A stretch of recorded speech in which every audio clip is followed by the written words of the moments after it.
right, testing, testing, 1, 2, 3, mic check, mic check.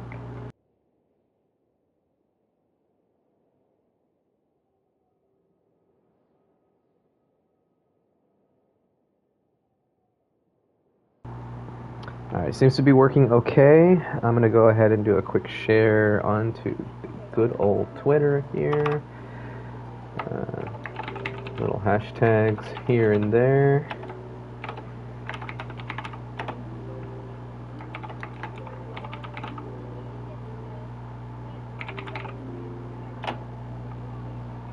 I'll just put Xilonen. I'm not going to put Xilonen wishes here. Hashtag wishes. Hashtag summons. Alright. Alright, did my little share on Twitter. So, we are at 5.1 for Genshin Impact. My goal right away is to try to get Xilonen. I am at 20 pity. And I saved a grand total of 10 more wishes than I thought I would. Initially from where I started, since the last time I pulled on the banners, I was trying to save at least 50 wishes. I saved 60. So I'm going to try to get Xilonen. I really, really hope I get early. But if we lose the 50-50, the most I will do is enough wishes to get up to 50. And if I don't get an early after losing a 50-50, even after going up to 50 wishes, I will have to just admit defeat. Because I am also saving for other 5-star units.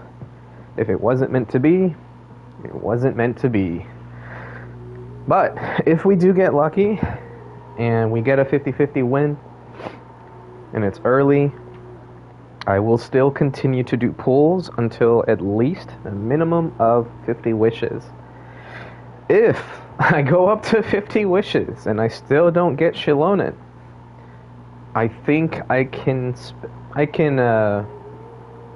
what's the word?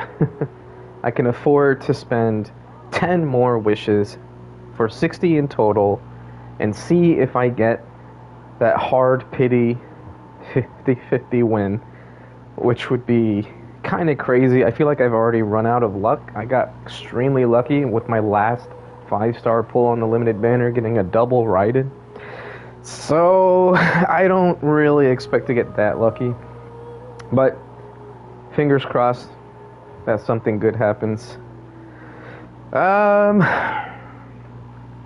Yeah, that's about it for the wishing part. The rest of the stream is just going to be doing questing and stuff like that. If I get Xilonen, I'm going to start trying to build her, spend my resin, just little things like that, getting the battle pass points and whatnot.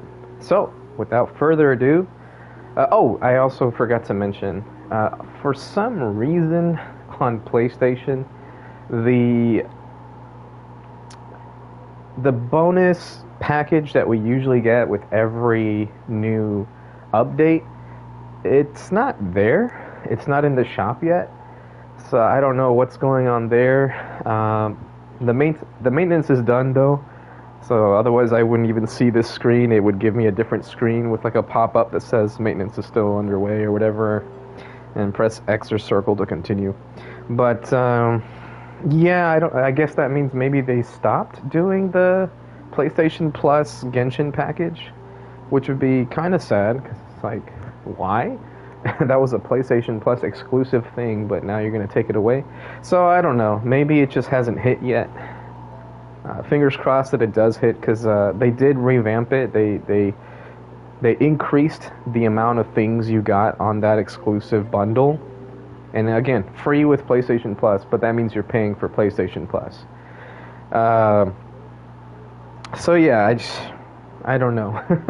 It's kind of weird that they would increase what you get in the bundle and then just take it away versus just going back to the way it was, where they just gave you the 2 resin and some other stuff without getting the primos.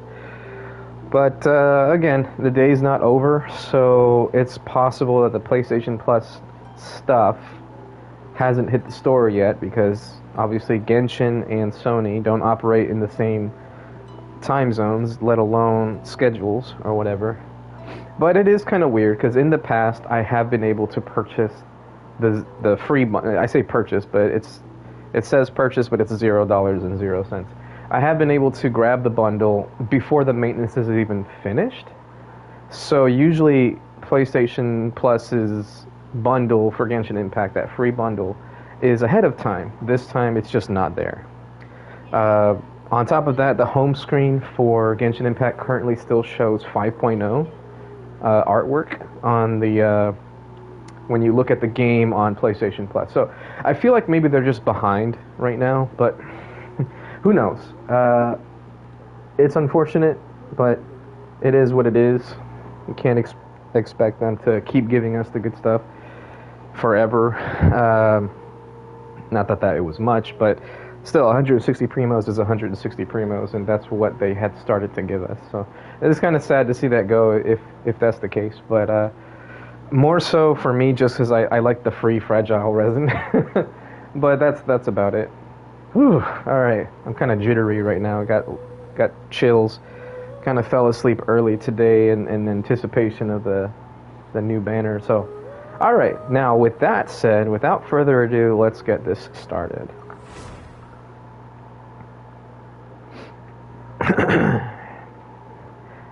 Watch my resin be capped or something. I logged on pretty late last night just to make sure it wouldn't be capped, but I get a feeling that it is. Oh, it is really close to being capped out. Wow. Okay, good. That's a good thing. So let's go ahead and do a quick commission. Oh wait, this is Avatars of Lava. Okay, cool. There isn't even a quest commission. So what I was going to do is just condense my resin real quick, but I forgot that I already have condensed resin. I have 5. So yeah, there's that. Oh, do I have enough to do another extraction already? I certainly do not. But look at that. So, how many was that? 3, 6. So for 9 level 4s, I was able to get up to 40 experience. And this is by itself 30. I'm not going to use a level 20 anymore. I'm just going to put a bunch of level 4s into it. Plus, we have 42 days. Because they didn't change it. As you can see, it says 41 days and 20 hours remaining in the cycle. That's unfortunate. Also, I just realized I had 4 free points going in. So it's not 40 experience. Or not free points. Leftover points from the last extraction. So it's 36 experience for 9 level 4s. I don't even know if it considers how much experience each level 4 artifact has before putting it into the artifact extractor, but I doubt that matters. Because sometimes you can have a level 4 artifact that's like one star piece. No, let me rephrase that. You can have a level 4 artifact that if you feed one more 1-star artifact, it'll get to level 5, right? So each level 4 artifact has a certain amount of experience already invested into it going to the next upgrade, like from 4 to 5. Whereas some level 4s have just barely at the tip of reaching level 4. So it doesn't seem to care about that. I know I have some level 4s that are close to level 5 because of getting like double XP or something, and it didn't really seem to care. It's 36 experience points. But anyways, oh, I wonder if I can feed it and then leave. Yeah, it looks like I would be able to. I'm not going to, but I could. And then why is it still highlighted? Something's off here. Am I supposed to press something else? Yeah, for some reason the artifact transmuter is still highlighted, even though I've switched to this tag, or tab. Yeah, that's weird. Okay, let's see if we get Xilonen. That's going to be the first thing that we do here. Also, why is this? Oh, that's right. That makes sense. Prerequisite quest to be completed. A strange sound echoes. Okay, so it's probably the Archon quest. Good to know. Let's get some of these little things off of my menu here. So we got new envisioned echoes. Kaching and Zhongli. That's right. Guide. Okay, so that's going to be for the Archon quest. Okay, cool. I forgot about the intertwined face that you get from this. It's a nice little addition I didn't even consider. Long-term encounter points over 42 days. It still says for the reset. Good to know. And let's look at the map, which everyone already expected. There's a new waypoint. Okay, so that's going to be for the new boss. How do you get there, though? It's underground, it looks like. So I was going to say I'm guessing there would be a cave leading somewhere, but maybe there's a whirlpool or something that takes you underneath. We'll figure it out. Let's get that off. Alright, and let's start the battle pass. Oh, what's this? Gnostic. Oh, I didn't realize that they changed this up. It used to be you could see both sets of battle pass weapons here, but now they show you the name card. That's pretty, I guess. Arna, Sumeru stuff. Oh, it's okay. This is food. I was like, what is this? Model dish not to be missed. Alright. Anyways, going forward, I want...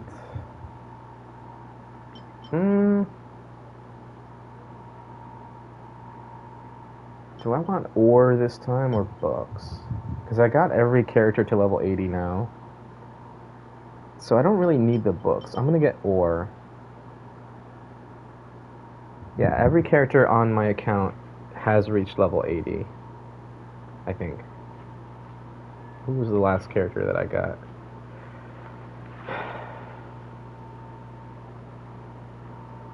Chevreuse, yeah, and she's already level 80. Yeah, so I don't need the books anymore. So confirm plan. There we go. It didn't do the weird intro cutscene thing, so that's interesting. There we go, got my daily reward already, and then some of the weeklies are already done. Alright, let's see. Did they give us more artifact elixir in the battle pass? Probably not. Yep. No, they didn't give us any more. It's still only a level 26. So you're still only getting one elixir from the battle pass and one that you can craft for this update. And let's see. I don't think we can upgrade the Tone of Flame because there's no new region or there's no extra area. So I would expect that we can't. Offer? Yeah. No, we still can't increase the tablet. What is it called? Tablet of Tona, or the Tona Flame. Tona's Flame. So yeah, just 2 Sanctifying Elixir still for this update. Let's see. We have something here in the mail. There's the maintenance rewards. Okay. Let's get this now and see where we ended up at. By the way, for anyone wondering what I was talking about with the PlayStation gift or bonus or whatever, that should be at the bottom now. Yeah, there it is. Tevat Post Supplies Delivery. So this is the one that we got for 5.0. As you can see, the date was August 27th. And I was able to get this before the maintenance was even completed. So the fact that it didn't even show... Oh, and it offers 4 resin instead of 2. So yeah, the fact that it didn't even show up in the store, it just tells me something's going on with Sony, most likely, or whoever's responsible for even putting that in the PlayStation store. I would think it's PlayStation/Sony, but who knows. But yeah, that's what I was talking about earlier. So we got our primos. Let me get this notice out of the way. I'm not going to be able to show this on stream. It's just me going into the update and event information. just to get the little exclamation marks off the screen. There we go. All right. Oh, event. Let's get this on the screen here. So, reward preview, current total exploration progress. Go. Oh, no, we don't want to go then. So, I can get my 400 primos already for having explored so much stuff. Complete between pledge and forgettance. Forgettance. I can't think. Forgettance. Alright, yeah, I already did that. That, and that. Cool. Got another 400. I'm not going to do the test run yet. Alright, so here's the other Archon Quest Primogem reward. Cool. This is what we get for completing Xilonen's quest stuff. And then here's the boss information. Interesting that you only get Electro Gems from this. But this is what's needed for a Geo character. I mean, it's not the first time Genshin has done something like that, where, oh, this boss gives you Electro Gems, but, you know, you need to level up a Geo character. At least most people, up to this point, that would be fighting this boss for Xilonen, aren't so new that they wouldn't already have some Geo Gems, or the little thing that they can use to convert different Elemental Gems to the one that they want. By that, I'm talking about the store, or the shop. There is an item. I think it's in this menu. There it is. Dust of Azoth. So you can use this to change the element type of a crystal that you might have abundance of if you're lacking in the other type that you need or something. Alright. Let's go to the wishing menu. There she is. Okay, so what do we have? We have 23 to 27. And I think I started off at just less than that, right? So we just got 400. 23 to 27. So minus 400.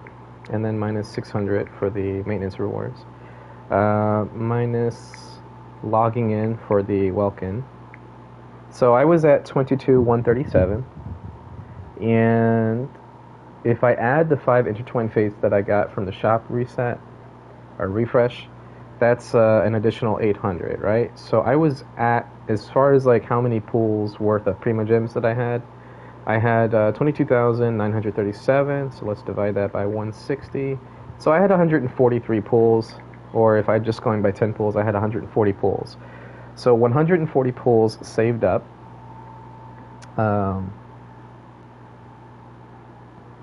Yeah, so this is going to be interesting because I had only planned to go up to 130, and now I just have those extra 10 pools that I can just do with what I want. So let's hope we get an early. As usual, I'll just do this just to do it.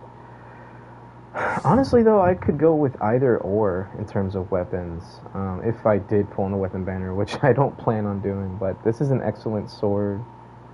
Xilonen's sword is an excellent support sword, even if you don't have a defense scaler or whatever, but it is just so good from my understanding. Let's take a look at the description here.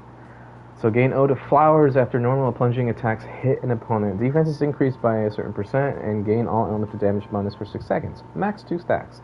So you don't have to do a infused normal or plunging attack. You can just do a regular plunging attack with anybody. All elemental damage bonus for... Oh yeah, I already read that. Max 2 stacks can trigger once per 0.1 seconds. When this effect reaches 2 stacks, or the second stack's duration is refreshed, increase all nearby party members, all elemental damage bonus by 8% for every 1,000 defense the equipping character has, up to a maximum of 25.6. So, I think it's like, I don't want to talk out of my ass here, but it's like 3,000, let's say 250, 3,000, just over 3,000, and then we'll divide that by, let's see, so it's every 1,000 you get 8, right? So 8 times 3 is 24. And you only need 1.6 more to get to the 25.6 cap or whatever. So the amount of defense you need to cap it off, it wouldn't be that much more over 3,000. You could just say go up to 3,500 or whatever, and then you're sure to get the cap. But you don't even really need to go up that high, mainly because 500 would be an additional 4%. So arguably 250 would be another 2% increase, and 2% on top of 24, well, that's just enough that you would reach the cap, get that 25.6%, right? So if you put this on the character, not only does this sword come with defense and it has low base attacks, you're gonna get a lot of defense, right? You can put this on any character, really. Not like there's that many defense sword users in the game, but hypothetically, you could just put this on any character, give them a bunch of defense sands or main stat pieces, not just sands, but like sands, goblet, circlet, etc. Try to get them up to the cap, and even if you don't use them for anything else, you could just use them just to use this sword, and it'll give your party elemental damage bonus. All you have to do is normal attacks. You don't need to do infused normal attacks or anything like that. So it's really easy to get the bonus. Obviously, it's better on Xilonen, because she's like the dedicated support that would want something like this. But if you have a defense scaler like Albedo, now he doesn't like to normal attack, but you could still normal attack. And then you would be helping all your team get the elemental damage bonus, including Ito, for example. So that's just one small example of a unit you could put this on. At least that he would gain something from the defense, but theoretically you could put that on anybody. Should you? Probably not, but you could. That's the bottom line. And even if you didn't cap out the defense and given all defense main stat pieces, you could still get quite a chunk for just using the sword and giving some damage bonus to your team. So if I got that sword, and let's say I was pulling for Shiori, it wouldn't be the biggest loss to then just put that on your Shiori, or put that on some character like Kuki or something no, don't put it on Kuki. But the whole point is you could just put that on some character that is using a weapon that doesn't matter. Hell, you could put it on Chi-Chi.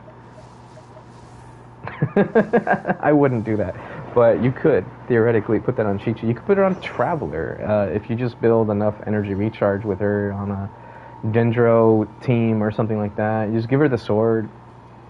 Hopefully you got a lot of defense substats. Give her energy recharge for her sands. Have her hold the Deepwood set, and then defense main stats for everything else, right? You don't need crit rate because you're not using a Fav sword. So defense circlet, defense goblet, energy recharge sands, and then just shoot for energy recharge substats, and boom, you just put a defense sword on an EM scaling. I don't even think she scales with EM, but on an attack scaling unit that can just be billed as a glorified support. Again, should you do it? No, you probably shouldn't. But hey, if you got that sword and you were pulling for Shiori's weapon, you can make use of it. That's the whole point I'm trying to say. It's a really good sword to have on anyone's account. Okay, that's enough of that. Let's get into the pulls. So, here we go. 20 pity in. I've already checked prior to this banner refreshing. I'm 20 pity in. Let's do our first 10 pull. Let's see what we get. Last thing I want to say before I do is I am trying to get Candace constellations. I know we get a free Candace later on. I think it was communicated either by leak or something else. I saw it on Twitter somewhere in a YouTube video, so I don't remember when. And it might have been on the live stream. I really can't remember. But we are getting a free Candace, so my goal is to try to get at least C5 minimum, and then that free Candace will get me to C6. I am currently at C2, I want to say. So fingers crossed that we get more Candace copies, because I want to try to do a fun little Arlecchino team with her. All right, first 10 pull. Boom, let's do it.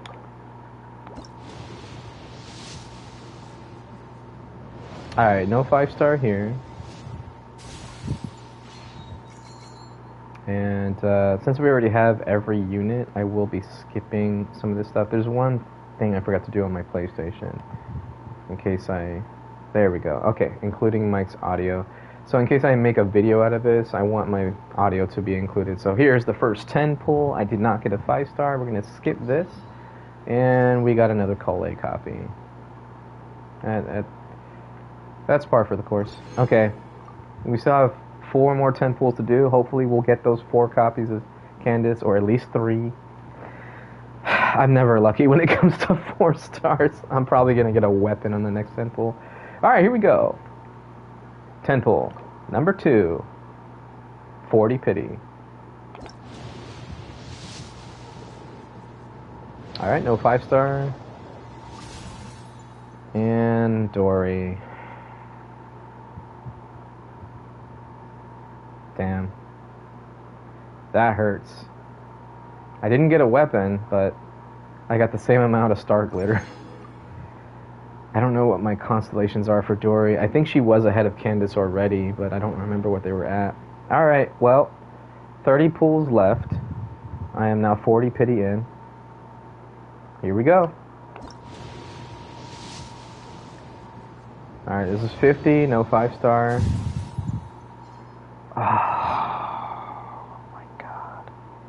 I just want Candace. Candace, like, no one even likes to use Candace, and I want Candace, and I'm getting Dory.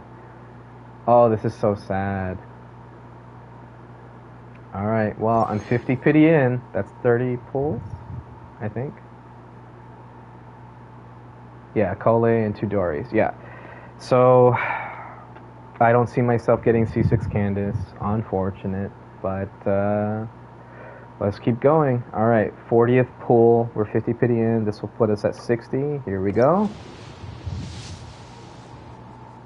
No early. Let's skip that. I hate this game. Alright, I don't see myself getting this Xilonen at this point, but we'll keep going. Oh man, that makes me so sad that I just got a Favbo again. Like, stop giving me Favbo. I don't have enough units that I would want to use that on. Give me more Fav swords. That would be awesome. Alright. Last pull. 50th wish. We're at 60 pity. Here we go. Will we get the early? Fingers crossed. Let's see what happens. That is unfortunate, man. We went to hard pity twice. I'm skipping, but hey, we got the Candace con. And Dory was C6 after those 2 that we got earlier. Wow, so now Dory's C7. We got 1 Candace constellation.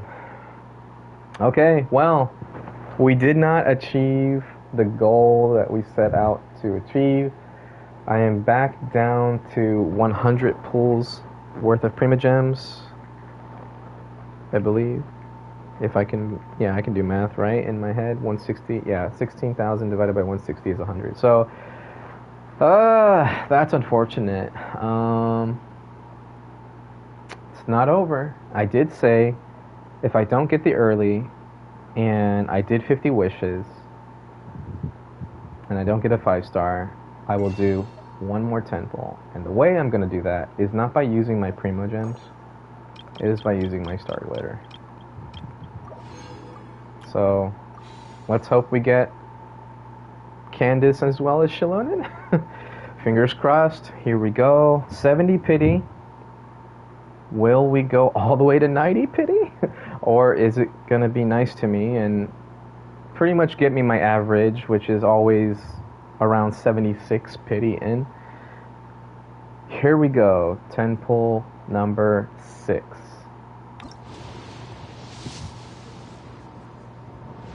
Wow.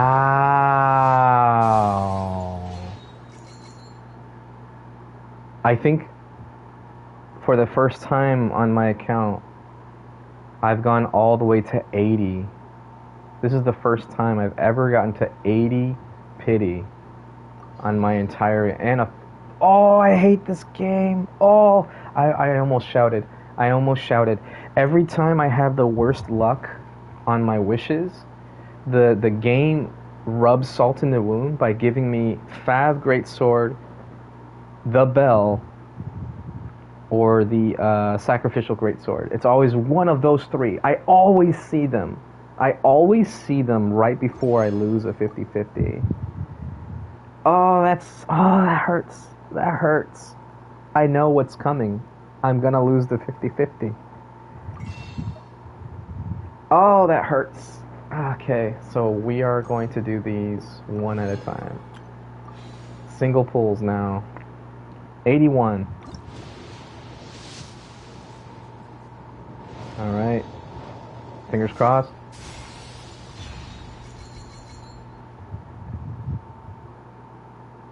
And there it is.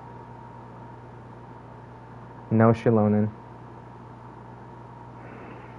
Oh, that makes me so sad. And it's funny, for the last year and some months while we were in Fontaine, I kept saying, please, if I lose a 50-50, let it be Dia. I want to lose it to Dia, because I didn't have a Dia. Now I have a Dia. I don't care about losing the 50-50 to Dia. I'd rather lose it to Jean. I lose it to Dia. That means that my 5-star selector was wasted. Oh my god. This is so sad. And only 8 pools left in Star Glitter. Oh my gosh. Should I just do one more 10 pull? No, it's not worth it now. So I've done 60 pulls. I have a guaranteed Chaska. Unfortunately, I won't be getting Xilonen. My goal is to get Chaska. Gosh, I didn't even get more than one copy of Candace. Like, hey, look, now she has more damage. Yay! Great, so awesome. What is she using for a goblet right now? An attack goblet? I don't even have an HP goblet, do I? Oh my god. Oh, okay, well I have an HP Sands I can use. It just doesn't have...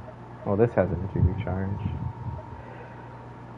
Oh, okay. What does this have for stats? Crit rate 9, crit damage 13. I would lose a crap ton of energy recharge, obviously, but... Oh, that's right. They made it so you don't have to keep going back in.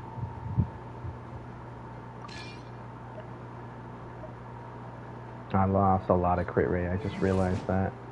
Yeah, we're down to 53 crit rate. That's not great. That's not good at all. I think, you know what? Let's go on site. I'm pretty sure I have an HP Sand. Oh, that's right. Oh, wait a minute. I had 2. Okay. We can go with that Pyro Goblet that I was using. Oh, that's right. Take it off of Emblem. Wait, does it have 3 recommended now? Oh, that's interesting. Alright, so this is the one I took off of Yoimiya, because I gave her this one. Slightly less crit rate than this one, but it came with 10% attack, so it was better. And hey, this has energy recharge. So here's the crit rate that I just lost, and now we lose a crap ton of crit damage. Oh my god! Is this even worth it?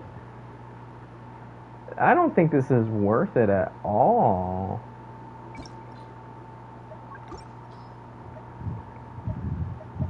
Yeah, I don't have anything else to... Oh my god. This is starting off to be a pretty sad day. Well, I need to do a recording. I'm gonna do that now.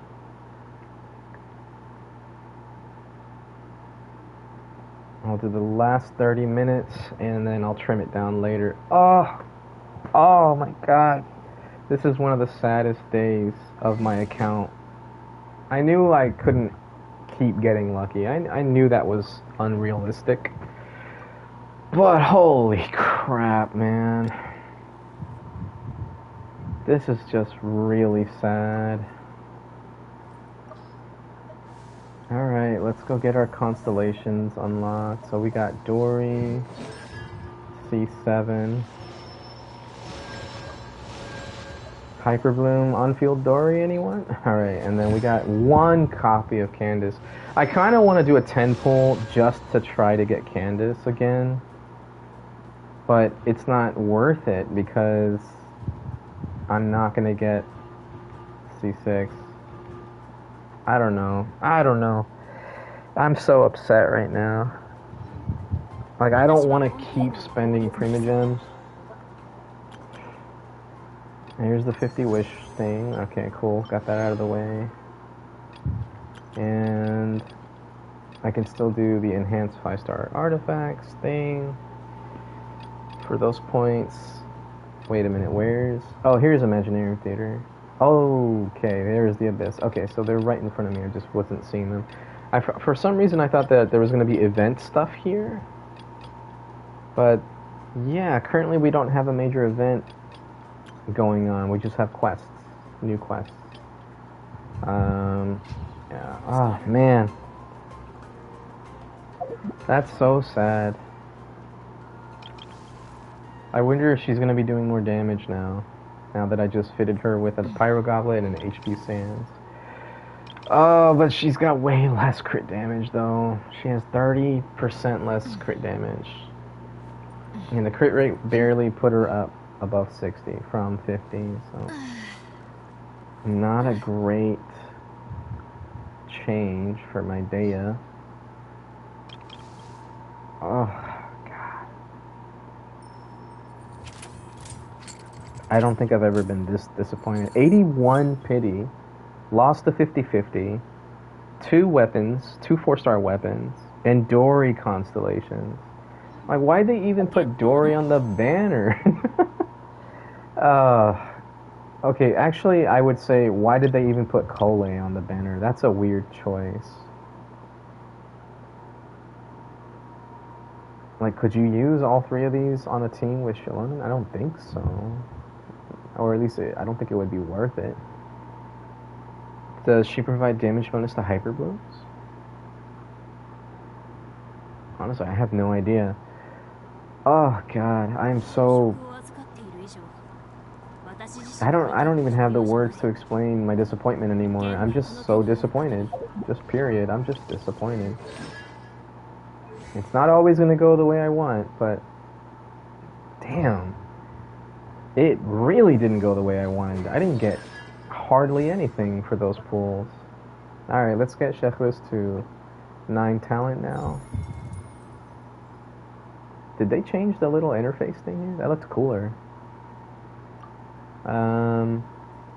Alright, that should be the 500,000 Mora spent. Whoops, wrong thing. Or close to it. For the weekly? Yeah, that's really close. I'm pretty sure I have another unit I can just spend more on. Yeah, Zhongli. No, I already did this one for him. Okay, I'm not gonna do Planet the Fall, I don't think. Oh, yes I was, yeah. He was the one that I saved the...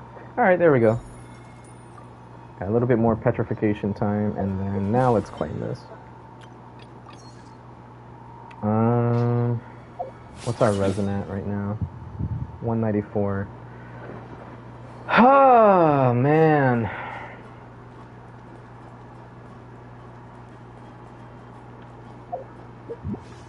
Should I just build pity? I mean, I have a guarantee for Chaska. I have 100 pools.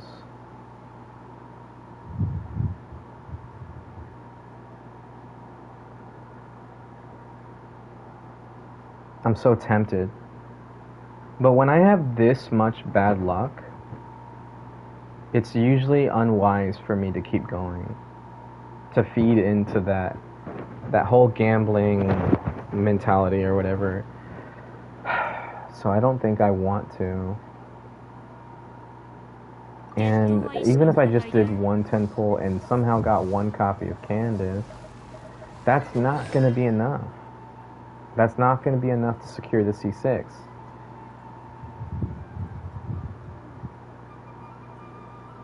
Damn, man, I really wanted Xilonen too.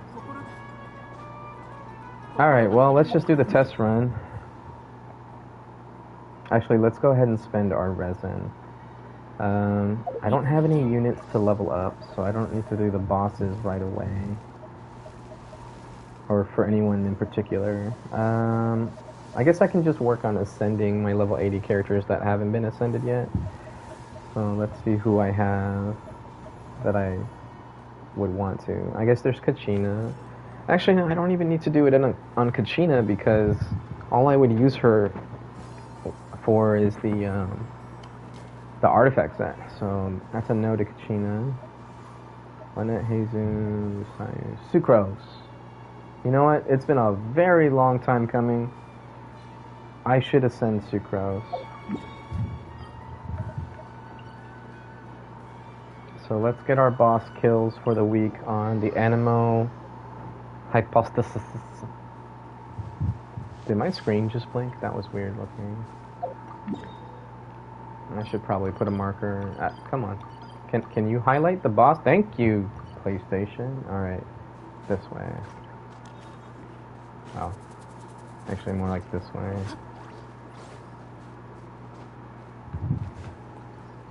First attack I'm going to do is with Dea. I want to see how much her burst increased now that I have way less crit damage. Man. This is tough. I don't think I've ever been this disappointed since starting the account. Man. I don't know what to say. Come on.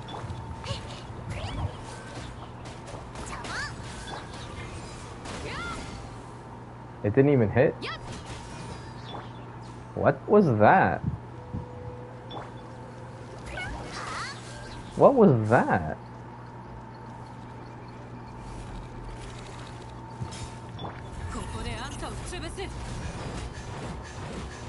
I think it is hitting harder, just barely.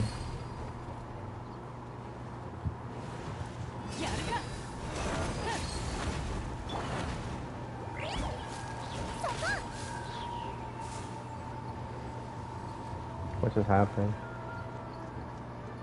We really doing this already?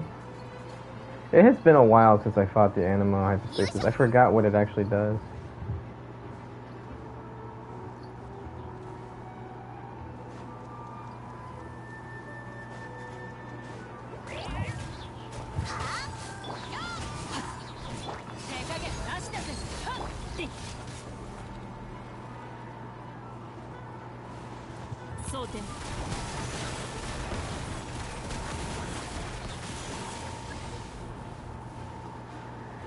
Please let me go into the air. There we go. Oh my god, I forgot how much I hate this. All this for Sucrose, huh? Oh my god, are you kidding me? Oh, wow. I really hate this boss.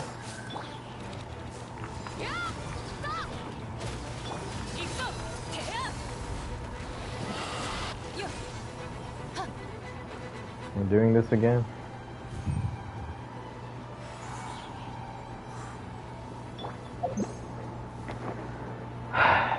Come on.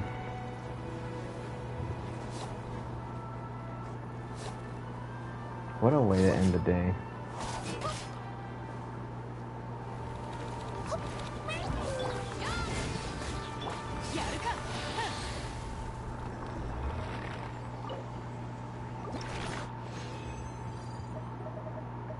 Hey, that's right. We get 3. I was thinking that I got 3. I got lucky. No, I forgot that that's normal now. No energy recharge, so no on that. Alright, I hate to do this, but I'm gonna put a little teleporter thing right here.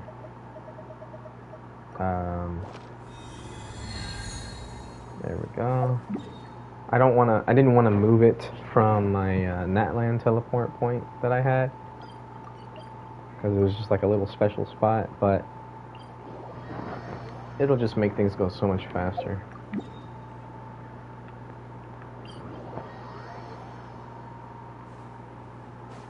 Alright, well, Dea, you had your time to shine. You didn't do very well, so I'm gonna stick with Florian.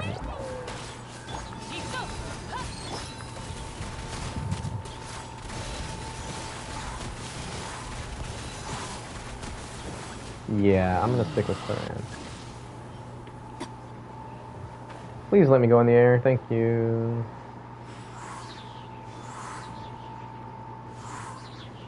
There we go. Oh my god, hurry up.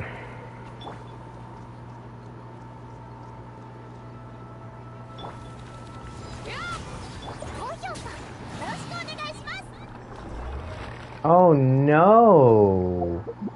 Did I do less damage?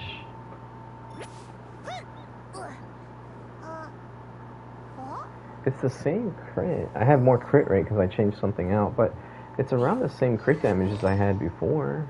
What did I change? Yeah, I only changed it from this. Oh, the attack. I lost so much attack that I did about 20,000 less damage. No! This has 9%. I only lost 7% attack. How in the world did I do 20,000 less damage on my Kirara? What am I missing here? Maybe, maybe because I didn't, it's not an aggravate. Oh, attack stands with crit rate. Let's try it out. We got 4. Okay, that's something. Yeah, I'm gonna have to test out Kirara against other opponents now because I feel like that was such a dramatic loss in damage. But it is against an opponent that I guess cleanses any element that you put on it because it's a hypostasis, it's one of the cubes. So maybe that's why I couldn't do an aggravate fast enough.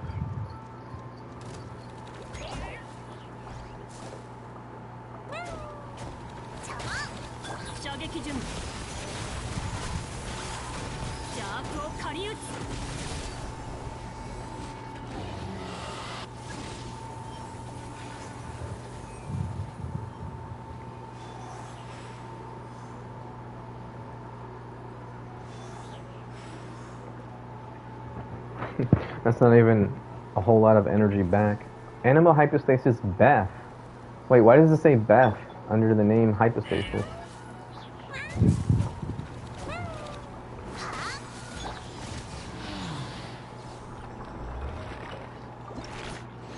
I never noticed that before. Is the animal hypostasis named Beth or something? Ew, that's nasty. Alright, alright, that should be enough to, yeah, to claim these. Get those out of the way, huh? Alright,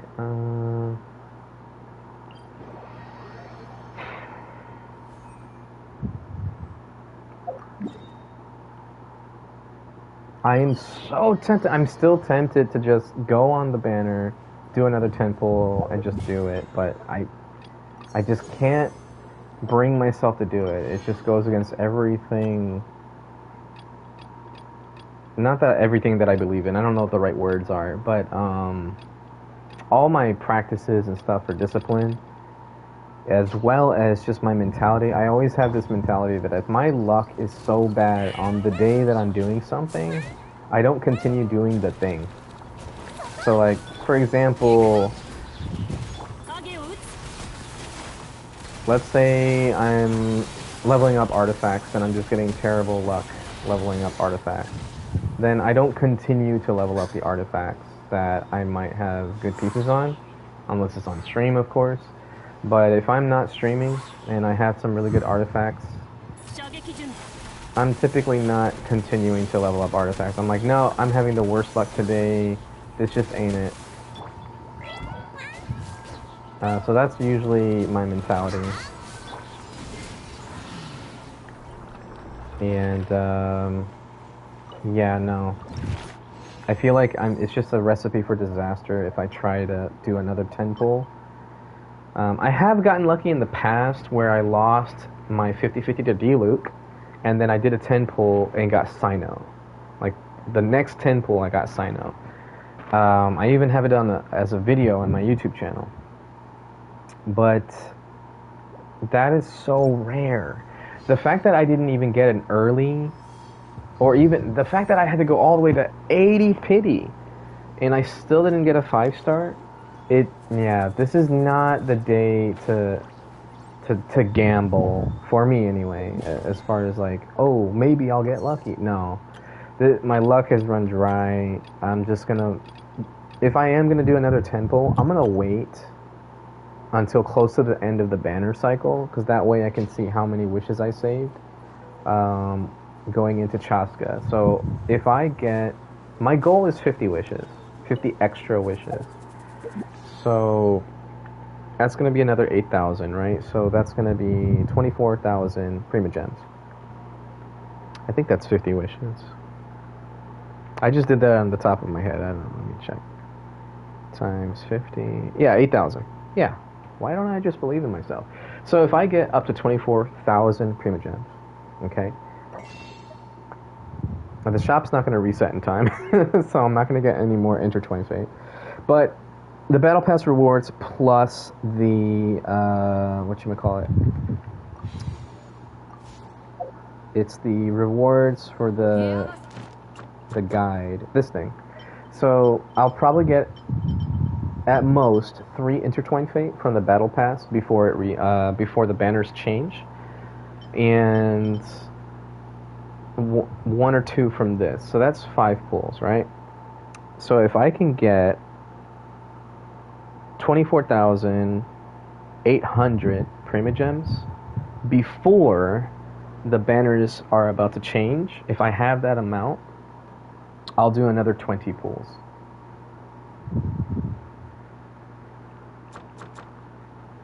But for now, I'm not going to press my luck. I had terrible luck, and I'm terribly devastated. This isn't the right mindset for me to be gambling further. I'm so sad, though. This made for a crappy intro to the stream, but it is what it is. We can't always get lucky. We can't always get what we want. So that's where we're at right now. But yeah, let's get these rewards out of the way for like Battle Pass and whatnot. There's my dailies. Got 4 bosses done so far, and I already did the, whatchamacallit, the Trounce domains. So those are done. Furniture, I got that done yesterday. This was the test I wanted to do as well. So I did my 10 furnishings yesterday, and I did not claim the realm currency. In the past, if I claimed the realm currency the day before the Battle Pass changes, it didn't account for that. So in the past,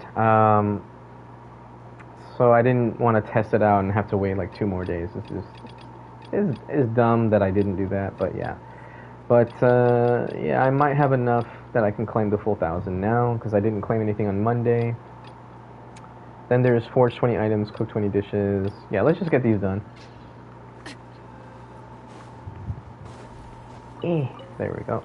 Give me my free 1-star artifact that I always get when I come here. Alright, let's cook some recovery dishes. Oh, you know what? Let me see if they have any new recipes. Is this the guy? Yeah. Because usually with a new... Yep, there it is. So this is probably Xilonen's signature dish. Maybe. Is there another person that has a recipe in here? Is it this lady? I don't think it is. This is sand. Yeah. Or dye, or whatever. It might be... There's an inn over here, I think, so... If there was another recipe to get, it would be from this person. Here we go.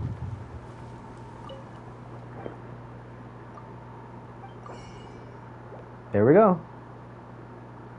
So cold. Yeah, this might actually be Xilonen's signature dish.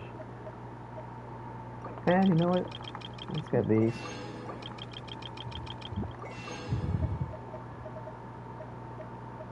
Oh, I don't have 1,000 sugar. Oh, let's get that too. I have this weird thing where I have to have 1,000. No, I can make butter with milk. That's easy. Flour too. Alright. Speaking of which. Alright, so incomplete. Oops. No? Wait a minute. Am I missing something? Oh, there we go. Now I can... What would the option have been? Defense, adventure, attack, boosting, recovery. Oh well. Alright, let's go ahead and make some stuff. So I want... There we go. Under that. Cream, we're at 1,000. Here's the butter. Under that. And then sugar... No. Was it cheese? Okay, I think it was just butter and flour.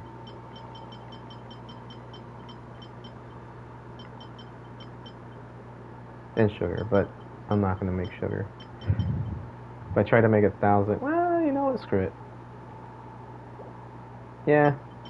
There we go. Now we'll be over 1,000 sugar. Okay. Let's go ahead and cook these dishes. So we got an adventure dish. That sucks.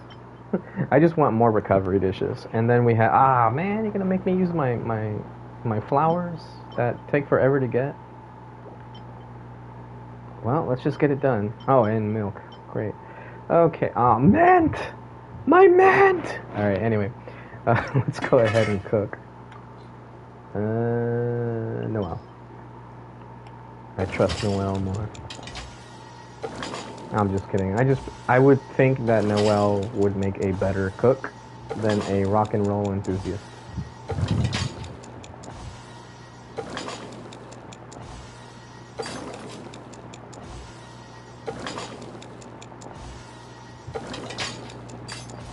That's my headcanon anyway.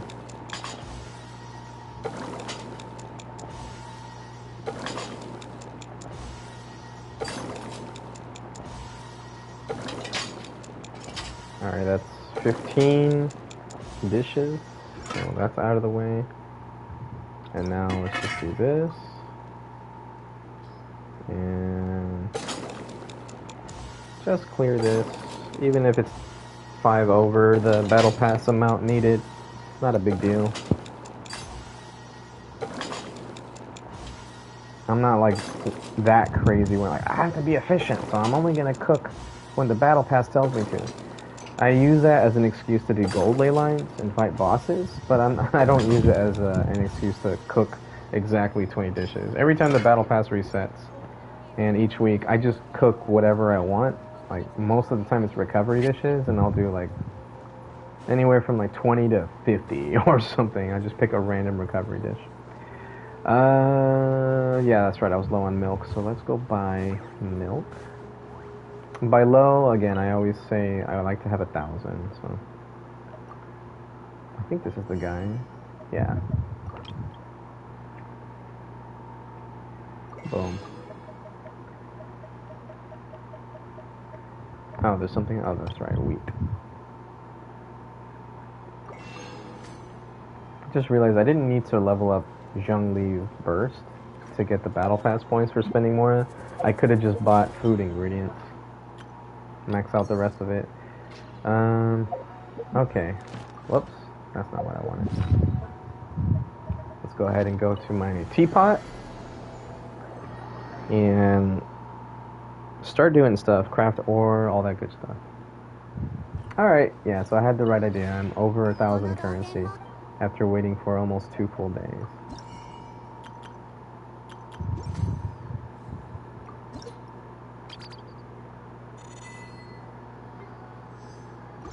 Alright, so Dea is still at 9 friendship.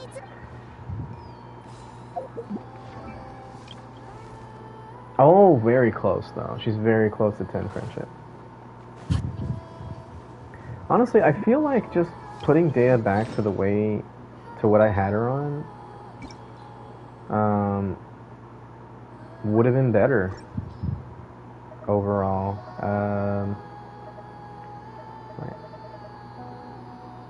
I'm on Sands, right? There was supposed to be a Sands. Oh, that's right, because it's on HP percent right now. There we go. This one. So I had this one, and then I had the attack goblet.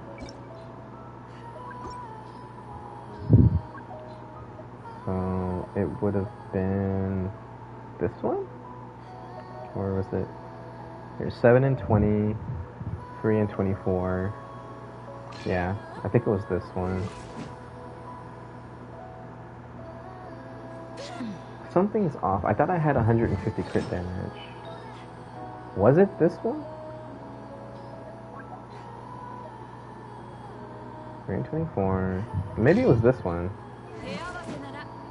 Okay, yeah, I think it was this one. Yeah, in hindsight, it wasn't worth it. Alright. 33,000 HP, 1800, almost 1900 attack. Yeah, I'd rather just get the crit rate. Oh, but I'm not even at 60. You know what, screw it. Let's just pad out the crit damage stats as much as we can on Dia. Funny enough, it is 200 CV.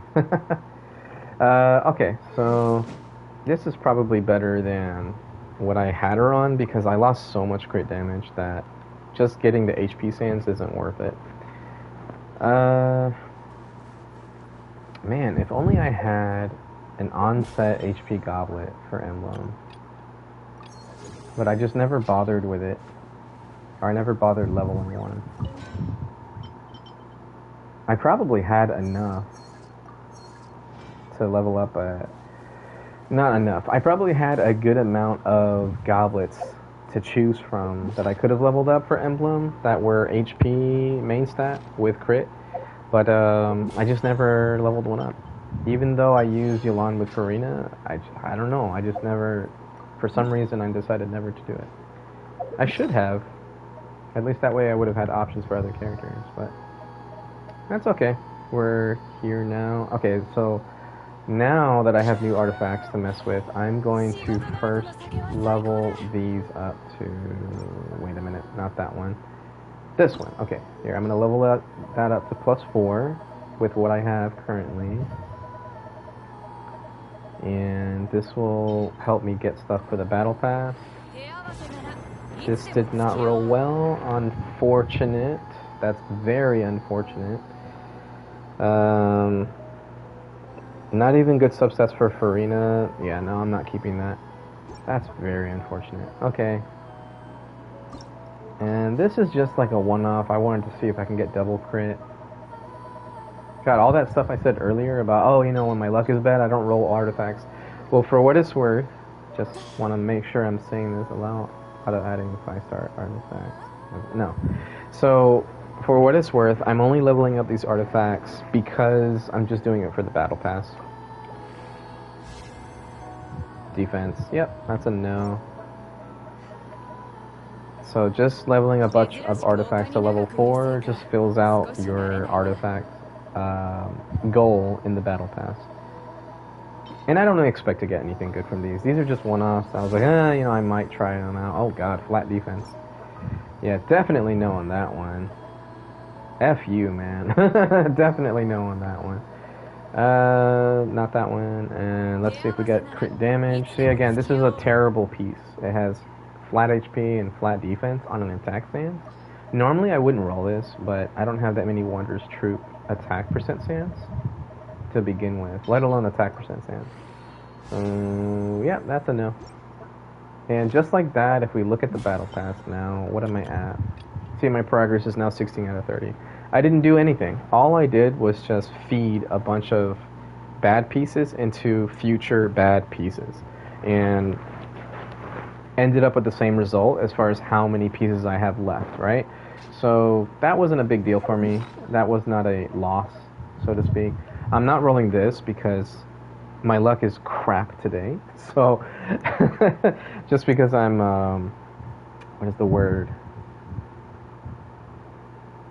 I just lost the word. It's like when you believe in luck-based stuff. Like don't walk under a ladder, or black cats are bad luck. Yeah, what is that word? Shoot. What is that word? It's killing me.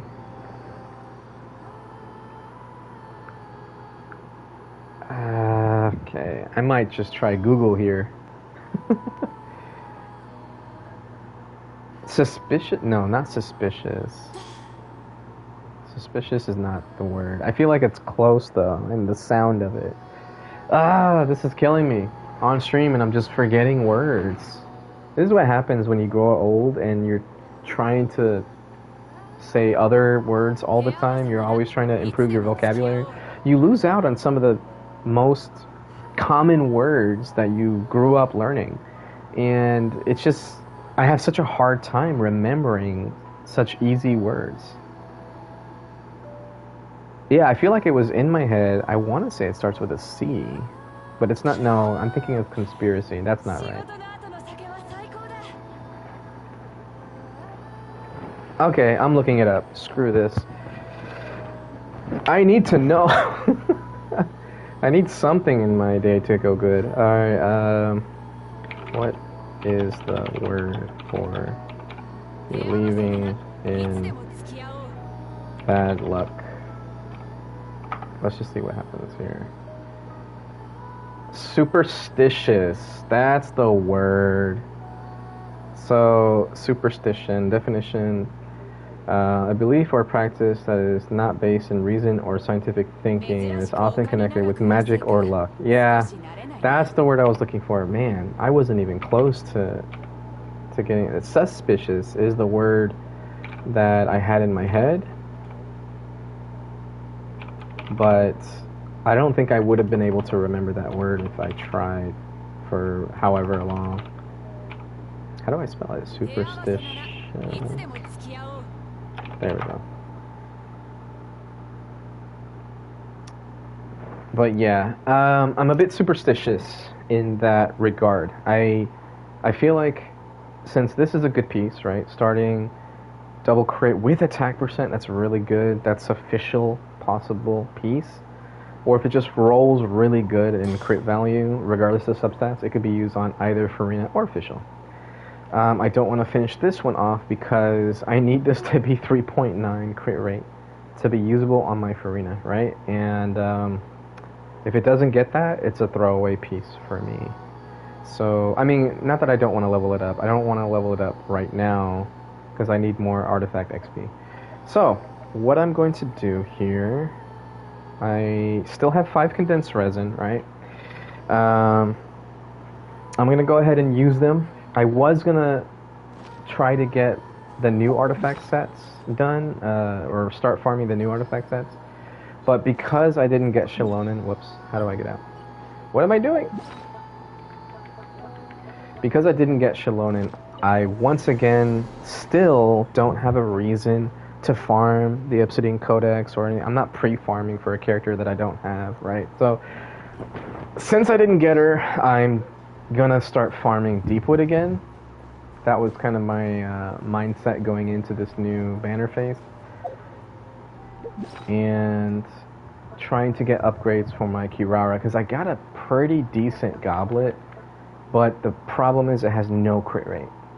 And so I need better crit rate and hopefully attack substats on the rest of her pieces. But right now, without even being level 20, this goblet is better than what I currently have on her. What I currently have on her is, you could argue, is actually the better one because of the crit value. It's at roughly 28% with energy recharge, so that's good roll value, and it has the 10% HP, which technically Kirara does benefit from, but not a lot. If you do the math on this passive talent right here, her A6, it's really not that much of an increase, right? But she is at 20k, so if we do the math right now, she gets a 0.4% increase for 20k, so we'll say, what was it, 20.5? Yeah, 20,500. So 20.5 times 0.4, so that's an 8% increase in damage. Not that much, honestly. Now, if you add it to her constellation, then it becomes 20%, which is not bad.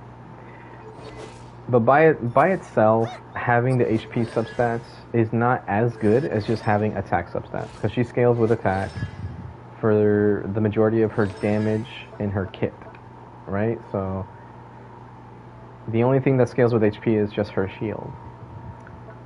And if I had, say, 40,000 HP, this would be at 16k, or 16k, 16%, roughly, I think. Let me make sure I'm not talking out of my butt again. Yeah, 16. So it'd be a 16% increase in damage bonus, but that damage bonus, for having so much more HP, I would lose so much of my damage elsewhere. Even if I somehow managed 40k HP with just substats alone, because I wouldn't have any attack. So without the attack substats, like for example an attack sands, and if I went HP sands instead, I would do significantly less damage. So attack on Kirara is a must for DPS, otherwise you just go HP for shield. And I feel like this A6 is such a waste, because if you're going shield bot, why do you want to do more damage with your HP? Like, this is so stupid. It's just a weird thing. I guess if you're building Kirara for shield bot and you just passively or so happen to get good crit stats along the way, it could be decent. But like, who builds for a shield bot with the intention of getting crit stats? That's aside from like dedicated mains for like a Kirara or Zhongli or whoever else is a shield bot, right? Aside from those dedicated players, no regular player is going to go, oh, okay, I'm going to farm artifacts with the intention of getting HP, but with crit at the same time, because I want to do some damage. Like, no, that's not how it works, buddy. Anyway, and I don't have Jade Cutter. Anyway, so I'm going to farm Deepwood in hopes that I get attack percent, more attack percent substats for Kirara. Who knows, maybe I'll get a third on-set Dendro Goblet, because I have two currently. They both have 10% crit value, though, or I guess technically one's 10 crit damage, one's 10 crit rate, so one's 20 crit value, but the fact that they both have 10 crit on them, and they're on-set, and they were the best Dendro Goblets I had in my account for the longest time, is such a shame. I'm gonna stop yapping though. Okay, let's go ahead and oh yeah, let me go ahead and get this out of the way. So we didn't get Xilonen, so I will be doing Imaginarium Theater. I'm not gonna do it yet. I'm just gonna get this little echoes thing out of the way from my map or whatever, because it keeps showing me that on my map that I have new echoes to look at. So echo preview. It still says new. If I press X, does that get... Okay, there we go. Gets rid of the new. Yeah, it still requires French level 90, which that's pretty unfortunate. But yeah, this should get rid of the whole echoes things from my map. And I want to go to Sumeru. Yeah, there we go. The map no longer talks about the echoes. Alright. Let's get our Deepwood on. Why did I say it like that? Ew. And then when I said ew, I kind of burped. So I was like, ew. That was weird. That just felt weird. Alright, I don't even remember the enemies in this domain. Is it mushrooms?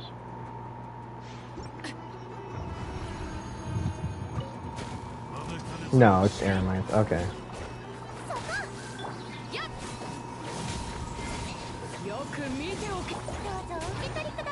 Okay, she does roughly the same damage since I switched her from the flower that she had to the flower she's on.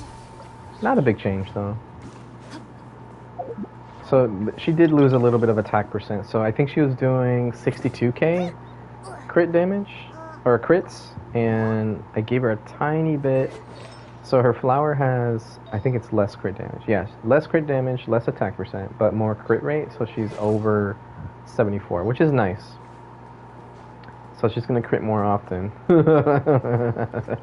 I say that, but I have such crap luck with critting with units that have 70% crit rate. Anyways. Alright, let's see what we got. Nope. Electro damage. That's so sad. That would have been onset for Yaimiko, and it rolled terribly. This is not my day. Should I even bother using my condensed resin right now then? This has been such a crap day.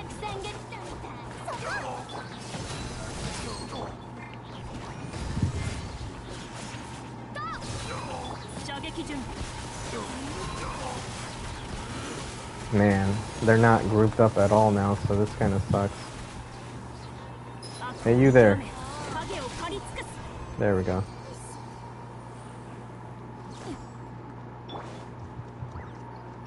Oh, I didn't even get my burst back on Kirara. I think when I switched flowers, I did lose a lot of energy recharge. Let me see. Yeah. Yeah, I lost a lot of energy recharge. Usually, each artifact farming session, like every other, not each, gets me her burst back, but that one definitely didn't. Attack percent with crit rate, no. No. These pieces are terrible.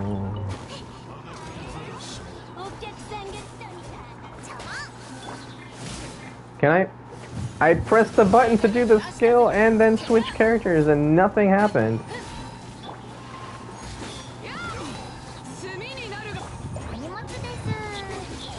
Give me my freaking shield back.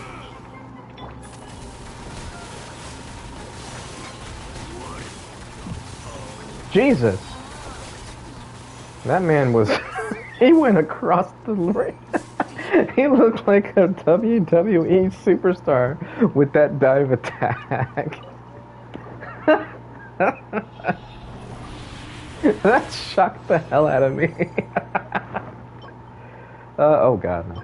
Oh, that was funny. Attack circlet. Man, give me something good, please.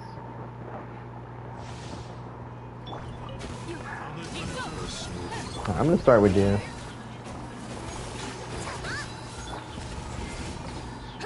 Cool. And I can use her burst.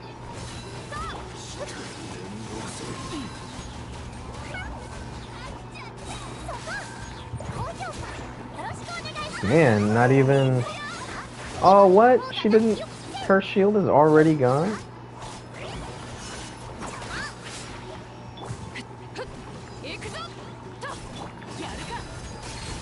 Come on, Dia, finish her off. I don't feel like using Chlorine. There you go. Man, they don't give... I just realized they don't give the large white particle for energy. That's probably why I was not getting Kirara's bursts consistently like I usually do. This artifact, I mean, sucks. When it comes to like repeated use. Oh, crit rate with HP. That's unfortunate. I would have preferred EM so that I could give it to my Nahida. She already has a pretty good crit rate circlet though. Still, crit rate is crit rate. Let's see if we get that crit damage roll. And with that, let's just do it right now. I don't think I will, but... And double HP is not great. Let's see what we get. Yeah, no, I didn't think so.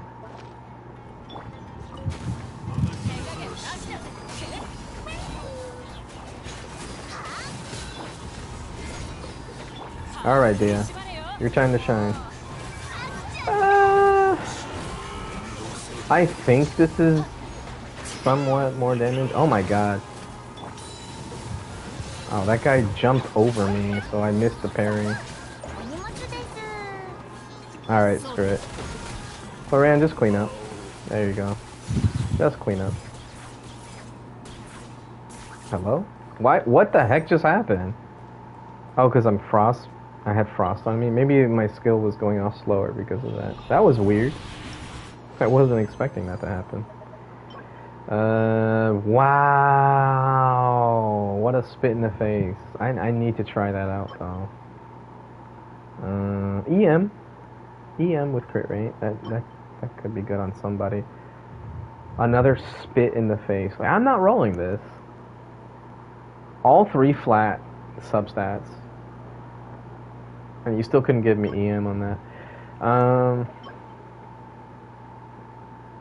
You know, I might not roll this though, unless it gets energy recharge. Yeah. So if it does not get energy recharge, I'm not rolling this. Because this could be like an off piece for Xilonen to get more HP. And then this one has to be crit damage. Alright, let's see what we get. This domain hates me. Probably more than the Golden Troop domain. I still think Pale Flame is the worst one, though. I never had any good luck with Pale Flame. Energy recharge? No. Goodbye. Crit damage. We need crit damage. Will we get it? Nope. Goodbye. And that was it. Those are the only somewhat rollable pieces that we got, plus that one circlet. So, I don't even think we filled out the battle pass thing. Yeah, no, still need 28. So, okay, or 2 more levels. So, I can roll this. Yeah, this. But should I? I should roll this one next. If it doesn't roll crit damage, I don't keep it at all. Because this is the possible official substitute piece or whatever. And, oh yeah, I got exile pieces. No, okay, those are bad. Alright, let's see. So we want to just +8 it right away. And give it a blue. Okay, what about a green? Do I have a green? Still +4, is it? There we go. Nope, goodbye. Alright, now we have enough for the battle pass. Alright. So the next increase is at 60 artifacts. Or levels, like leveling up artifacts up to 60 levels worth or whatever. And I'm glad that it doesn't reset, so I'm currently at 32 out of 60, so it's just an additional 30, right? So that's not bad. In that case, so for the Obsidian Codex, I need crit damage. That's the main thing, right? So I've kept these pieces because I didn't have any reason to level them up anyway. So we are going to just do that now. Oh god, it gave me ×2. Yep, no crit damage, no keep. Alright, next. This has crit damage, so it needs to roll crit damage. I think EM would be okay for some characters. But I don't have Olani, I don't really think Candace cares about EM. And it rolled defense, so it doesn't even matter that I was even thinking about it. Alright. Man, what's with the ×2 points every time, though? Okay, crit damage. Let's see if we can get crit damage on this. By the way, these are the pieces. I never farmed this set. These are the pieces you get from the little doorways or whatever that you unlock with those key bangle things from exploration, where you get the Sanctifying Elixir. No crit damage still. Goodbye. Alright, next. Well, this one at least has crit rate. Can we get lucky and get the crit damage roll?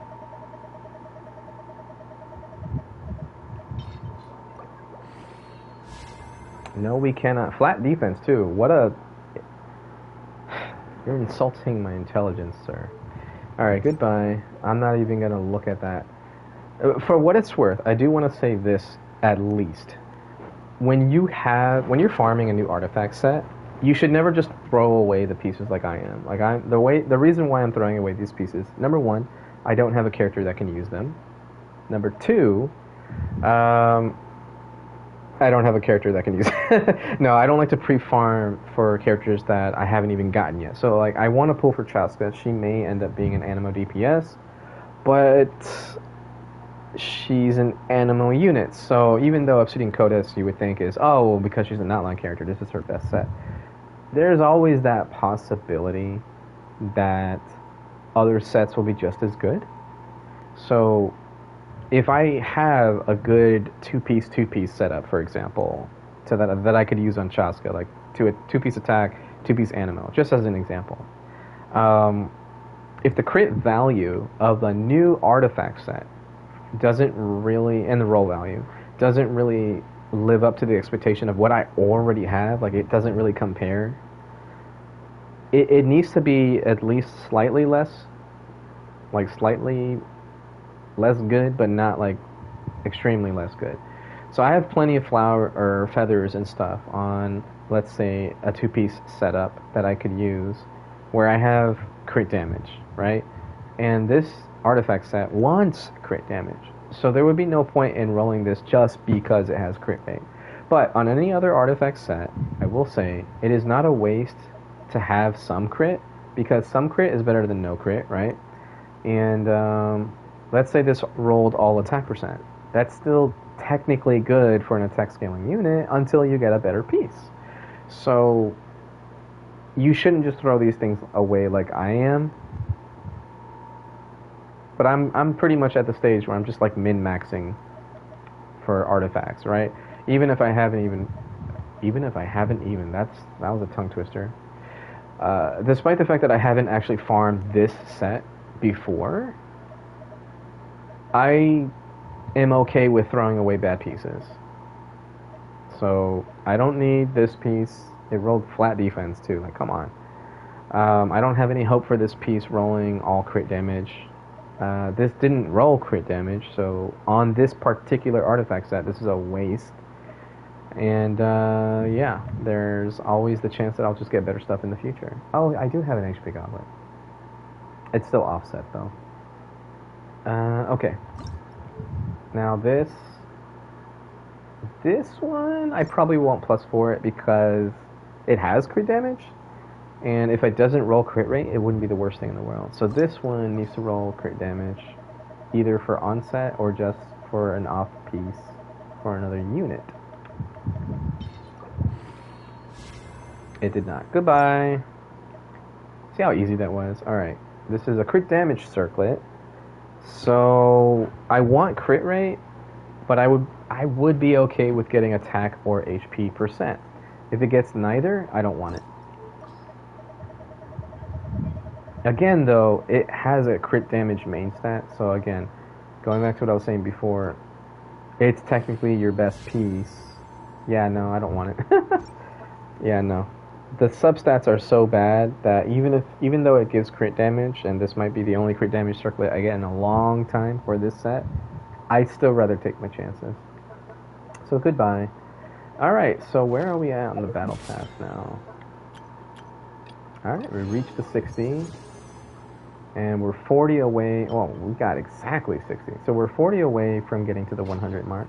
So I can still keep leveling up artifacts. So for this set specifically, I would prefer to just get energy recharge. So that's what I'm shooting for. I don't really care about the other substats. Just energy recharge. That's all I want. So let's see what we get.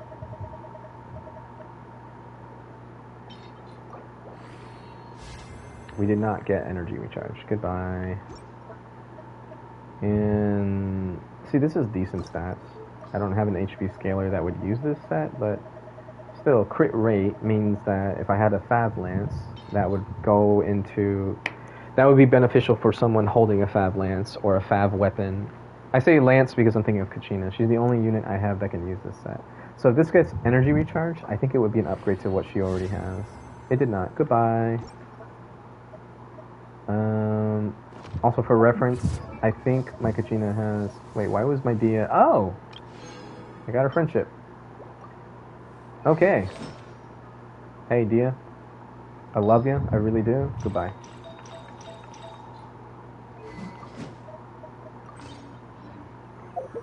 You are off the team.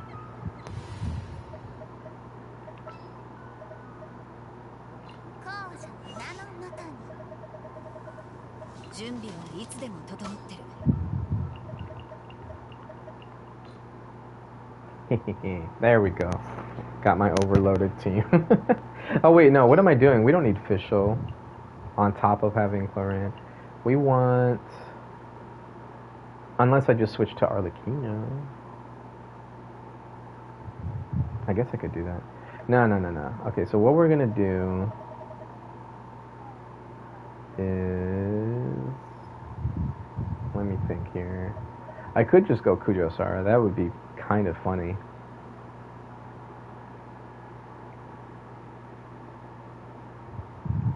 Yeah, I could skill Kujo Sara, Beidou skill into burst, or burst into skill. No, skill into burst because of the beacon of the Reed Sea. And then Clorant, Chevrus skill into burst, switch back to Kujo Sara, burst or charge shot, switch to Clorant, absorb the attack buff, and just go ham. That way with snapshot Beidou's... Yeah, let's try something silly. Let's try Kujo Sara on this team. Let's see. I mean, it is just an overworld team anyway. What are her weapons and stuff? Alright, what's her goblet? It's an attack goblet. And an attack sands. So I can go... Since I just took off DS pieces, what is her stats right now? Yeah, so let's go ahead and give her the attack percent onset goblet.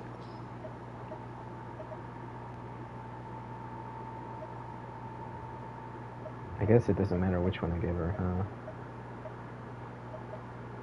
We want to try to keep the crit rate up, though. I think. Yeah. So we'll go with this one, and it has more crit value anyway. And then for Sands, we take off the emblem, we go offset. We have... Right, crit rate, crit damage. Oh wait, what's her...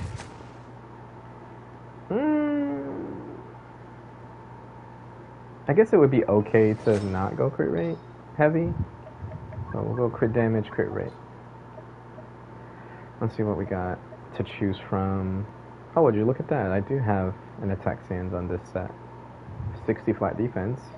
Makes me want to do some bad things in the real world. Anyway, okay, we'll go with this one. Energy recharge is always welcome. Yeah, I think that's the best fit. Man, that's still really bad though. I really don't have anything else. Like everyone else has the best off-piece sands. Oh, what? You would think that just because this has more or less crit damage than this one, that because I'm also searching for a good crit rate, that it would prioritize this. But it doesn't. You have to put crit rate, crit damage for this to show up. But then there are other pieces that I have that have way more crit rate, crit damage. So I'm going to use this because at the moment, anyway, my Fremine is just a placeholder for my Gilded Dreams. So it's not like I'm really losing anything. Alright, and then we'll give her Skyward Harp. Look at that. Still sucks. What is her circlet though? That's why. Alright, so I think... Was I using the crit damage circlet on Dia? Was that what was going on? I don't think I was. I might have been using this circlet though. Yeah, we'll switch to that.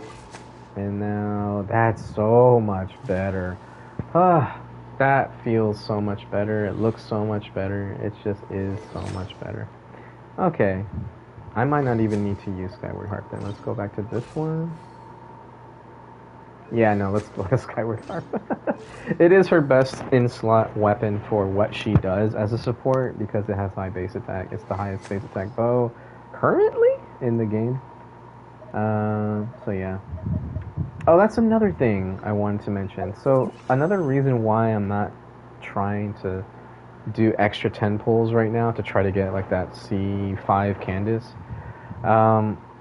is because there's so little chance that you'll get the 4-star you want, right? Hoyoverse has never had the intention of fixing 4-star pity. Like they don't have any intention of fixing that. So why do that when I could just save my Primogems? And now that I have a guarantee 5-star for the next unit that I want, whether it's early or not, I could get that unit. Maybe I get lucky. Maybe I get the early 5-star for that unit, and then I get I can pull for the weapon. So that's another reason why I wouldn't want to just spend more primos on this banner. I don't see myself getting Xilonen, number one, and I don't see myself getting even C5 Candace. So it's just not worth it. Again, though, if I save up to 24,800 Primogems and I have 5 Intertwined Fates going in, like, just before the end of this banner, I will do 20 more pulls. I'll still do it. But on the next banner with Nahida, I really want her C2. But I don't see myself doing 50 pulls or something like that, right? So I'm probably only going to spend another 20 pulls on Nahida's banner, and if I don't get it, I don't get it. But it will be, as a result, it will be at least 20 to 40 pity going into Chaska. So that'll be a huge benefit to my plans for Chaska. I would like to get her weapon. If I don't get her weapon, it's not a big deal, though. I have plenty of bows. Oh, community. This just got highlighted. I can't show it on stream, but what is this? Oh, it's just, I don't know why that got highlighted in the first place. Alright, let's go ahead and collect the battle pass stuff that I just got. Yeah, that's right. Let's finish off the artifacts. I'm gonna stop yapping here. Oh, I was checking Kachina. Okay, so let me go back to checking Kachina. That Dea being a friendship 10 kind of threw me off there. Alright, so her plume has 0 energy recharge. But it at least has defense substats. Okay, but yeah, I'm not building her for damage, so let's hope that this gets energy recharge. If it does get crit damage, I'll keep it. But I'm not actually trying to build her for damage. No energy recharge or crit damage. Goodbye. You are the weakest link. Alright. Elemental Mastery is always one where I don't necessarily like keeping these pieces to begin with. And it is a Sans, which, yeah, I don't know. I think when it comes to EM, there are only a few characters that I would be okay with having an EM off piece for.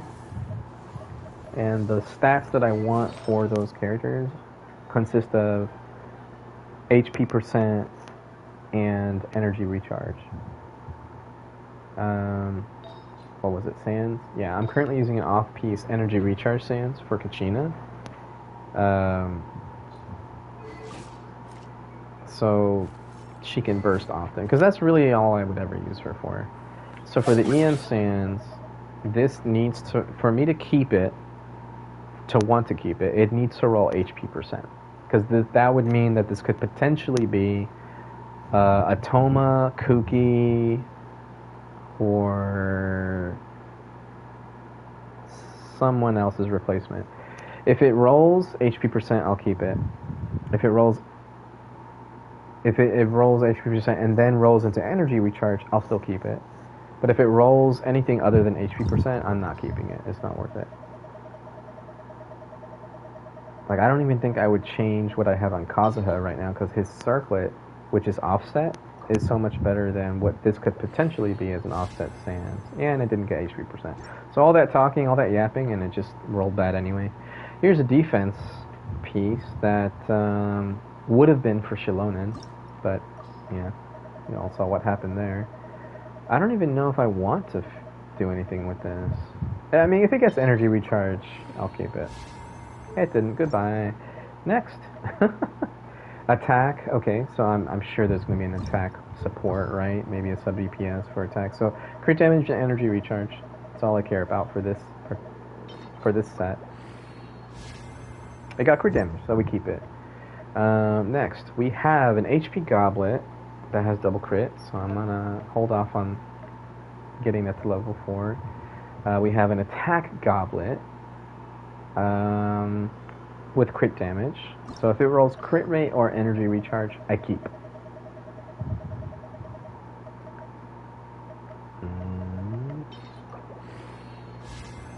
Goodbye. Next, we have... Okay, I already looked at this one. This is what she's currently wearing. So if this rolls crit rate or, again, energy recharge, I keep.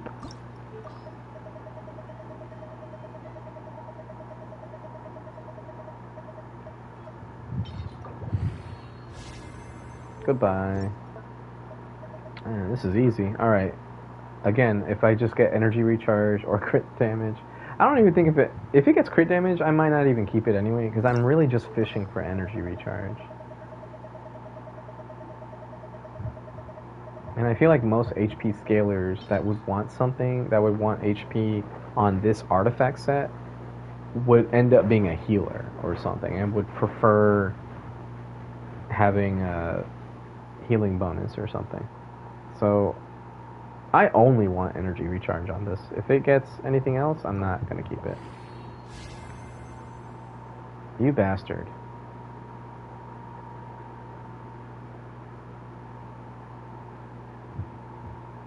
I kinda wanna see what happens if I level 8 it. Let's do it. Oh, you bastard. That was a good roll. That was a high roll. That was a 3.9 roll. Oh, why do you do this to me? I need to get it to level 12, right? So this is, yeah, that's 12. And it's dead. Okay. Yeah, no, not worth keeping that. Alright. Before anyone flames me, if they're watching this later, the reason why I'm just so eager to get rid of this isn't because it didn't get energy recharge. The crit value had to be 30 or higher, and it only has 2 more chances to get crit. If you get a 7, like 3.5, let's just say, on a crit rate, that'll be 13... Yeah, 13.6, so that'll be 26 and 6.2. That is over 30 CV. But it's so unlikely that I'm just like, I don't want to keep going. It's just, the substats aren't that great. If it had energy recharge as a substat, I probably would keep rolling this. Not as the 4th stat, because I wanted it to be the 4th stat energy recharge. If it had energy recharge and it got crit damage, any circlet, it doesn't matter what artifact set it was on, just any circlet with the HP main stat that had double crit with energy recharge, I would keep rolling it, right? Because if it had these crit stats and it had energy recharge, and maybe it rolled into energy recharge, or it had flat HP and energy recharge instead of defense and it still rolled flat HP, I think I would keep rolling it, because the roll value would be so perfect for an HP scaler that wants this piece. Say like Uvillette, you could give this to him, and as long as it rolled crit damage 2 more times, it would still be usable. The roll value would be insane, right? But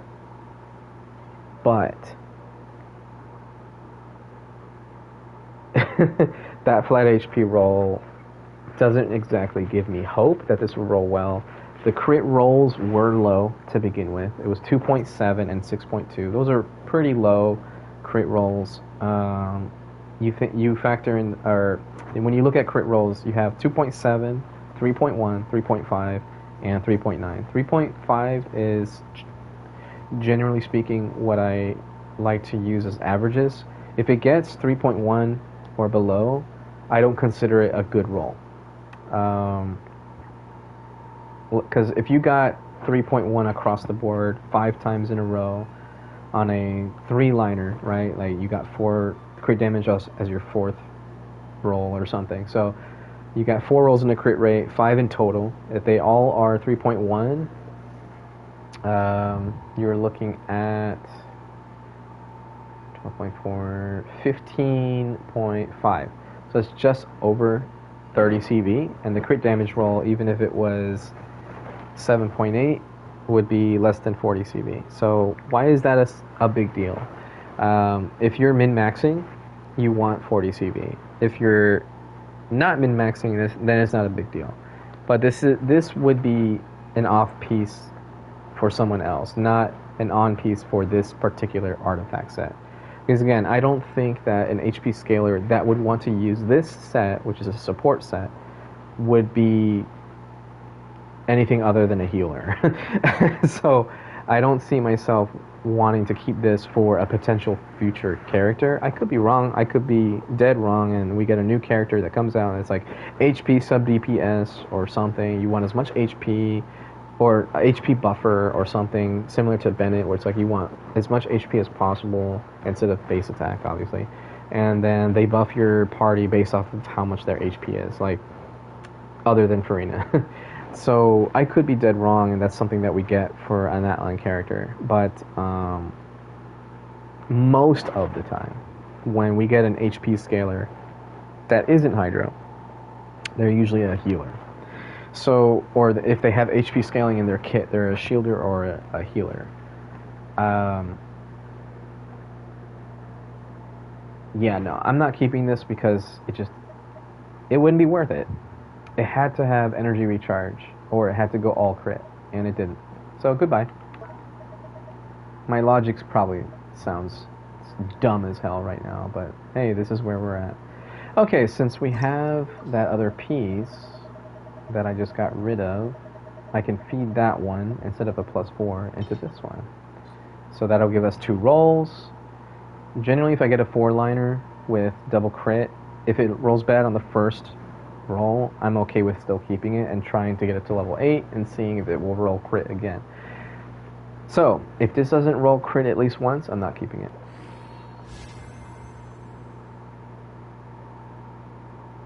I hate this game. It low-rolled the crit rate. Oh my god, what is with this game? Okay, you know what? I'm gonna get it to level 12. Screw it. Oop. Alright.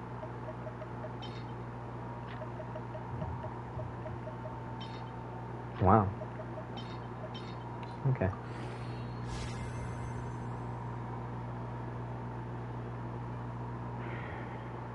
It low rolled the crit damage. I'm not keeping that. This is not worth it. This is so not worth it. I just mentioned the whole thing about 3.1, right? And this is almost exactly what I got. Yeah, that is what I got. Crit rate was at 2.7. I got a 3.1 roll. Crit damage got the equivalent. So it was at... Actually, no, it was at 7.8 and it got a 5.4 roll. So it got the worst rolls possible. That's so disgusting. Like, how do you get 2 crit rolls and still end up bad? Like, just really bad. 5.8 times 2 plus 13.2. So it's at 24.8 CV. How many HP goblets do I have? I was just talking about that earlier, too. Some event just happened. So HP, crit damage.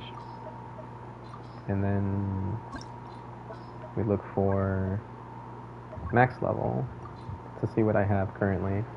So I have this, which has 14% crit rate. I always get thrown off when I see 14% crit rate, and it makes me think it's the crit damage. But yeah, 14% crit rate. I have this. It's over 30 CV with a lot of energy recharge. Oh, I need to look up Goblet.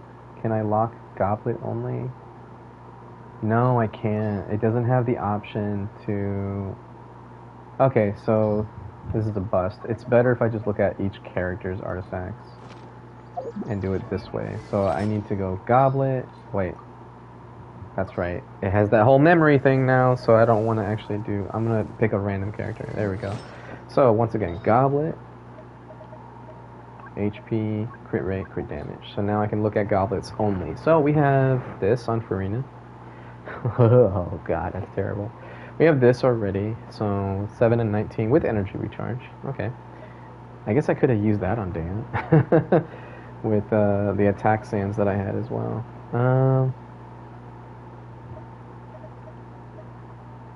Yeah, that's it. Those are the only pieces I have.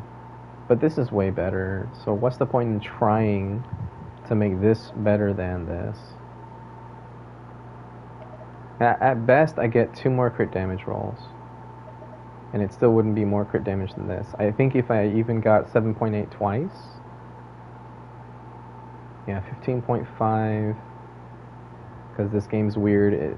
7.8 twice in Genshin does not equal 17, or 15.6. For some reason it equals 15.5. Weird math. Genshin doesn't know how to do math, apparently. But it rounds down, so it'd be 15.5. So it'd be 28.7. Still not more crit damage. More crit value, but not more crit damage than this. Substats-wise, this is better because of the flat HP. But I feel like it would be too much to ask to try to get those stats. So, goodbye. Let me do that friendship event real quick. There it is. Whee!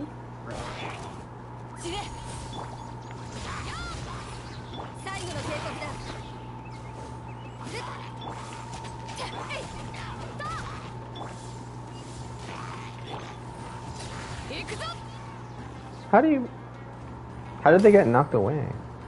They couldn't have been overloaded for that long, could they? That was weird.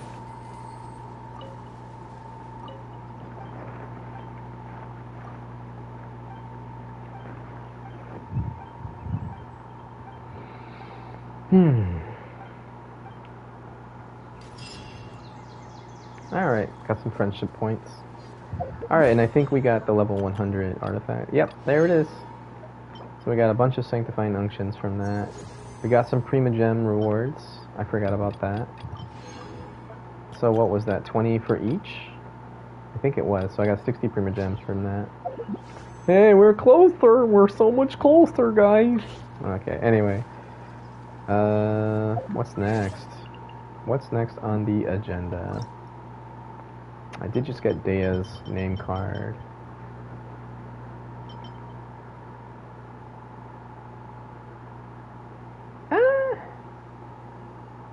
I like red, but I don't know, there's something about this. It needed more colors. I think it's just too much red and orange. It's fine, I guess. I don't want to switch though. Nothing against Dea's name card. Like I don't think it's bad. I just don't feel like switching from it. Okay, so now that we have some plus 12s that we can throw away, that should get this one to plus 8, right? So the idea is if this doesn't roll crit damage at least once, I don't keep. Wow, F off with that BS. Alright, that didn't roll what I wanted. Last, I don't want to roll this. I'm on such a bad luck streak that I don't want to roll that.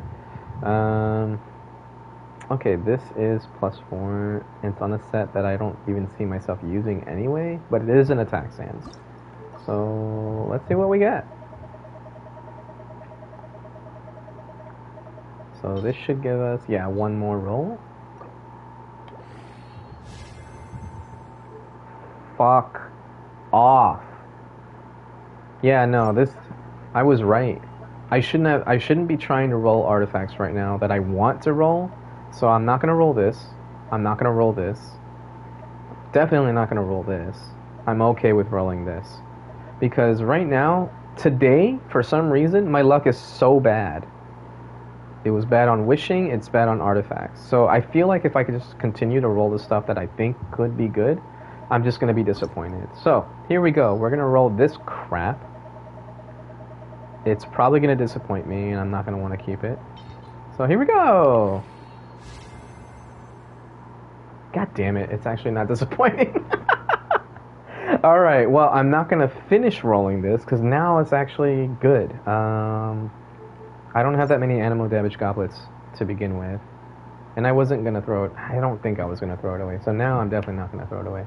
Okay, but that's it. I'm not rolling any more artifacts because I think my luck has run dry with these pieces. I kind of want to roll this to see what the fourth stat would be, but I don't want to use a +4.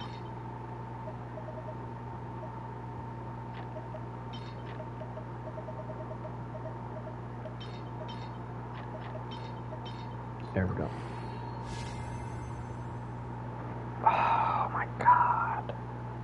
What have I done? I just cursed this piece. I just cursed it. I just ruined this piece. I shouldn't have rolled it.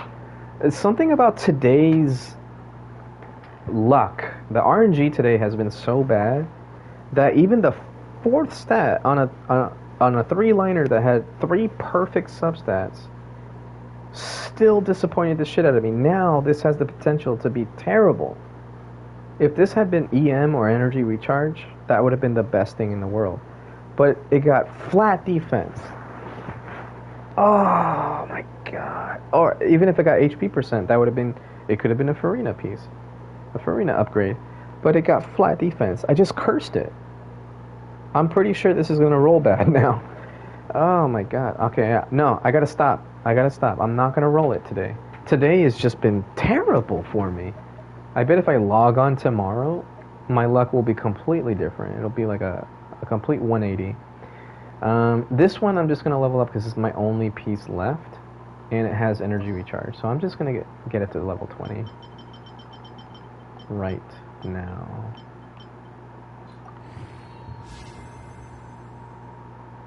Wow! Not a single energy recharge roll? Are you kidding me? I'm not even gonna bother maxing that out. Wow, man! You ever heard a grown man cry before over a video game? Because that's what's about to happen. Jesus Christ! Genshin Impact, bro. Are you kidding me right now? Like, that was a garbage piece already. It's not like that was a good piece. The only thing I wanted was energy recharge. And you give me EM? Come on, man. Damn, that's such crap.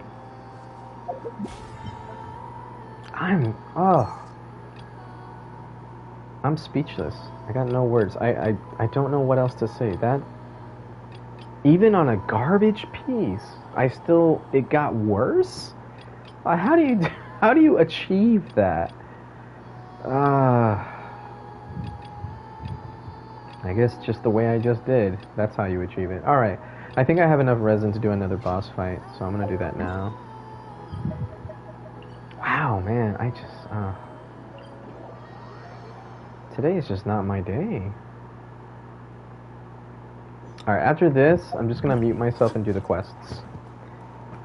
I don't really feel like talking anymore.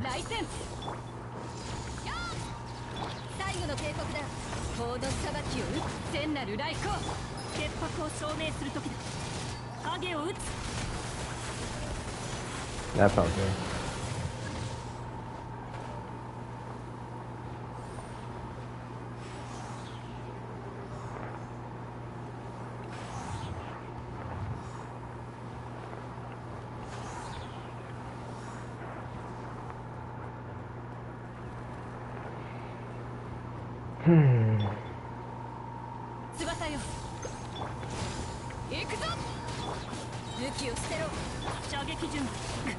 Oh my god. Can you give me a break? Oh, Chef heal is up to 35k, or 3500, that's not bad. +4? Nah. Oh. Let's see how bad our luck is continued today. Alright, if this gets crit rate, I keep it. If it doesn't, goodbye. I'm not gonna feed another 4-star in it, or 4 level 4 in it. I'm just gonna get it to level 4 with the spare artifacts we have. There we go. Goodbye. That was easy. Alright, let's see how many we can feed into the artifact transmuter. I think I used 1 or 2 4-stars already. Yeah, I actually used some, so I don't even have... Yeah, damn, I don't even have 8 4-stars that I can feed into it now. Or 4-stars, level 4s. That's pretty sad. Yep, goodbye. So, that's it. That's it for the Battle Pass stuff. Tomorrow I should have enough resin to finish off the 5 bosses thing. And then I will start doing gold ley lines. You know, this day wasn't all bad though. On a positive note, I feel like I had a really good job interview. It was an in-person interview and the conversations just kept going. It didn't seem like they were trying to cut me short or anything. So there's some hope in this world outside of Genshin. So fingers crossed that they call me back and say, all right, we're ready to... Because they said they're going to do one more interview. It's a phone interview with like some regional guy. So hopefully I get that call. It won't be tomorrow, but it would be Thursday. Oh, I guess today is tomorrow. All right, so it would be tomorrow. Oh, the PlayStation's official news thing just changed for Genshin. So maybe the store has that bundle. It's gonna kick me. I think it's gonna pause my stream to look at it though.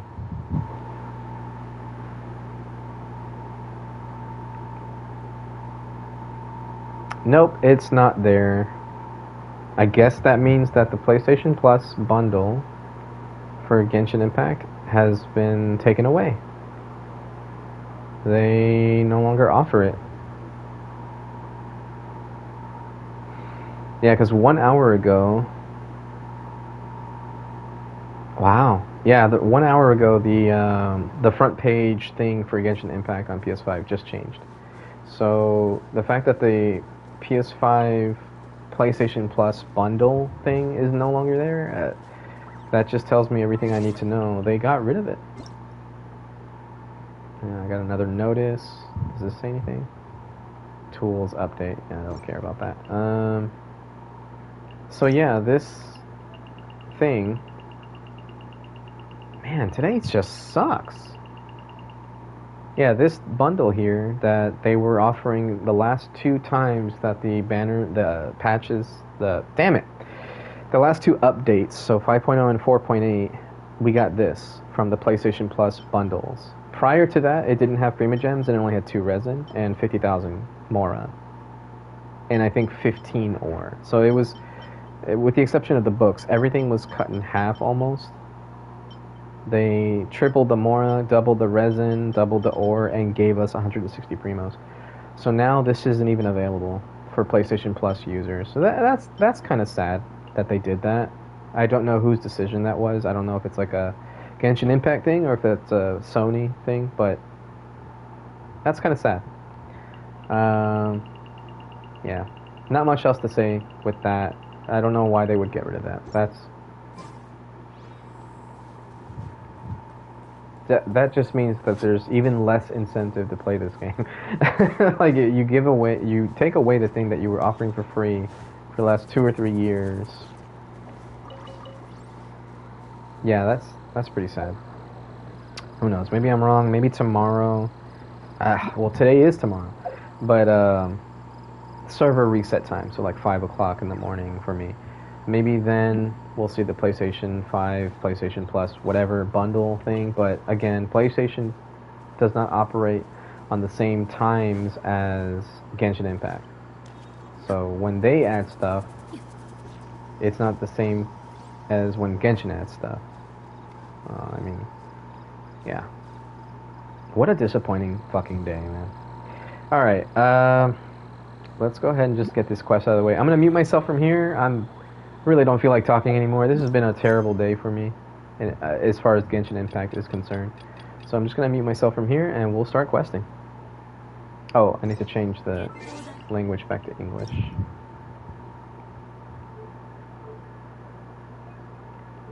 Let's put the volume up as well.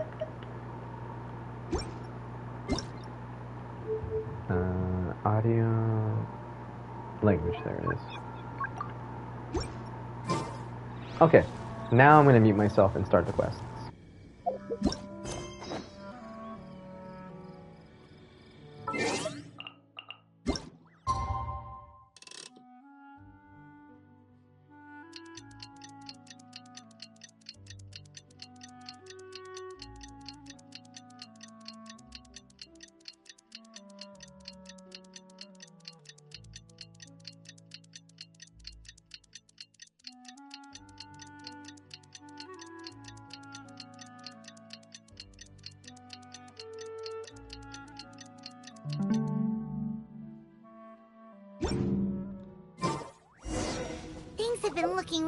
For Natlan lately. There are more and more commissions from the Adventurers Guild, and they're all related to the Abyss. Just waiting around won't do us any good. Let's go and see if there's anything we can do to help.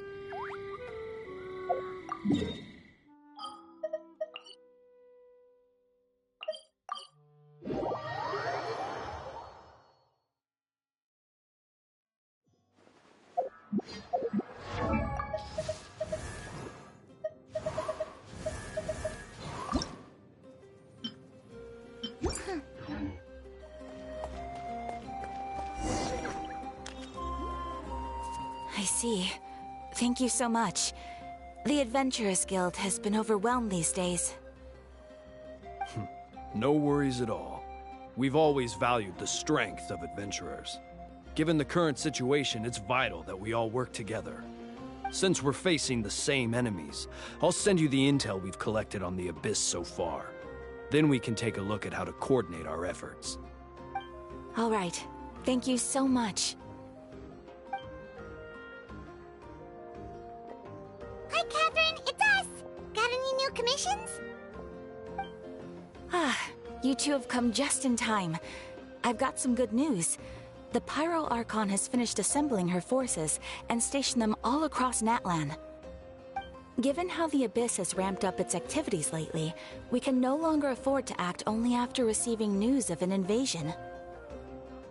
So the Pyro Archon suggested that the Scions of the Canopy and the Adventurers Guild focus on collecting and disseminating intel. That way, we can stay informed of everything that's happening across the land.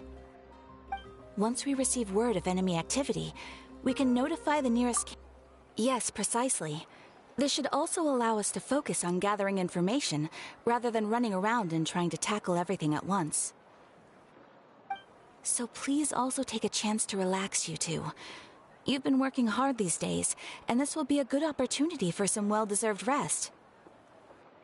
So that's the plan! Whew, we can finally stop and take a break!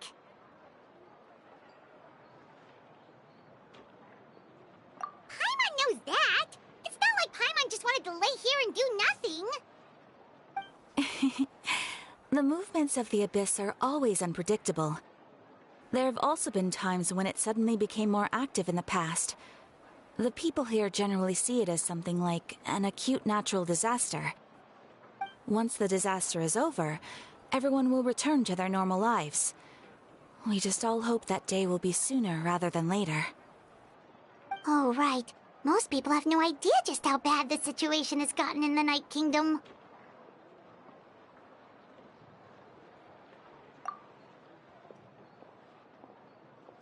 Oh, hey, Kachina! Are you feeling better now?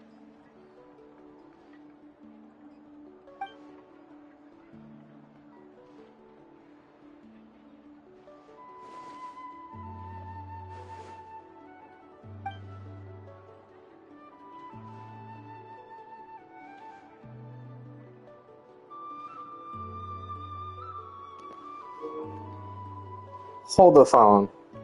Alright, I took out my headset because I wasn't gonna talk anymore. What the fuck? Are you serious? This is an Archon quest? And they don't have voice-acted lines?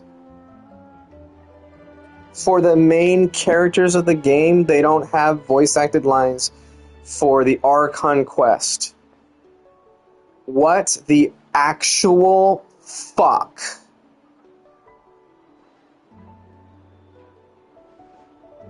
What happened?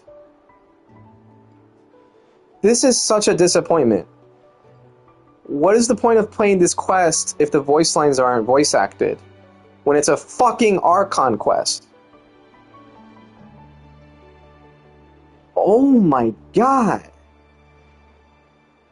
What is going on with this update? This is starting... Okay, I know I had bad luck on the banner pools and the artifacts and stuff like that. That's just RNG. That's just bad RNG, but 5.1 didn't address any issues that I had with like the Sanctifying Elixir or some of the region-based stuff. It didn't really fix anything. We got a new character, and we're supposed to have a new Archon quest to look forward to. Something to advance the story. It doesn't even voice act the fucking Archon quest. If you are having issues with voice actors, delay the fucking update. Get your shit together. Fucking delay the update. You did it with Ayaka. It's not like it's out of the realm of possibility for them to just, hey, we're not ready to push this out yet, so we're going to delay it. You have more chances to get your Kinich and Raiden and whatever, save more Primos, whatever, until we can actually get everything ready to go. But sudden, I am beyond disappointed. I am so fucking angry right now. How are you going to do that? How are you going to come out with this new quest and you don't even have voice acted fucking lines for an Archon quest? What's going on? What the hell is going on? This is fucking sad. I usually just play this on the side, like the Archon quests. I'll just turn up the volume, mute myself, play it on the side, and pay attention to other things around me. So that way at least I can upload a VOD where it just has the dialogue. If someone wants to just listen to the dialogue without my interruption, they can do that. Granted, I was kind of harsh on Molani's voice acting in the last Archon quest, but that aside, usually when there are quests like this, whether it's event or Archon quests, I shut the fuck up the majority of the time and just let it play so that people can listen to the voice lines and listen to the story. How are you going to have Paimon voice acted when nobody fucking likes Paimon, and you don't have Kachina voice acted when everyone loves Kachina? I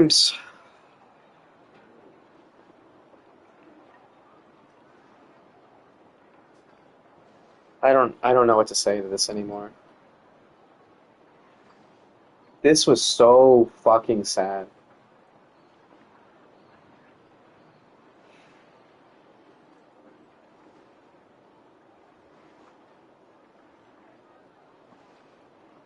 Wow. Just wow. I don't know what to say anymore. This is just so fucking disappointing.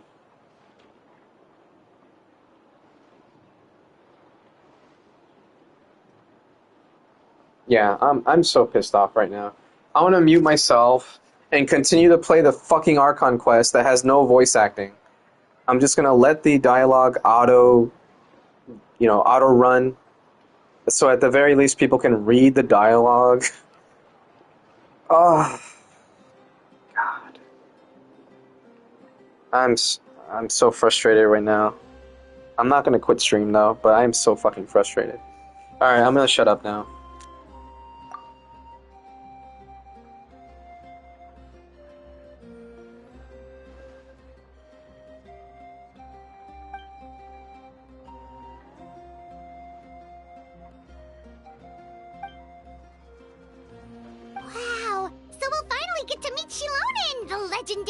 forger of ancient names!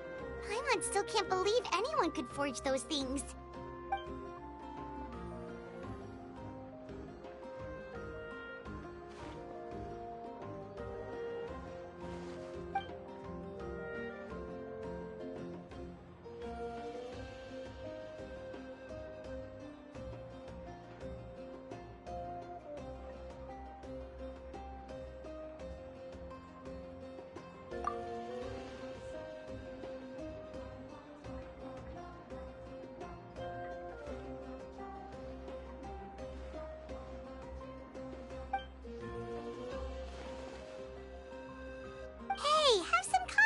Yourself, Kachina. After all, you're already a victor of the Night Warden Wars.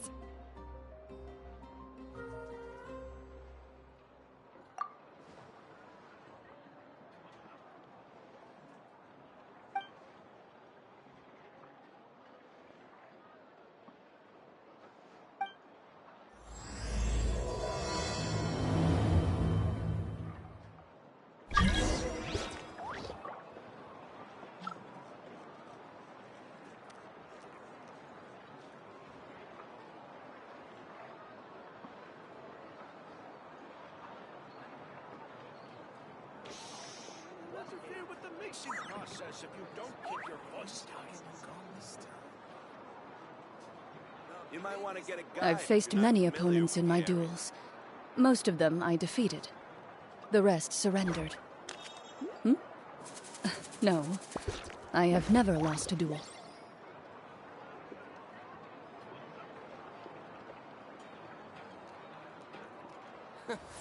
Is the ability to not get lost some sort of talent?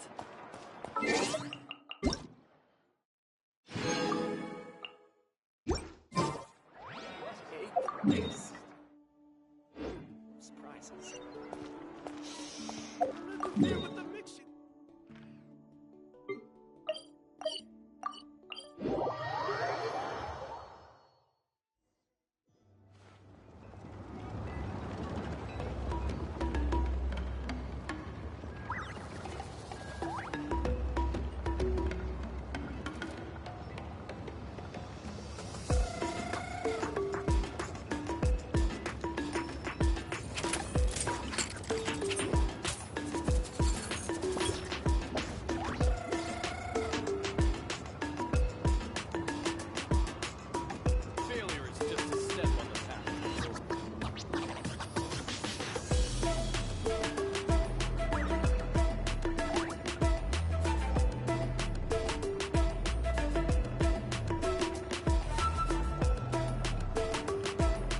In my role as champion duelist, my opinions do not matter. For when I draw my blade, I am but an instrument of Fontaine's law.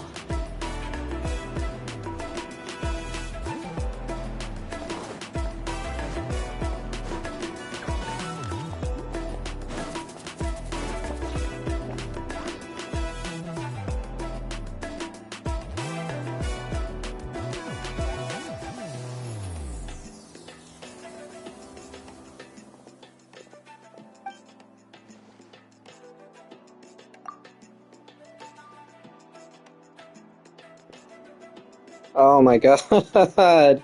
I can't even let it play on auto because the dialogue, the text on the screen went by so fast that unless you were reading it word for word, the moment each word appeared on the screen, you would have missed what Kachina just said. I can't even let it run on auto. I'm in a Discord server right now for some people that play Genshin and other games that I like to play. And I seen someone mention this thing about Kachina, so I'm gonna check and see if this is some sort of glitch, a bug, or something. If it's a bug, I don't want to continue the Archon quest today, so I'm gonna put it on pause for now. I'm just gonna keep the screen right here. I'm gonna mute myself and keep looking into that Discord. Probably try to look up maybe a Reddit post or something, Twitter, whatever. See if I can figure out if this is a bug or not. If it's a bug, that would be really sad, but at least it would be fixable. If it's not a bug, I am still going to be extremely disappointed at what is happening. But yeah, I'm just gonna mute myself. I'm gonna look some stuff up. I'm not gonna pause the stream. I'm just gonna leave it on this screen for a little bit and see what I can find. If it's not a bug, I'm just gonna continue the story. If it is a bug, I think what I'll do is, for the first time in a while, is I'll stop doing the Archon quest midstream and see if I can wait out the bug or something. I don't know. I mean, we only have so much time to do the Archon quest anyway. I just like doing them on stream. I don't know why. Man, I don't know. I'm not gonna voice act it myself, that's for sure. Anyways, here I go. I'm gonna mute myself and see what I can find out.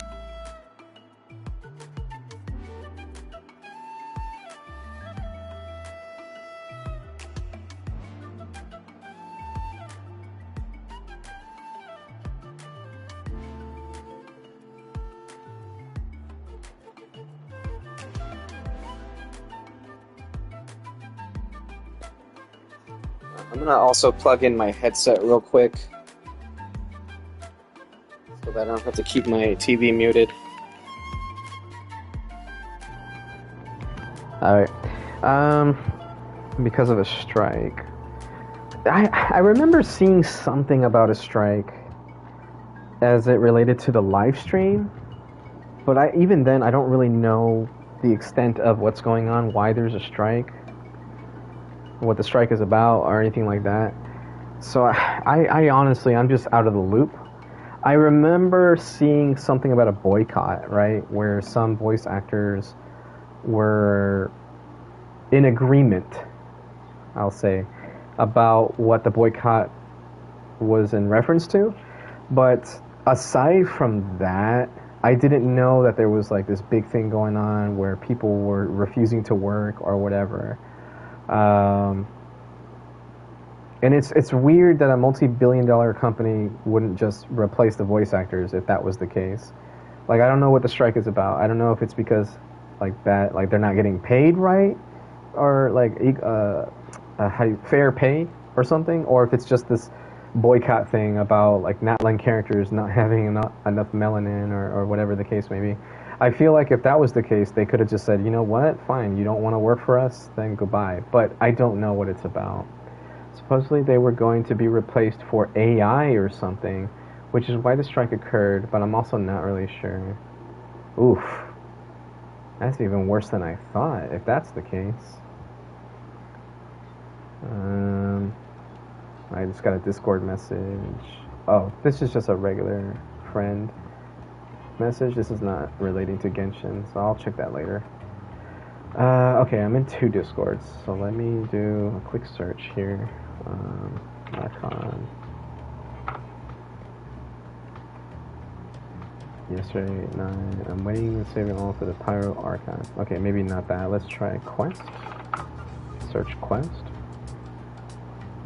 This is actually yesterday. Cool. Finally doing story quest. Alright, this was 2 days ago. Alright, so no one in this server has mentioned anything about the quest so far. Let's just try voice. Yesterday, Japanese voice. Due to recording arrangements, some content in version does not have English voiceovers. We sincerely apologize for the inconvenience caused. Oh, it was in the... Okay, so... well, I'm stuck in a dialogue thing right now, but apparently someone quoted something from within the game that says, due to recording arrangements, some content in 5.1 does not have English voiceovers. We sincerely apologize for the inconvenience caused. Yeah, your apology is worth shit to me. Like, come on, man, guys. Oh, they were okay with pushing out because of I know it was because of COVID and whatnot, but still, the fact that they had the ability to extend the banner, to delay, updates and stuff like that because of, certain conditions, right, means that they could still do that again. Why release a 5.1 update that's not complete? Why won't they just go, okay, we're gonna have to get a new voice actor or whatever, blah blah blah, and just get it and just delay it? If they don't have everything 100% working, why are they releasing an unfinished product? I don't know. That's just me. I don't know if that's just my work ethic talking or just my disappointment talking. I really do feel like this is a terrible decision on their part.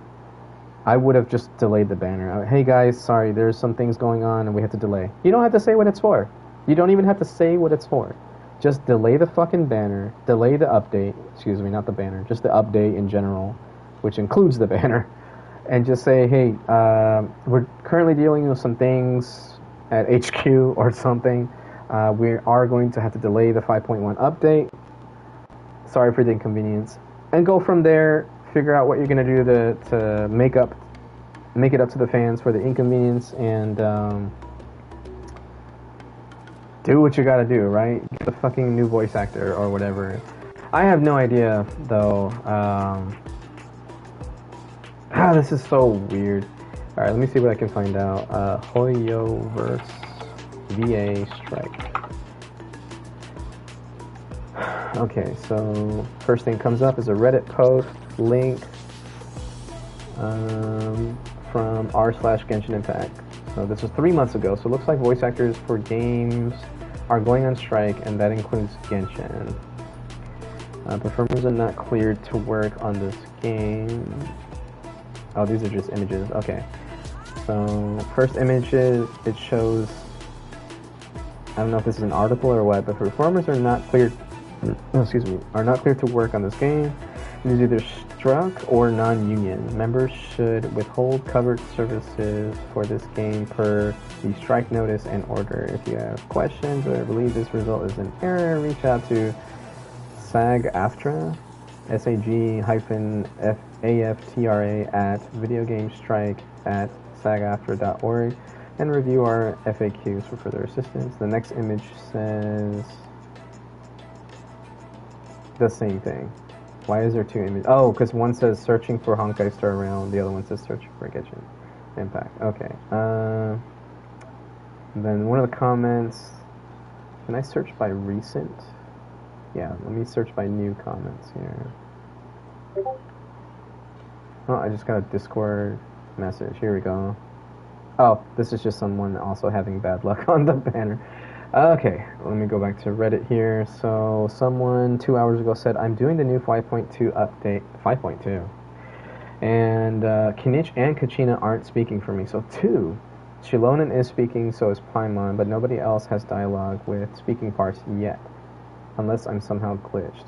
Someone responded saying, you're not glitching. They hid it very deep within the announcements and said, due to recording arrangements, some content in 5.1 does not have the English voiceovers. We sincerely apologize for the inconvenience caused. Can't remember where I saw that, but here's a screenshot. Okay, so this was the same thing that I saw in Discord. I do remember something when I watched one of the Xilonen trailers. In the description on the video, it wasn't the most recent one, but it was the one right before that, where she's talking about being a blacksmith or something. That video was all in Japanese. Let me see if I can find it.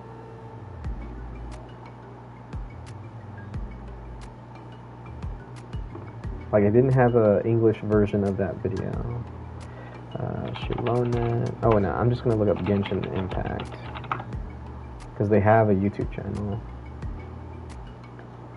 And it would have been...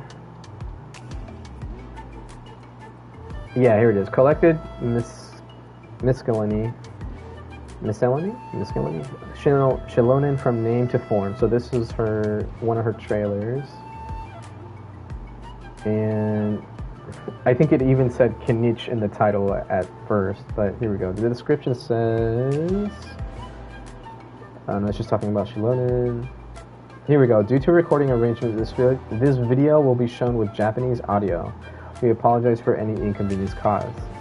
So this is voiced dialogue from Xilonen in her own trailer was having issues. So I'm surprised they even have it for the story quest, according to some of these Reddit posts, that at least she's talking. I guess I could just switch it to Japanese. because apparently Japanese voice actors did their jobs.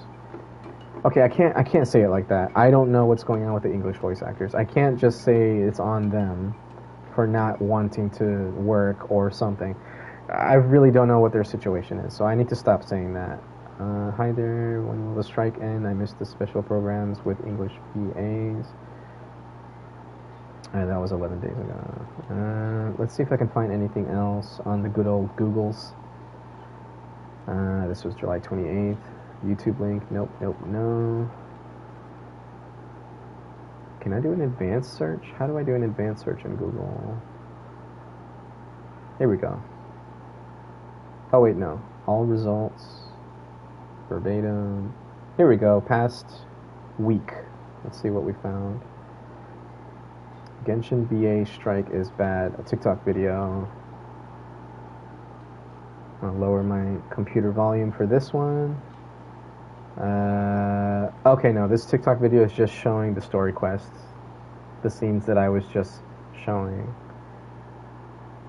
Someone said, did I just join the game too early? Okay, so let me just look up, instead of Hoyoverse, I'm going to look up Genshin Impact BA Strike. And then all results, we want past, yeah, still past week, okay. And a fan reacts to pulling for Shiori, no. A Facebook post, heard from some people that some dialogues do not have. Maybe I should go back more than a week then. I wouldn't know how far back to go, but let's see. Let's try month. About SAF-AFTRA strike for future Genshin in English. Okay. Apparently there is a SAG-AFTRA. I'm going to type that in chat so I don't have to spell it out every time. I'm going to put this so that at least it's on screen or in the chat. So apparently there is a SAG-AFTRA strike on Formosa, which include Genshin.Union. Oh, he just didn't. Okay, it's not .union. He didn't space apart his punctuation. So, which includes Genshin. Union voice actors cannot work on non-union projects. Past work is okay. Which may be the reason Knish teaser and collected Miscellany isn't voice dubbed yet. But didn't people say only Genshin is affected by the strikes? Question mark. So what's with Show also got same treatment as Knish? Put that aside, is there... Man, I can't stand it when I'm reading stuff, and I can tell they're not native English speakers because of the way the sentence is put together, so it's hard to read.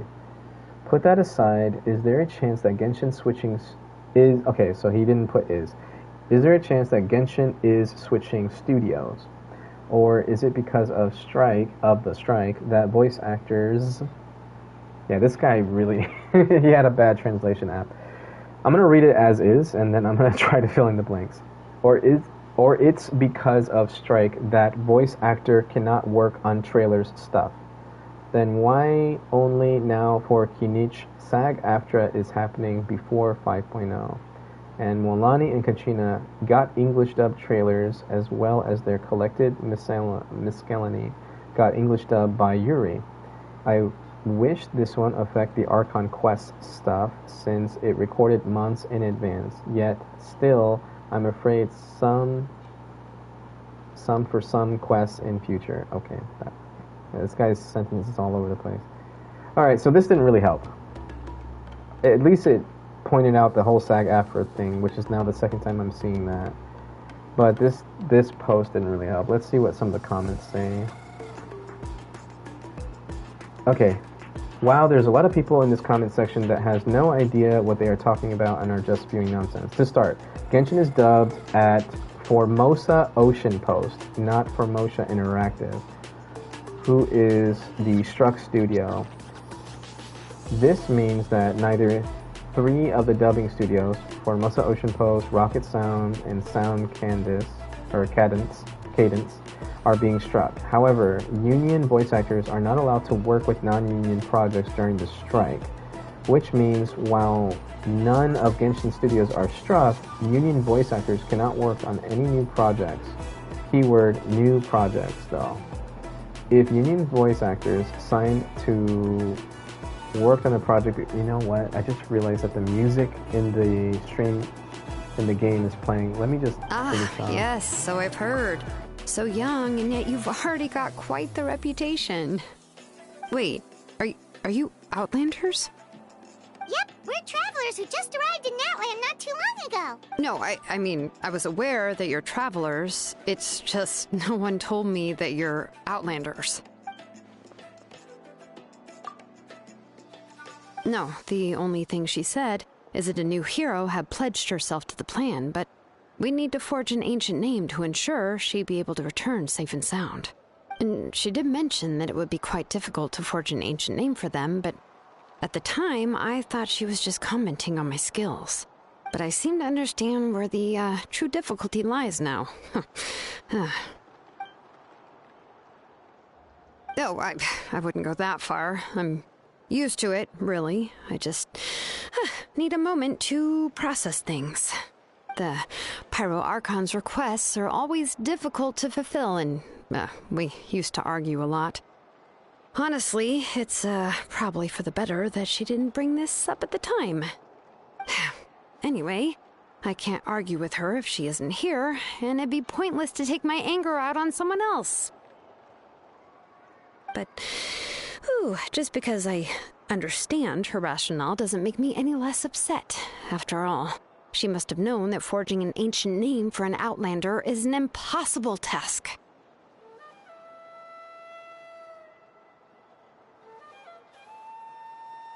It's impossible?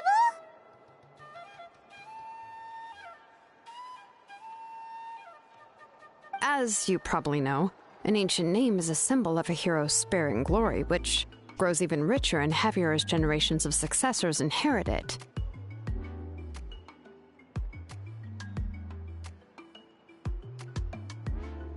We forge ancient names by engraving the heroic deeds of an individual who will become the first hero of that particular name.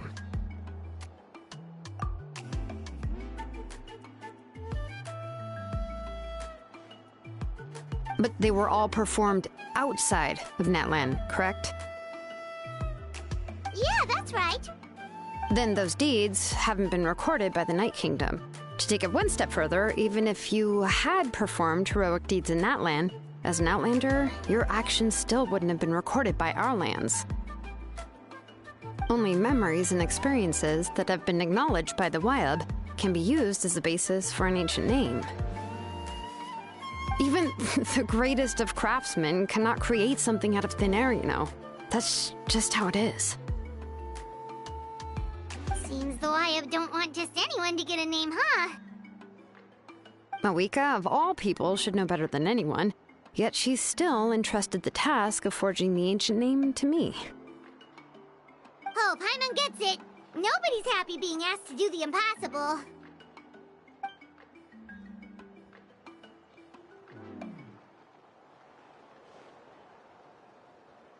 Ugh, don't remind me. Let's just focus on how we can pull this off. How to achieve the impossible. You mean you're already willing to accept the task? Well, what else can I do? What's happened is already done, and it's not like I can outright defy the order of my Archon. If she gave me this order, then she believes the ancient name is an indispensable part of her plan, and that I'll be able to find a way to make it happen. In other words, the order is an affirmation of my abilities. Whoa, not only has she accepted the task, but now she's looking for silver linings?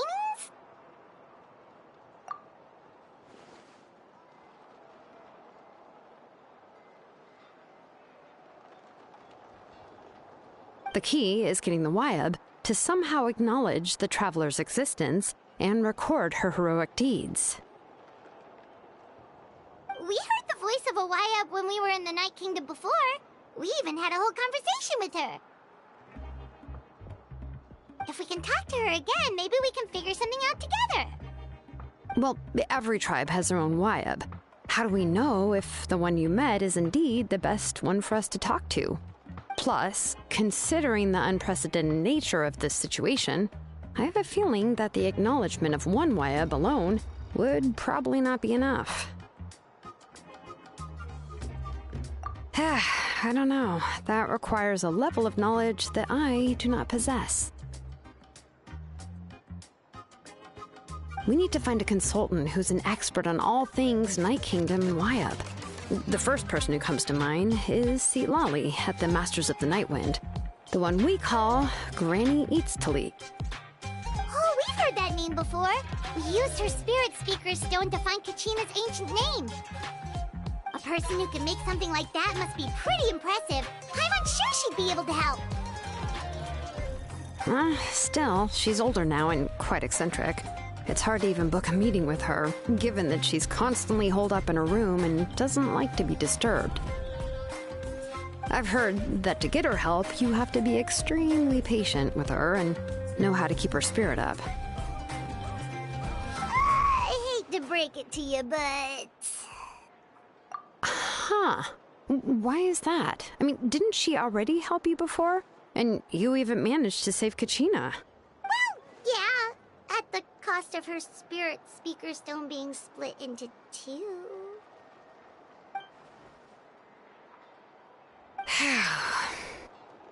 Great going, Moeka. We're already off to a rocky start here. In that case, I guess your only option is to try to emphasize that this is an important order from the Pyro Archon.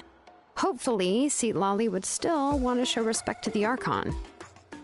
I'll also write you a letter on your behalf. If you can find someone to deliver it and mention some good things about you, then that should help too.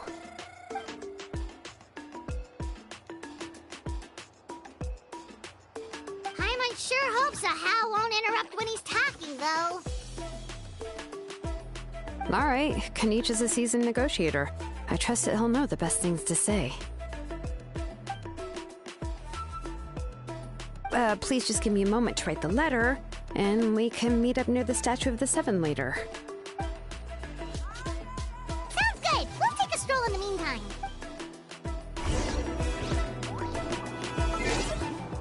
Okay, man, I just turned the volume up, now I'm turning it back down. So, I'm gonna turn the volume down. That way I can read what I found here. And not have the music like going over my voice or me having to talk too loud. Okay, so it has to do with union voice actors. I still don't quite understand how it all works, but apparently Genshin's, according to this guy's comment anyway, Genshin's voice acting studios are not affected by voice actor strikes or whatever, or any kind of strike or whatever. I don't know. But as some sort of, when it comes to some sort of terms for a strike, not terminology, but like terms as in like conditions, right? Union voice actors are not allowed to work with non-union projects during the strike. So some of the voice actors are union voice actors. That's all I can gather from that. He goes on to say, if union voice actors signed to work on a project before the strike started, that project is grandfathered in. This is likely why the trial. Okay, he didn't say why, but this is likely why the trailers are not dubbed while the game is.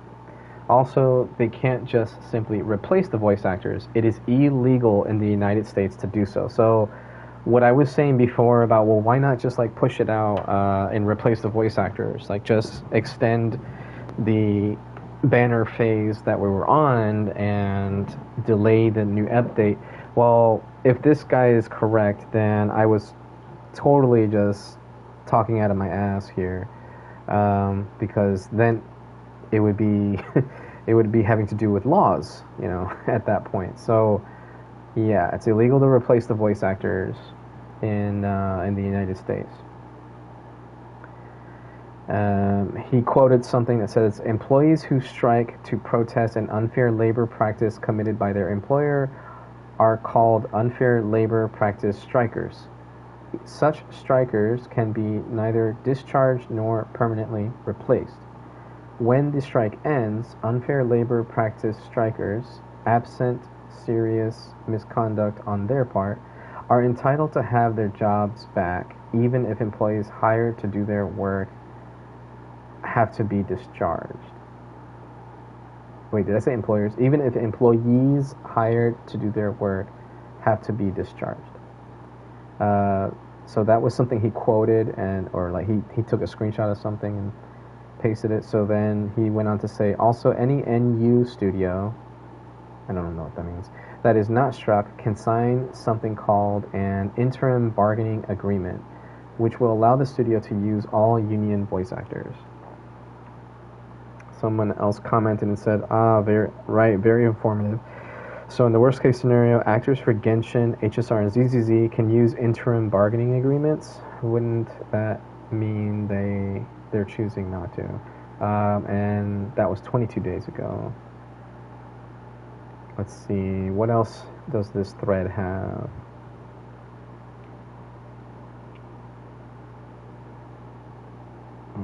It said, only is affected by the strike. If it's just internet pixels like you and me, then... Oh, this guy's just talking out of his ass too. This other guy I'm not reading this out loud because this guy is not stating anything specific. He's just voicing his opinion.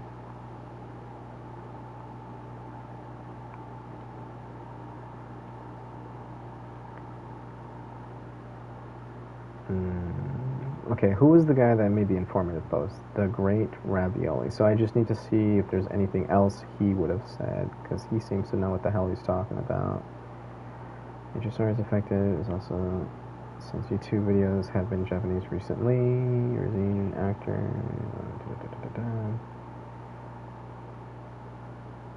Yeah, I'm not seeing anything else by this guy. Okay, let's see what other links I'm able to find here. Why are the Genshin VA on strike? Let's see. TikTok.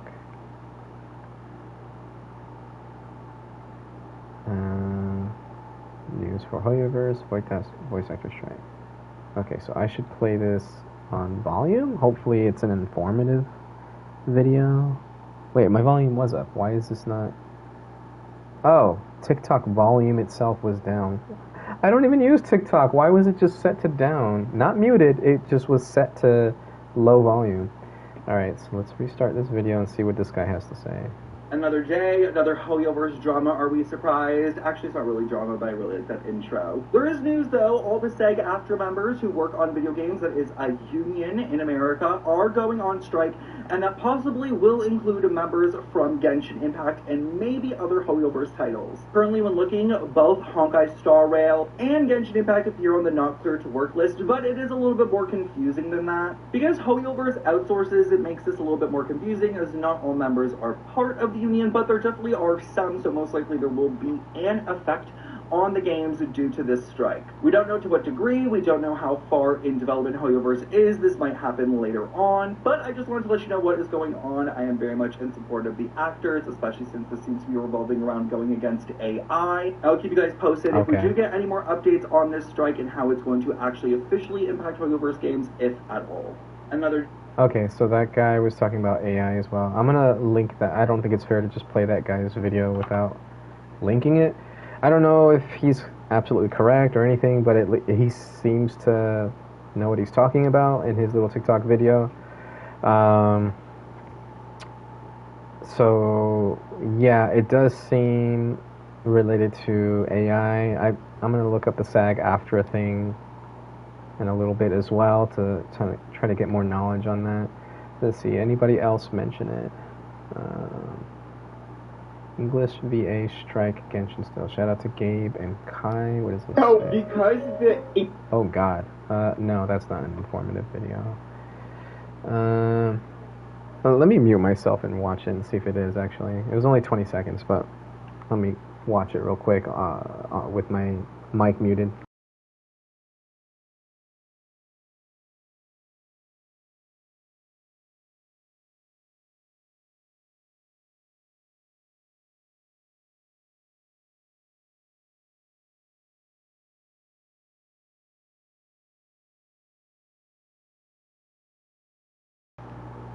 No, it was just a react video. I'm glad I didn't keep my mic unmuted for that. No Kanish voice lines, but we get to hear this emo-looking gacha OC talk. I'm so done with this, bro. So someone was put up a video about Aurora. I haven't even gotten to that part in the quest. So yeah. Let's see. Anybody else mentioned the strike on this TikTok feed? I guess I don't know what to call it. No. Okay. There's another link. Voice actor strike. It just leads to the same videos. Okay. Let's discuss something serious. Maybe recording flaw. This is a Facebook post. Recording flaw and voicing strikes. What caused the new videos released to start using Japanese dubs instead of English dubs? Even if the English. Okay, so there's a lot of people talking about it here. Oh, good. A link. Watch Risley VA video on this so you get actual information. So let's go ahead and open that in a new tab. And I'm going to pause the video. It's a YouTube video. I'm going to go back to the Facebook post. Oh, I got notifications on Facebook. Oh, cool. Let's see. So the initial Facebook post reads, I already read it, but I'm going to reread it. Let's discuss something serious, mainly the recording flaw and voicing strikes. What caused the new videos released to start using the Japanese dubs instead of English dubs, even in the English channel of Genshin Impact? So someone responds, wow, this is a long one. It's to do with the SAG-AFTRA strike. Scene Actors Guild and American Federation of Television and Radio Artists. Oh, that's what SAG-AFTRA stands for. It's exactly the same as the writers and actors strikes that happened in 2023, which meant a lot of television, streaming, and movies were on hold for months. There's still a fallout from that today as media companies are still trying to catch up. The voice actors who belong to the union are striking and won't stop striking until there's an agreement. And it's mostly to do with AI. Some unscrupulous businesses are wanting to steal voice actor voices to use with AI to avoid paying voice actors, which is pretty awful for the voice actors because it's their voices and their incomes. They're wanting protection for their voices, which is pretty fair. It probably won't affect gameplay and storylines for a little while because they record those months in advance, but it will affect trailers and teasers, possibly live streams. Hopefully there's a resolution soon. So that's kind of like a basic explanation about what this strike is about. Just from what I read there, I doubt Hoyoverse is involved in trying to get voice actors replaced by AI. I don't know. It's a weird thing. They're like a billion-dollar company. They make so much money. They can afford to pay people. So I would doubt that they would be doing something like that. But because this is most likely like multiple things, not just Hoyoverse, right? So if the voice actors are on strike and they're part of the union or whatever, they might not be specifically on strike against Genshin Impact. It's just this AI thing as a whole is like a larger net. So it just happens that Genshin Impact is affected as a result of it. That's what I think, but I'm going to keep reading and see what other comments there are. Basically, the strike against AI voice actors. Okay, that was, yeah. So that comment said what I said. Okay, because it's Naruto and Sasuke. Okay, that's a joke comment.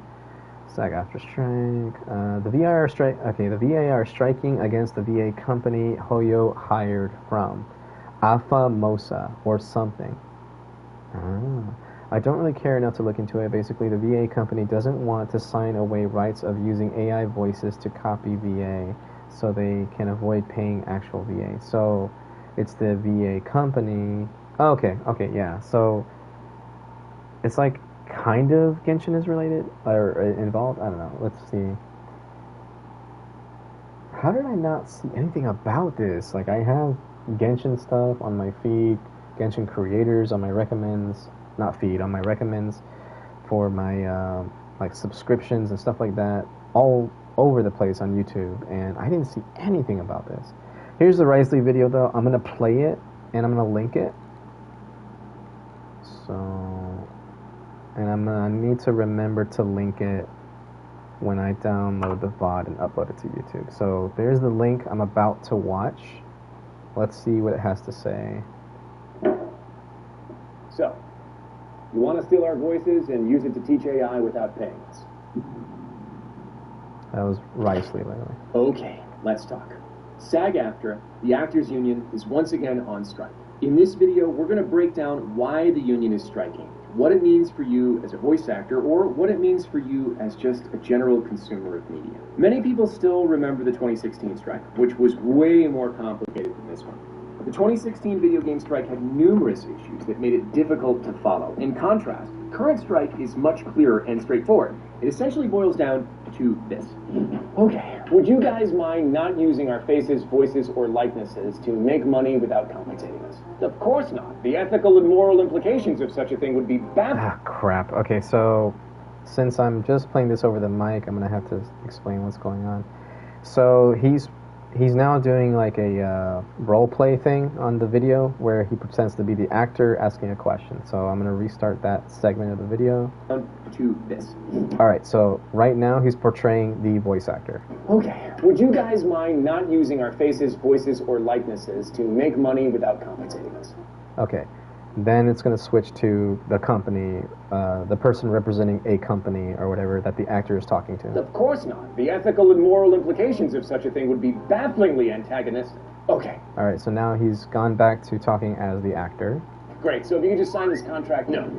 Alright, and then he's saying that the person representing the company just automatically said no, so then he switches back to the actor. So you do want to steal the method by which we make our livelihood and teach artificial intelligence to use them so you could replicate them without our permission or compensation?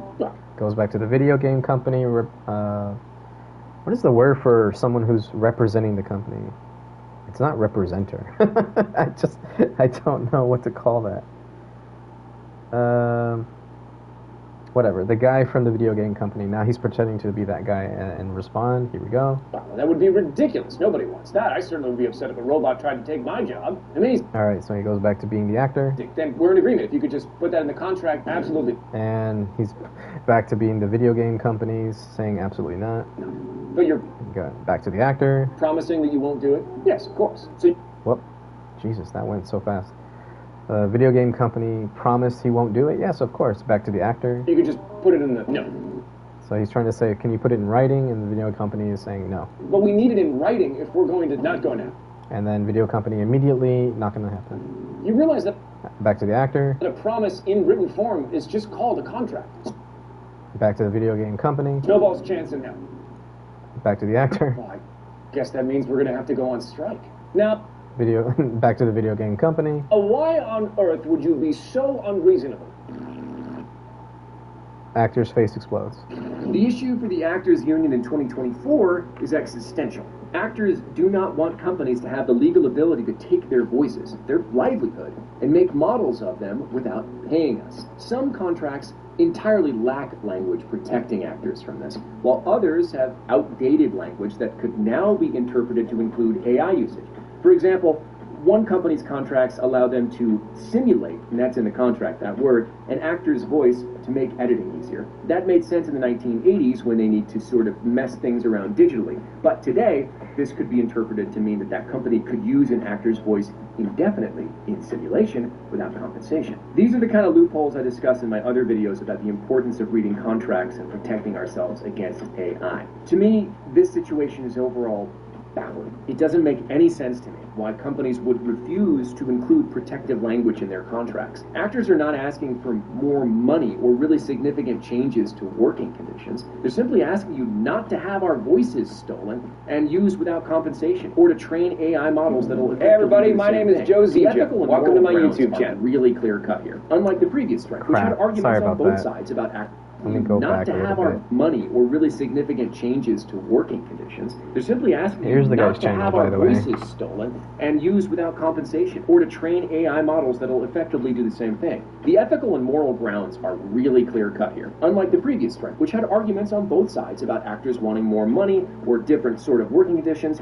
Like I said, it was much more complicated. This is very cut and dry. And I hope I'm saying that this strike won't last long, but I often feel like I'm punished for being an optimist, so I'll refrain from further predictions. So that's why we're striking. It's basic, easy to solve. There are already contract riders, like those from NAVA, a great organization you should familiarize yourself with, that addresses AI protections. Many companies have signed these agreements without issues. Games are still getting made. Nobody's losing money. A complicated legal and bureaucratic structure that's like, well, we have to run this through legal, shouldn't really excuse larger corporations from doing the same. This simple request harms nobody and helps everybody. Usually, I can see both sides of an argument. Most of my friends and colleagues will know that I'll always play devil's advocate, but this one confuses even me. It's really frustrating that it had to come to a strike, but here we are, and that's why. Now, let's talk about what a strike means, as there are many misconceptions about it. Last year, when the same union went on strike for the film and TV contract, I had people accusing me of being a strike breaker, which didn't make sense, on my voice acting ads. There's so much misunderstanding and misinformation out there, so it's important to focus on the specific details of a strike. By the time I finish explaining, you'll see how narrow the strike actually is. First, the union, SAG-AFTRA, I'll use both interchangeably, strikes per contract. This means there are several collective bargaining agreements, contracts, under the union's umbrella, including film and TV, commercial, interactive, which includes video games, animation, dubbing, and others. Each has its own rate structure, has its own working conditions and provisions, as well as specific companies signed on to that contract on the production side. When the union says it's on strike, it generally refers to one particular contract, not the whole union. Actors are not prohibited from working in commercials or other genres associated with completely different collective bargaining agreements. Currently, the only contract on strike is the interactive media agreement, which we'll call the video game contract. On top of that, not every video game is struck. Many video game companies have never engaged with the union and are not under a collective bargaining agreement. Sometimes you'll hear, is this a union game? Is this a non-union game? Is this a union project? Is it a non-union project? Yeah, I didn't even know that was a thing until now. So I never would have asked, is this a union game or a non-union game? But hey, we're learning. For non-union projects that have never been union, the union can't strike their games. Therefore, there are games that you're going to see come out that are outside the union's jurisdiction. Similarly, if an actor isn't in the union, they're not governed by union rules. They're not technically needing to strike anything. However, I'm going to check real quick and make sure that it's actually getting through the mic here.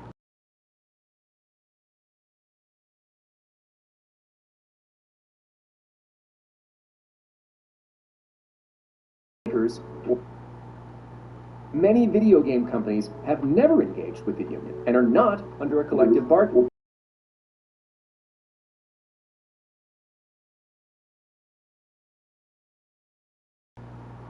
Okay, it looks like it is going through.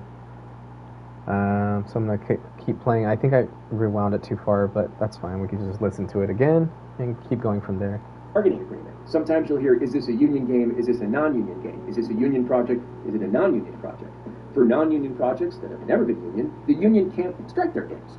Therefore, there are games that you're going to see come out that are outside the union's jurisdiction. Similarly, if an actor isn't in the union, they're not governed by union rules. They're not technically needing to strike anything. However, strike breakers, or scabs, are generally ostracized by the community, even though the union can't technically punish them. If you're caught breaking the picket line, being a scab, breaking a strike by working on struck projects as a non-union member, not great for your career or your reputation. Additionally, not all games under the union are struck. Some games are grandfathered in because they were in production before the strike, even if they're built under a struck company. If a game or a company signs an interim bargaining agreement providing AI protections, the union will work with them even during a strike.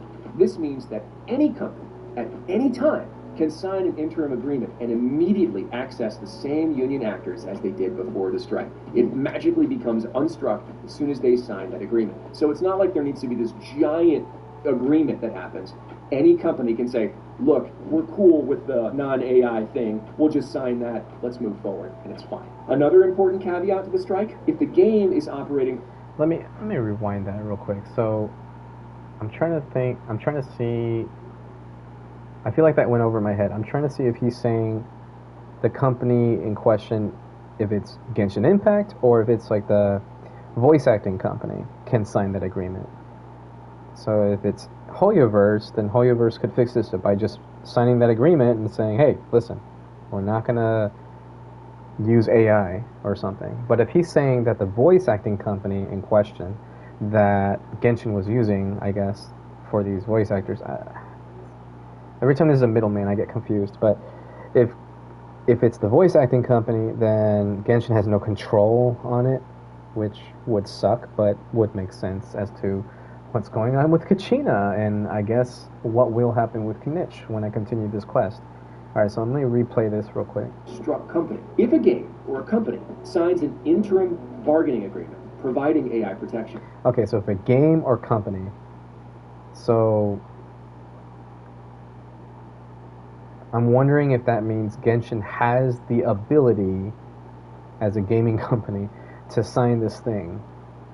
That way they can at least guarantee their voice actors are safe from Genshin using voice acting AI.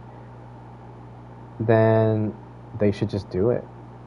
If they have that ability to do it, then they should just do it. Now, if he's just using them interchangeably, like if the game is the one, hiring the voice actors and not following these rules or whatever, and they should be the ones signing the agreement, then, and there's no middleman, no voice acting company, whatever involved, then yeah, it would be on the responsibility of the developers, the game developers, right? So Genshin Impact or Hoyoverse. But if he's saying that if a game or a company, meaning that, okay, there's a middleman, there's a voice acting company involved, they need to be the one to do the interim bargaining agreement signatures or whatever. Which could also mean that Genshin Impact is kind of screwed until the voice acting company that they were using or are still using decides to do the right thing and sign this agreement. Alright, let's go ahead and continue. The union will work with them even during a strike. This means that any company, at any time, can sign an interim agreement and immediately access the same union actors as they did before the strike. Any company at any time. But again, I don't know if that means that Genshin, so Hoyoverse can sign an agreement and go over the heads of the voice acting companies. Like, okay, listen, you don't want to sign this thing, but we want to sign this thing because we want our voice actors to voice act. So I don't know if that means Genshin can go over the middleman, right? And essentially go, hey, you do you, but we want our voice actors to get paid or whatever. I don't know if that's something they can do or not. I don't know the law when it comes to these things. Alright, pressing play again. It magically becomes unstruck as soon as they sign that agreement. So it's not like there needs to be this giant... Oh, it magically becomes unstruck. So the company that was struck. So Hoyoverse is not the struck company. So it is the middleman. So Hoyoverse cannot just sign the agreement and say, hey, screw the middleman, you guys are still getting paid, please come voice act for us. So it is the company involved, so the voice acting company, that is struck, that needs to be the one signing this agreement. I don't know what's so hard about that. Just sign the fucking thing. Like, I can't imagine a situation where they're so hungry for money that they don't want to pay their talent. That's just really weird to me. I mean, the only thing I can think of is that the talent is asking for ridiculous contracts or something, but I haven't heard anything like that, so I can't say that is the case. I don't know. Alright, hitting play. Agreement that happens, Any company can say, look, we're cool with the non-AI thing, we'll just sign that, let's move forward, and it's fine. Another important caveat to the strike, if the game is operating under a sort of sub-agreement we call a low-budget tiered interactive media agreement, which you can just say is cheaper indie games, it's absolutely not under the strike at all. So all the amazing small-budget games, which, if you didn't know, can still work with and afford union actors, by the way, are totally safe. To summarize, the Actors Union is punishing companies that refuse to include AI protections by ordering union actors not to work for specific companies and games. Any company can resume working with union actors by signing an interim agreement with AI protections, and it'll all go away when the strike ends and we have a new... Okay, I just missed that because I was looking at a comment. I'm sorry. I'm going to rewind that because I feel like he just said something I should have been listening to, and it sounded like something that I should have been listening to. I'm going to rewind that, and I'm going to react here. Important caveat to the strike, if the game is operating under a sort of sub-agreement we call the low-budget tiered interactive media agreement, which you can just say is cheaper indie games, it's absolutely not under the strike at all. So all the amazing small-budget games, which, if you didn't know, can still work with and afford union actors, by the way, are totally safe. To summarize, the Actors Union is punishing companies that refuse to include AI protections by ordering union actors not to work for specific companies and games. Any company can resume working with union actors by signing an interim agreement with AI protections, and it'll all go away when the strike ends and we have a new collective bargaining agreement that includes those AI protections. Okay, so the part I kind of missed over was he was talking about like indie games and smaller company or smaller gaming companies or something like that. So that doesn't really include Hoyoverse. I thought I heard something along the lines of, oh, the game can sign the agreement despite the voice acting company, but I just missed that. Okay, going forward. Protections. It's simple, right? Much simpler than the internet makes it out to be. There are additional rules about what actors can and cannot do with struck games. For example, a union actor cannot promote a struck project through conventions, interviews, appearances, etc. This extends beyond acting to make the game successful. You're helping the company make the game successful. They're asking actors not to do that. However, that doesn't mean that actors can't promote non-union games or games outside the union's jurisdiction. The things I was talking about before, games that aren't struck, companies that aren't struck. So, when you see someone talking about a game they're working on, it doesn't necessarily mean they're a strike breaker. Publicly breaking a strike is career suicide. Most people would not want that on social media. Right. Furthermore, if you're a streamer, a YouTuber, right? The union, A, probably can't govern you unless you're a union member, and B, they're not saying that you can't play games. As a matter of fact, they want you to play games and keep enjoying it. You should look at SAG-AFTRA's website on the links in the description below for more really detailed information about that. In addition, at that website, you can actually check to see if a project is struck or not struck. There's a handy-dandy little form there you can fill out and say, hey, this project number, is it struck or is it not struck? Or you can just call the union and ask them. So actors, you also should be aware that companies may try to find actors who don't understand they're breaking the strike or obfuscate their details so you can't tell it's a struck project. Don't be that actor, okay? Companies might use things like online casting websites, hiding the game information until you're too invested to back out. This happened during the last strike, so when in doubt, go find out. You can always back out. You don't have to work a struck project if you find out suddenly that it's struck. Overall, though, calm down. Most voice acting work is not affected by this strike. If you're not working under the union interactive contract, you don't need to worry. However, the safest and most enforceable way to ensure AI protections is under a union contract. If you, even if you're not union, or the game you're working on, even if it is also not union, want to solidify its status in the union for free, use the link in the description below to get in touch with Nava, who will do this entire process for you, and nobody will lose a job anywhere. As a consumer, you might see delays in larger video game releases from struck companies. That sucks, yes, but waiting a few extra months is totally worth it to prevent the acting industry from collapsing due to bad contracts. How can you help as a consumer or just as a regular old person? Show solidarity for actors. This doesn't mean attacking companies on Twitter or joining internet mobs. Please don't do that. Just because you see something online doesn't mean it's true. Good friends of mine have been chased off social media with death threats for trivial reasons. If you're one of my voice acting students, remember my mantra: stay above the noise.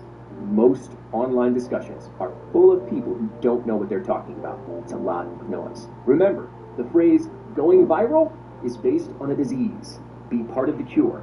not the sickness. Get educated. Visit the union website and other links in the description that I'm going to provide below to learn about the challenges that actors face. An educated ally is a useful ally. If inclined, donate to advocacy groups. My favorite is the National Association of Voice Actors, or NAVA. I've talked about that a ton. They do incredible work for voice actors. They offer free resources for both actors and consumers to clarify industry issues, including webinars. Most importantly, this is what I want you to do above all. Be human. Actors are humans. So are the people at production and gaming companies. Don't judge someone for having a company's logo in their bio. Be patient, be kind, be assertive, but be human. I hope this video clears up some of the confusion about the strike and inspires you to pursue what lights your fire, whether that's voice acting or game development. The world needs great artists on both sides, and the more we work together, the better our art will be. Thanks for taking the time to listen. Okay. I definitely have a better understanding of what's going on now. I think now I'm definitely not as upset as I was. Now I feel bad for getting so heated earlier, thinking it was all Genshin Impact's fault or something. Like they were getting lazy or I don't know. It's starting to make a lot more sense now. Not starting to, it just makes a lot more sense now with everything that's going on with this strike situation. SAG-AFTRA is the union. I went ahead and posted some links in the chat here when I am going to upload this VOD to YouTube. So I'm keeping these links in open tabs right now, so that way, including the videos that I played in the background so that people can listen to them. So the TikTok video, I copied the link here. I think I already posted that in the chat prior. Let me go back and check. Yeah, that was the first link that I shared in chat. So the TikTok video, the YouTube video, and the channel for Joey Ziecha, Risley's voice actor. His channel, I also linked it in the chat. So I'm going to be linking those things in the uploaded VOD. So there it is. SAG-AFTRA is the union that some of the voice actors belong to. The company that Hoyoverse used for these voice actors. I had to go back to the other Reddit post to see what it was. If it was like a hiring company or other, but or dubbing studio or what have you. So the studio or company that was used by Genshin, but that Genshin is not like the owner of or anything like that. They were one of the struck companies, and so those voice actors that were union voice actors were not allowed to continue working on projects that these companies were doing. So projects like Genshin Impact's storyline, for example. So that is, in essence, why Kachina and in a little bit why Kinich won't have voiced dialogue when I continue playing the game. Makes me kind of not want to play the game right now. Not because any ill will towards Genshin or anything. My own gripes with Genshin aside, it sounds like there's not much that they can do. Unless maybe they have the ability to pressure the company to sign the interim agreement, so that way the union workers can continue working on Genshin projects and stuff like that. But as far as with what's going on with the Archon quest right now, I doubt that they have pre-recorded dialogue that they're going to be able to just start playing once all of this, I don't want to say the term boils over. I feel like that's not an okay term to use here. But once this situation is finished, I don't think Genshin Impact Hoyoverse will be able to just go back and say, hey guys, so sorry we didn't have any voice lines for the Archon quest. Here, we just added them now, or whatever. They were pre-recorded, so now we can include them. I don't think that's the case. This is just me. This is just speculative at the moment. I feel like the voice acted dialogue just doesn't exist.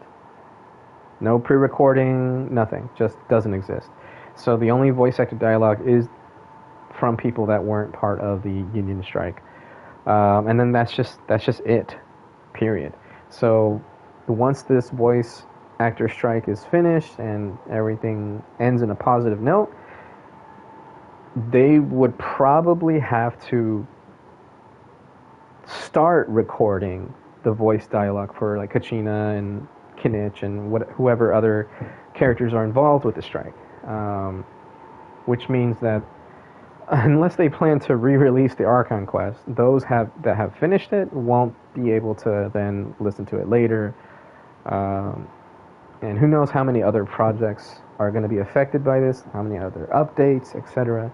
will be affected by this. Gosh, that's really sad. I don't know. That's really fucked up though.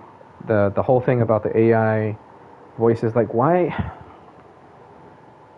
why should someone in this type of job role, voice acting, have to fear that a company will actually use their voice without their permission? That's so fucked up that they even have to worry about something like that. That's like when I worked at the bank and we had these machines that could spit out money and replace the actual cash drawers that we used to have. That's like me going to the bank and being fearful that the machines will then be able to just do it all. Like they don't even need me to operate them to do withdrawals or deposits or whatever in terms of like the cash part of the interaction. That's like, why should I go work for a bank if I'm fearful that I'm not going to be able to be a teller or to open accounts or something for people when they can just touch a screen and, oh, I opened my account for myself. Now, granted, there are alternate methods of opening accounts, but when you go to a bank, you usually want to talk to a person. So if I'm playing a game, I don't want to listen to an AI voiceover. I want to listen to the voice actor because it's real. As much as I didn't like Molani's voice acting in the first part of the Archon class, like, yeah, sure, I think her voice got better in the second act, but mostly because she was angry, and her angry voice sounded better. But I was not happy with the first act, and where she was happy, and so she was supposed to be sounding like she was very joyful, very expressive, or whatever, and she didn't really sound that expressive. Even though I have those complaints, I still would rather hear Molani's voice actor. Because at the end of the day, and in the future voice-acted dialogue, she might get better. She might learn from any kind of critiques that someone might have said about her her work on the first act of the Archon class or something. She might look at that and say, okay, I need to change how I do things or whatever. Or maybe the direction of the voice acting was bad, right? And they didn't really tell her, like, hey, you should sound like much more upbeat here, or like increase your tone here or something. And maybe they fix the direction of whoever is directing these voice actors. I don't know how that works, but I would still rather hear bad voice acting from the person that they hired to do the voice of these characters than an AI. Like, I don't want to play a game that uses AI, right? So I don't think Genshin's doing that. Don't get me wrong. I don't think Genshin's doing that. But the fact that there are legitimate concerns of that nature is just sad. And not just for games, but for like movies, TV shows, stuff like that. That's really fucking sad. And I always looked at this AI stuff as like a joke, as a meme or whatever. But man, I can't believe that it's legitimately getting to this point now where voice actors have to be fearful that, hey, I'm not going to get work because I'm going to do a couple lines of dialogue and then they're just going to use my voice and use AI to splice my voice or whatever to do the rest of the content. Like, I'm not, and I'm only going to get paid once, and then they're going to keep using my voice forever and ever and ever. Like, that's really shitty. That's not fair. So I get it. I don't think I'm going to change the language to Japanese after all. I think I am going to continue the quest in English. I mean, it sucks, but it's not going to change anything. It's not like, oh, tomorrow it's going to be fixed and we're going to have English voice lines. I really don't think that the voice lines were pre-recorded and then waiting for them to finish the strike or for the strike to be over and then, hey guys, we can release it now. I don't think that's the case here. Because if that were the case, then the voice actors would be in trouble for having worked on the projects, right? Because it was a Strut project. Yeah, so I think that we're not going to get, no matter what we do, we're not going to get English Kachina voice lines. That's really sad. Anyways, I'm going to go ahead and continue the quest, and I'm going to do so with my mic muted, just like usual. And when I upload this VOD, why do I keep saying vlog? What is wrong with me? When I upload this VOD to YouTube, I'm going to give credits to the 5 links that I shared in Twitch chat. I'm going to link that in the YouTube video as well. Just to give credit to those sources here. I feel it's only fair since I listened to them while streaming and I'm not a React channel or anything like that. I think it's only fair that I do that for the sake of the people that put in the work to make those videos. Okay, muting myself here and we'll continue going forward.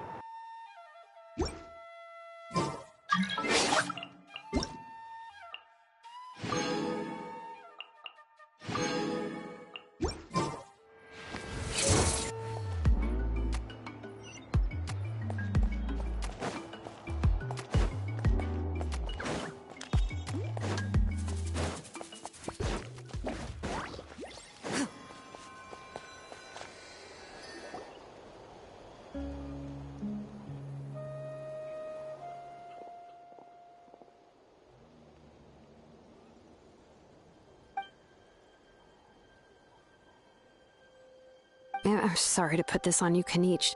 It's just that you're probably the only person who knows how to deal with her.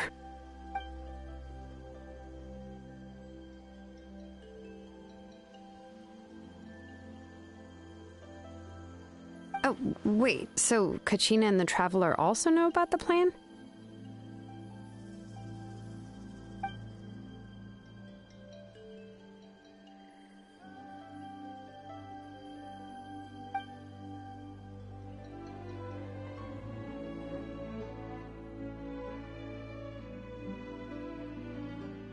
Right. She mentioned there are 6 heroes and that Xilonen is one of 4 that have already been acknowledged.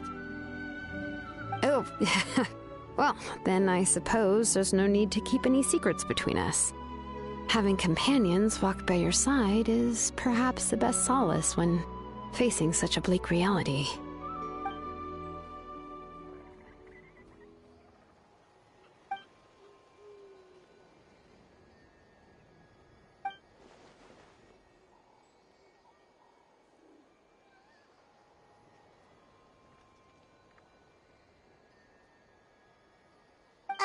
Seat Lolly knows him too?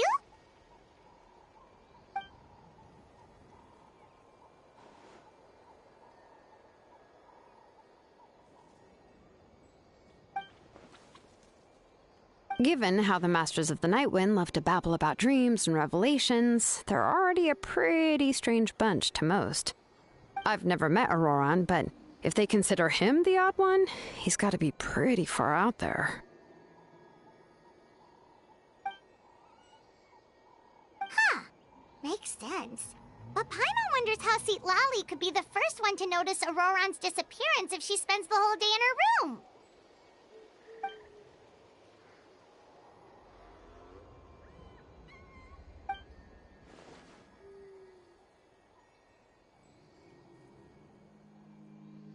Huh, so if I'm following, you mean we'll help her investigate Auroran and the captain's whereabouts?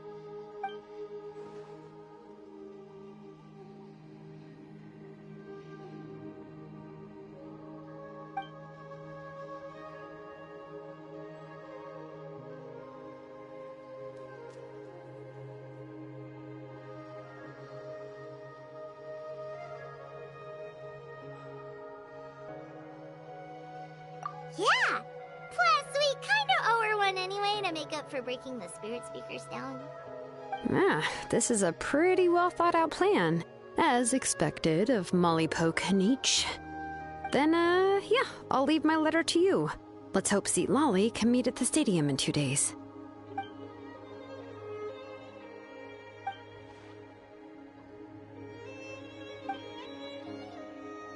Okay, then let's part ways for now. I'll see you in a couple of days.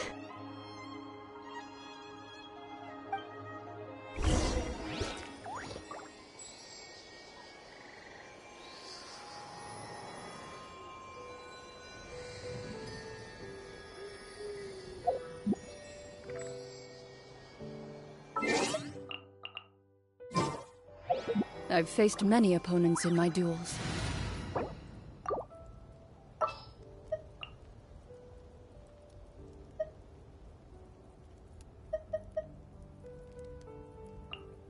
In the name of the Prinzessin!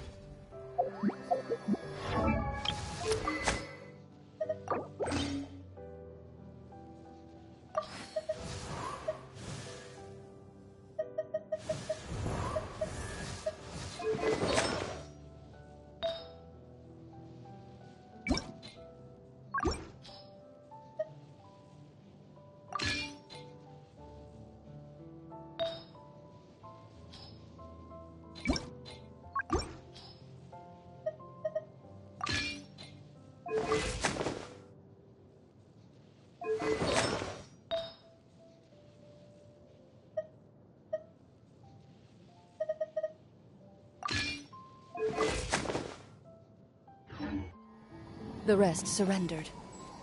Hmm? No.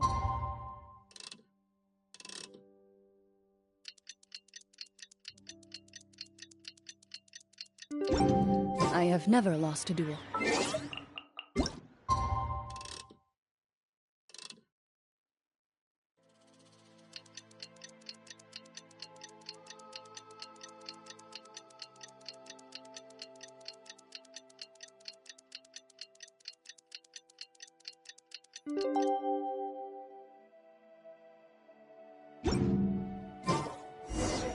Oh, it's time to meet up with Xilonen. Let's ask her how things have been going.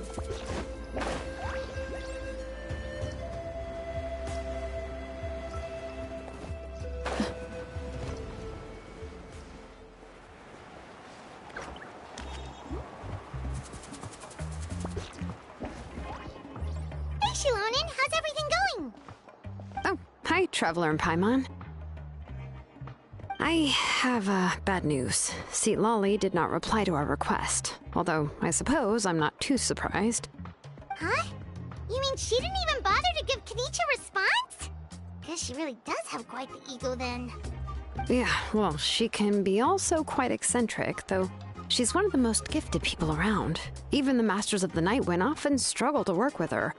My guess is that she probably has other reasons for not deigning us with a response. But let's go to the stadium and see if we can meet her there. If we do get a chance to talk to her in person, we can still try to work something out. That's true. Let's go!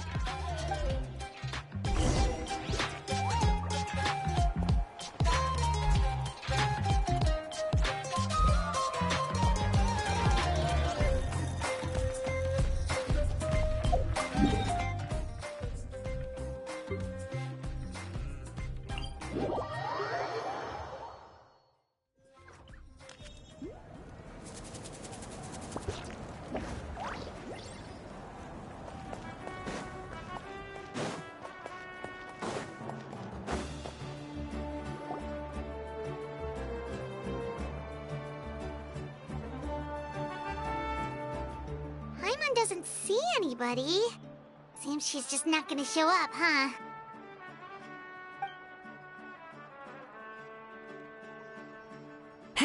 Well, we tried to be as considerate as we could, but she's under no obligation to help. That might be true, but this is still a request from the Pyro Archon, right? Shouldn't a subject always answer the call of their Archon? A subject? Well, if you ask me, I'd say we're all more like friends with the Archon. Yes, Mawika is our leader, But that doesn't mean there's any kind of tall barrier between us and her. The only thing is that she often has very high expectations of us. Huh. So even though she's super powerful, it sounds like she's actually pretty down to earth and easy to get along with. Unlike that old hag Granny Eatstily, right? Does she think she can ignore us just because she's famous? You all talk about her like she's some kind of huge deal, but she didn't even bother to reply to our letter! Seriously, if she didn't want to come, she could at least let us know. If that's what aging does to you, Paimon never wants to get old. Oh, really? So, that's how you see me? Huh? Who's there? Who's talking next to Paimon? Oh, don't mind me. I'm just a disgruntled old hag, right? Come on, relax. I'm sure my bark's worse than my bite. Huh? Xilonen.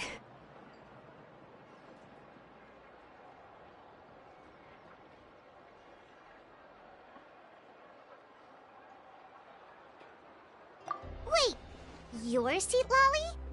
You're Granny Eatstily? Yes, Granny Eatstly. But emphasis on Eatstly, not Granny. You must know this trope from light novels, surely. They use it all the time. The young man who's actually the oldest person in the room. The girl next door who turns out to be a seasoned veteran. The wise sage who looks like a little kid. Oh, wipe that look off your face! You've seriously never seen an older lady that doesn't look her age? Okay, well, don't go thinking it's a trick either. See? I'm barely wearing any makeup. Did I forget to mention, she's called Granny, but she's actually pretty young. It was an honest mistake. I guess we've just gotten used to it. I'm sorry. So, how old are you actually? What? How dare you? Don't you know it's rude to ask a lady her age? Paimon really didn't mean to offend you, it's just that your case seems really unique. Oh, Paimon just wanted to apologize, but now she's putting more and more of her foot in her mouth. Really, Paimon just got a little mad since we thought, well, you were gonna leave us out to dry. It was my idea to invite you here, Xilonen. So if you're upset, you can just take it out on me. All right. I was only joking. I didn't mean to chastise anyone. There's really no need to take all this so seriously. If anything, I'm gonna feel awkward if we keep this going. I received Kenichi's letter and was planning to attend this meeting. Since I had already decided to come, I figured there was no need to draft a reply that simply said, "Understood." Besides, just showing up is the most important part, no? But, of course... It's also natural for people to get held up by one thing or another as they're trying to leave the house. It certainly was a bit awkward to see that everyone else had arrived before me. At first, I was thinking of quietly sneaking over, but since you were already here waiting for me, I started to think about how I should phrase my apology. Only to hear you all talking smack about me. Anyway, that's the whole story. Honestly, it's not like I owed you an explanation anyway.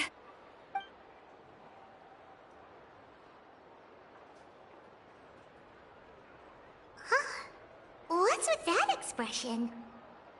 Was she feeling embarrassed just now?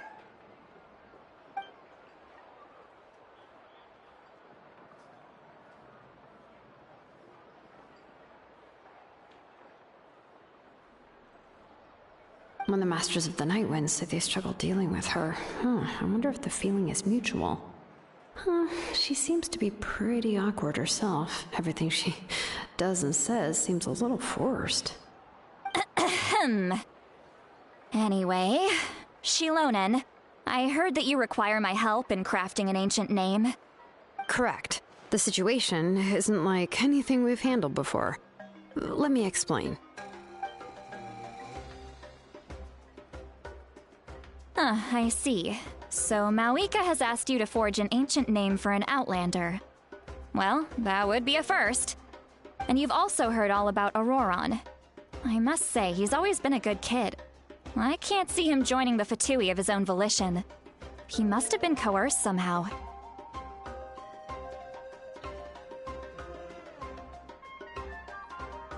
Yeah, that's what we came here to ask you. We'll help bring Auroron back if you help us solve the problems of forging the ancient name. What do you think? I suppose I'll just call you Traveler for now. Traveler, come here. Let me take a good look at you.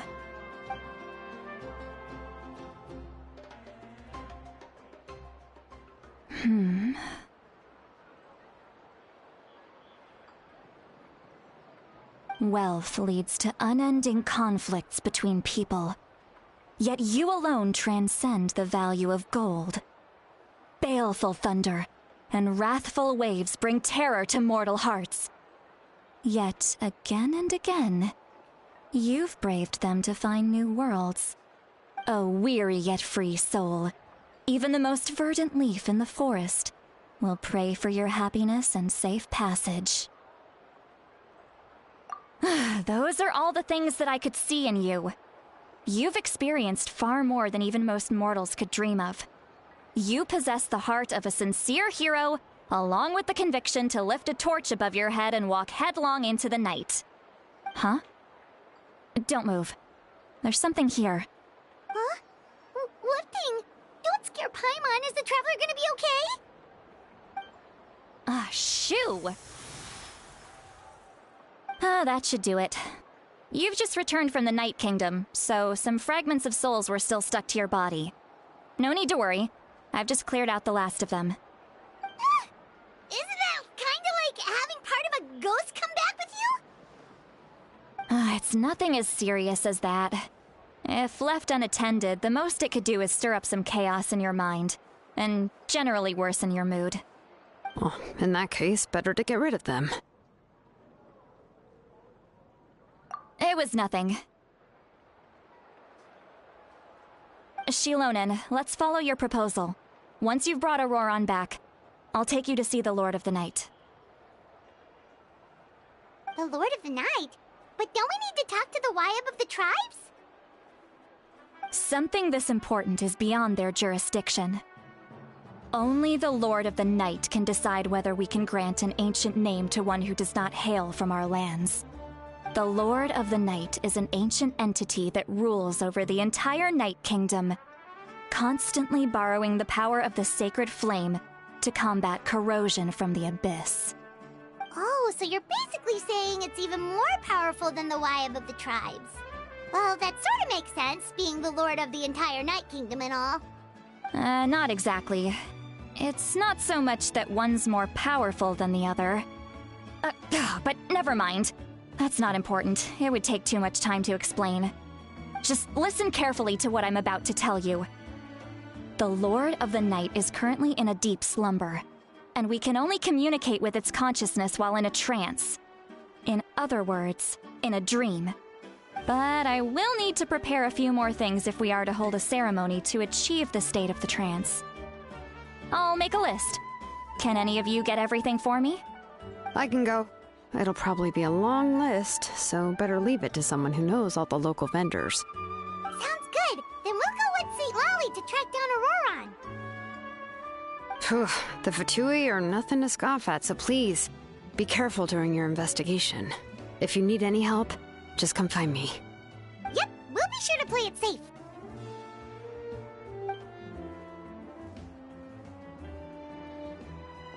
All right, now it's time for us to catch that brat and bring him back.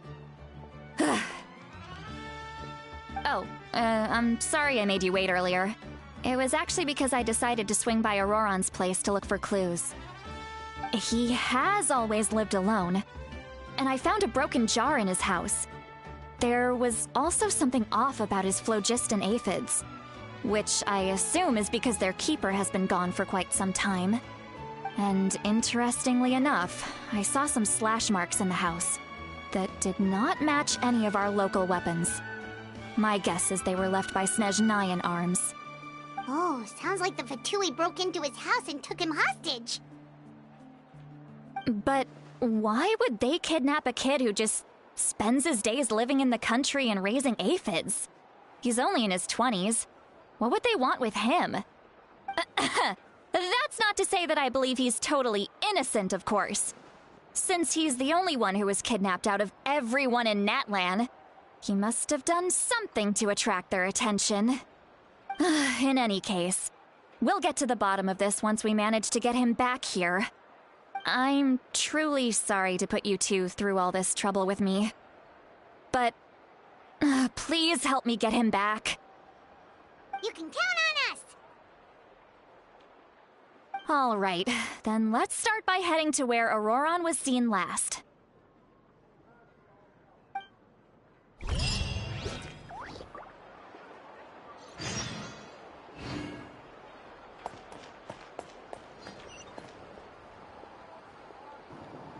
Alright, so I want to do something here. This kind of goes against my beliefs? No.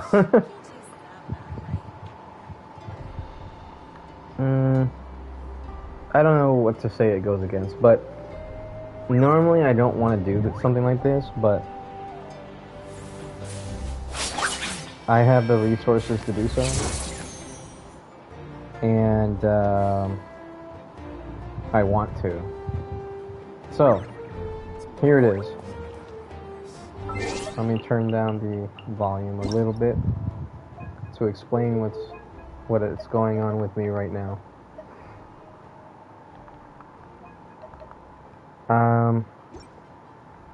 I sometimes forget that I have Genesis crystals. And I have quite a bit of Genesis crystals. And I haven't done a single top-up since Natlan release. I'm not going to top up, but I have Genesis crystals. The amount of Genesis crystals I have equate to more than 80 pools worth of crystals. And I didn't think about this until just now because I like to pretend these don't exist because I only really like to use them for skins, gliders, etc.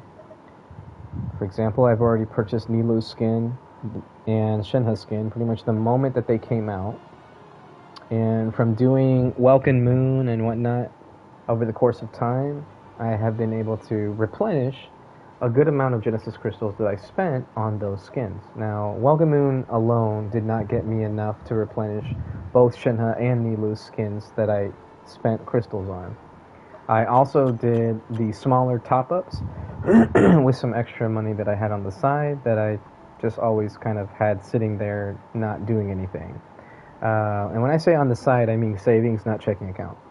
Because there's a difference. My checking account is like my actual important money. But I just had money in my savings account that I never dipped into. And I only wanted to spend it on just for fun things, not for actual savings. So that's kind of my thing. And so I just decided, okay, I'll just do the dollar top-up, the $5 top-up, and I think I did the $15 top-up.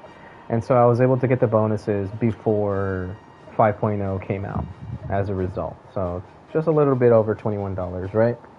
And that got me from something under 12,000 Genesis crystals to 15,000.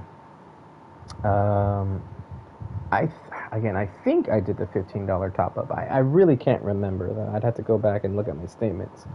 But either way, it would make the most sense if I did. Either way, because of the amount of Genesis crystals that I have, technically that also means that I have the ability to guarantee Xilonen right now. Here's my issue. I currently have 16,000 Prima Gems saved up. That's going to go into the next banner. I'm going to do 20 pulls for Nahida, period. Doesn't matter who the 4 stars are. I plan to pull for Nahida's C2. Just a little bit, not like a full 80 wishes or something like that, right? It's just, hey, if I get it, cool. If I don't, oh well, I built pity. That's what I'm going to do. That's what I've been doing. But for Xilonen, I really was hoping to get her. and I was very sad when I wasn't able to do so with just the Prima Gems alone. And I have plenty of Prima Gems that I could just get her right now, but I'm not trying to dip into my Chaska savings, because I want to get Chaska. I don't think I'll be getting Chaska's weapon if I do this now, but here goes.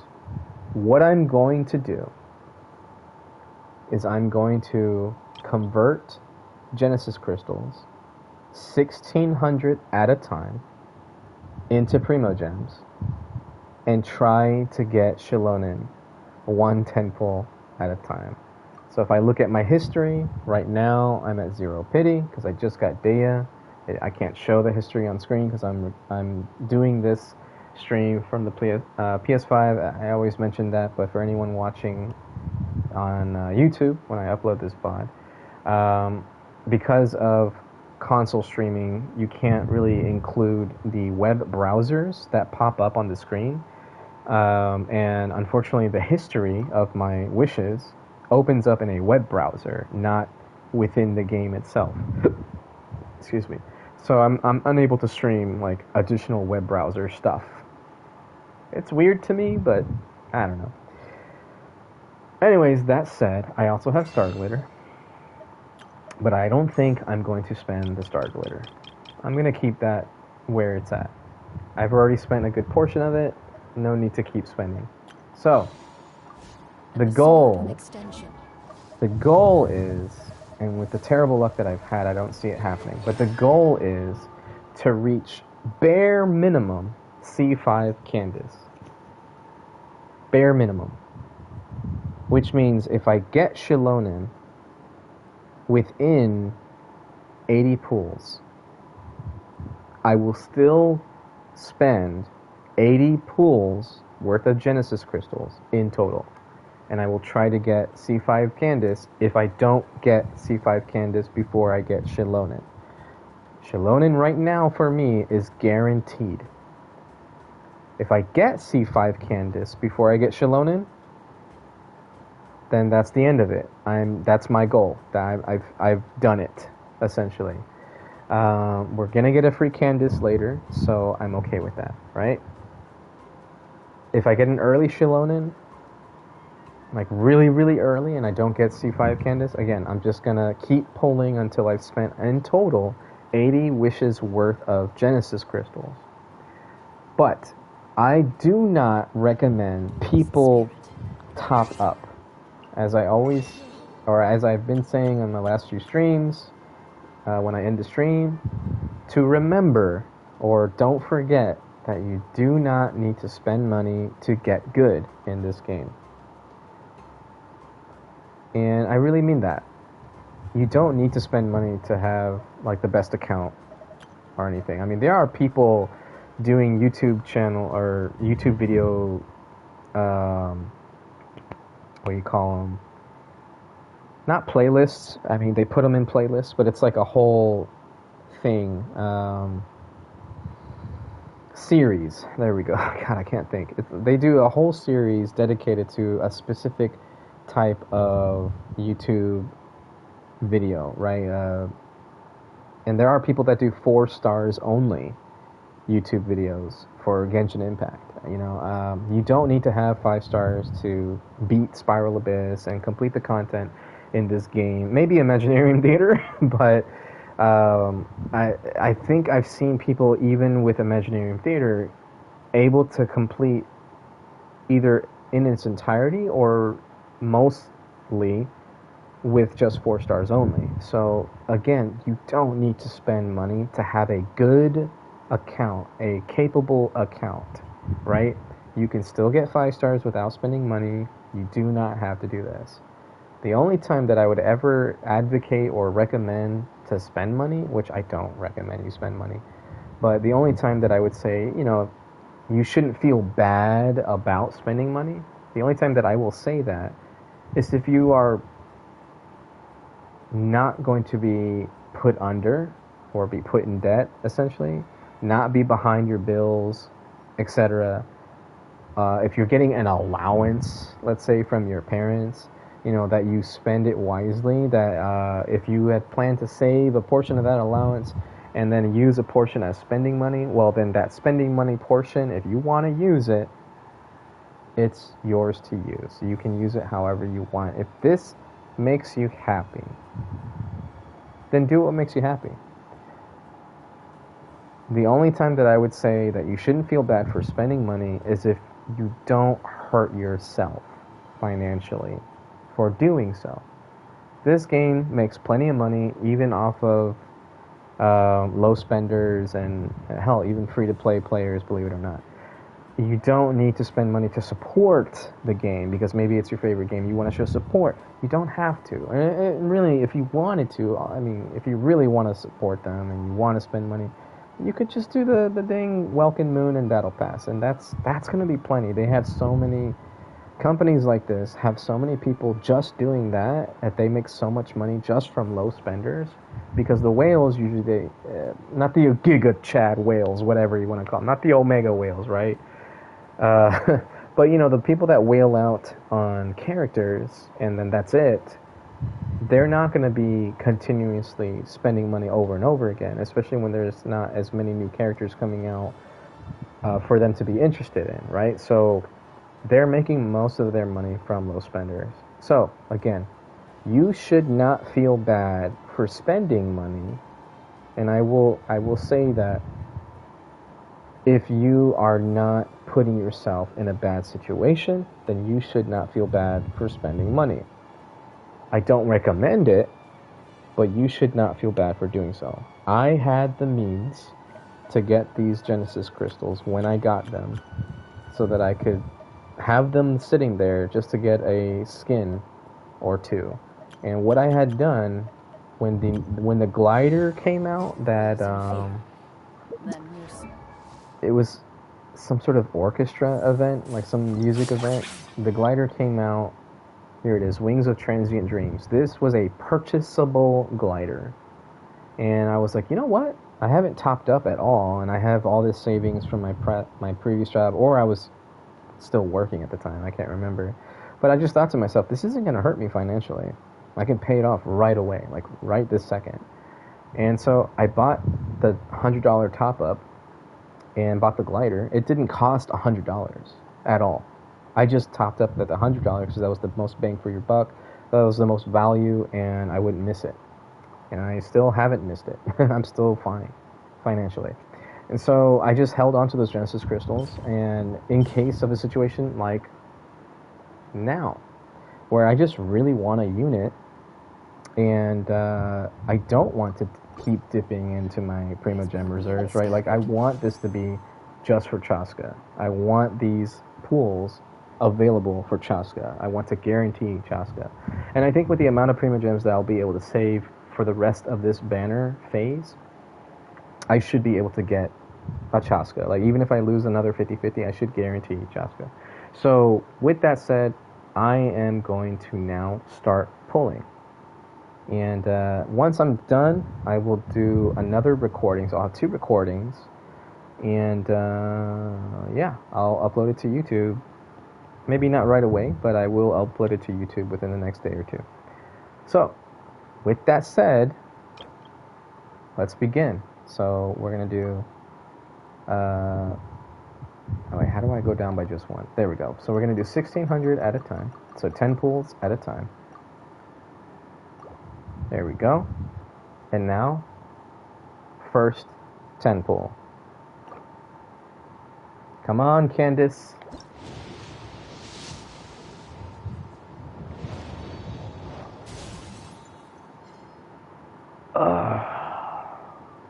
I just continue to be disappointed with Dory. Why do I keep getting Dory? At least I got 2 4-stars this time. Alright. That's so sad. So we are now at 10 pity. Next 10 pull. Alright, we're at 20 pity. We got 1 Candace. There we go. We just need 1 more. And I'll be satisfied with that, as far as Candace is concerned. Alright.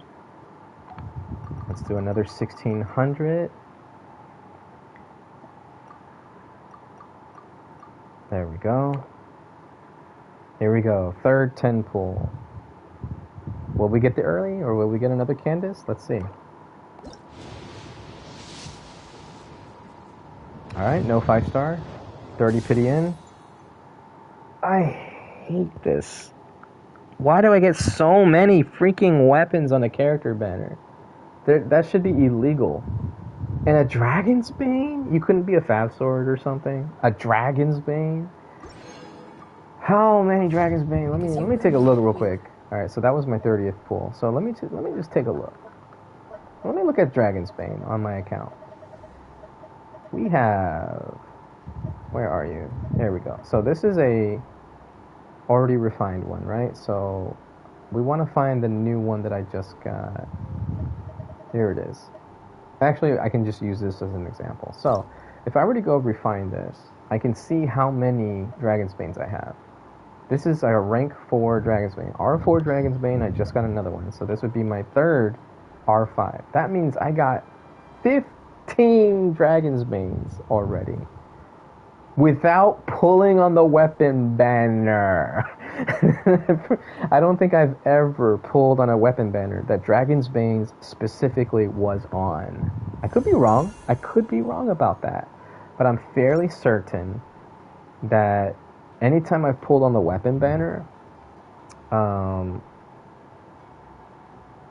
would, for the most part, I would stop at the first or second 5-star, because that's usually when I would get what I wanted.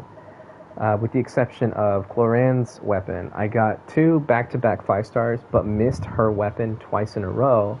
But that still wasn't, 100. No, I forget what the weapon pity is a little bit different. So I didn't spend 80 pulls for each 5-star that I got before I finally got Cloran's weapon. So I still only spent around 90 pulls for Cloran's weapon. And if Dragon's Bane was on her banner, on her weapon banner, then I can guarantee I didn't get that many. I don't think it was, but yeah, that's one time. And then Ayaka's weapon. I did pull for Ayaka's weapon a lot. I got Shenhe's weapon, right? And I don't remember if Dragon's Bane was on that banner as well. But I got Shenhe's weapon, and then I got... It was either Ayaka's next, or I got Lost Prayer, Sacred Wings. So I've gotten this 3 times now. And then the other time that I didn't get the 5-star right away was when I pulled for Yoimiya's weapon. I got Nahida's. I didn't plan on pulling for Nahida's weapon because I had 4-star alternatives. But yeah, I got Nahida's weapon, and then I got Yoimiya's after. Those are the only times that I pulled for a weapon on the weapon banner where it went so far into pity or so many pulls or whatever. Every other weapon I've usually gotten on the first try, or if I didn't get them, I stopped trying. I pulled for Staff of Homa, got Tome of the Eternal Flow, and I gave up. I pulled for Arlecchino's weapon. I didn't get it early, but I still got it. Raiden's Engulfing Lightning, first 10 pull, got it. Sino's weapon, don't remember. I don't remember why I pulled for it. Maybe he was on the same banner as Dayan, because I did pull for Beacon, and maybe I got Staff of Scarlet Sands as a result. I honestly don't remember. I didn't pull for Sino's weapon because I had Sino. I promise you, I don't remember why I pulled for this weapon. Yeah, that's all I got. So, Dragon's Bane, I've gotten now 3 R5 Dragon's Banes. And I don't even use my leveled up Dragon's Bane. I don't even think it's level 90. Where did it go? Oh, there it is. It's level 50. I don't use this weapon. I don't have Hu Tao, so I mean, if I had Hu Tao, maybe. But it's actually not even, because I have Ballad of the Fjords. I would rather use this than Dragon's Bane. Because let's be real, I mean, this gives quite a bit of EM, but this gives 240. And crit rate, so it's just no point. I'm so unlucky when it comes to that weapon. I forgot that weapon also curses me. It's not just Favonia's Greatsword, Sacrificial Greatsword, and the Bell. It's also Dragon's Bane. Anyways, that's enough ranting. Let's get into the 40th pull. God, this is all going to be in the video, I just realized. Ah, I yap a lot. Here we go. 40 pulls. No early. Let's see a Candace. Damn. This is really looking bad. Okay, 40 pity. 40 pity in. Okay, running out of crystals here. Alright, 50th pull. Come on, Candace. Come home, please. Please, please. No early. Oh, God! I literally just got everything but Candace in the last 30 pulls. How hard it... Why? Well, no, I know how hard it is. Why did they make it so hard to get a 4-star unit that you want to get? Like, come on, man. I'm surprised I even got Chefos, man. Jesus. Alright, that was 50, I think. We are now about to be at 60 pity. We're approaching soft pity. Here we go. Candace. Give me Candace. No early. I'm about to throw my controller out the freaking window. I just got another weapon.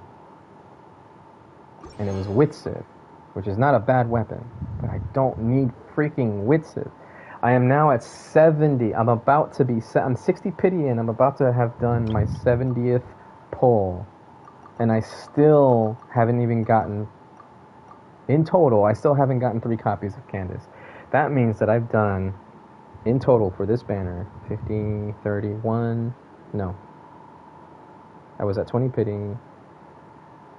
So I did 61 plus right now we're at 60 pity. I have done a total of 120 pulls on this banner, and I've only gotten 2 copies of Candace. I have more than C6 Midori, and I've gotten 2 or 3 copies of Cole, and a crap ton of weapons on a character banner. Here we go. I gotta stop shouting. It's late. I shouldn't be shouting. 70 pity. Here we go. Or 60 pity. Here's pools number 70. I'm probably gonna get a 5-star. This is so sad. Here we go. No early still. Wow. Again. I'm so done with this fucking game. I'm so goddamn done. I'm so pissed right now. I am so fucking pissed right now. I am 70 pity in, 131 pulls later, and I still haven't gotten not even a C5 Candace. I should have just waited.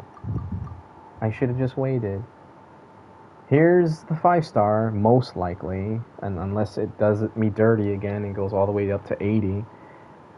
So this is probably going to be Xilonen. And it's also 80 pulls. Which means not only did I not get Candace to C5 before getting Xilonen, but I also didn't get Candace C5 before getting to my 80th pull. Lovely. Let's see what happens. There's the 5-star. Alright, when Xilonen appears, I'm gonna mute my mic so I can hear the hello dialogue. Actually, I'm just gonna mute right now, because I'm probably gonna shout into a pillow or something when I don't see Candace.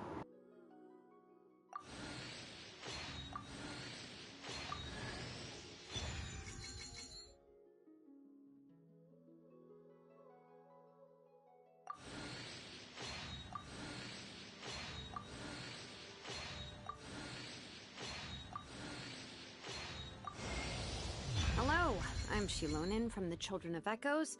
If you'd like me to forge some tools for you, just let me know. But I do have quite the backlog of commissions at the moment, so even if you submit a request now, it might be a while before I get to it.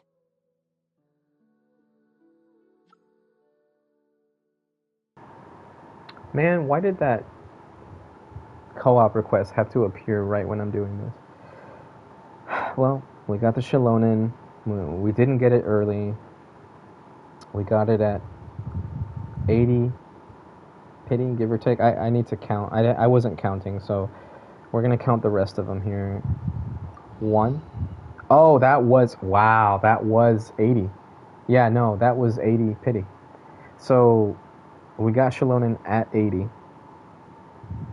which means that my average of roughly about 75 to 76 is where I usually get the 5-star unit. That just went down the drain. Now I'm probably closer to an average of like 78, 79 or so, because I just got 2 units back to back at 80 and 81, or 81 and then 80. So 2 5-star units in 160. That's the worst that I've ever had as far as luck with 5 stars on this account. So last banner was my best luck. In 110 pull, I got 2 5 stars. Granted, I was already at 70 pity when I did it, but I got 2 5 stars. And now I can't even get them at within 160 pulls, like before 160 pulls. Anyway, still no Candace, so I guess we're not getting C6 Candace anytime soon. That's depressing. That's very depressing.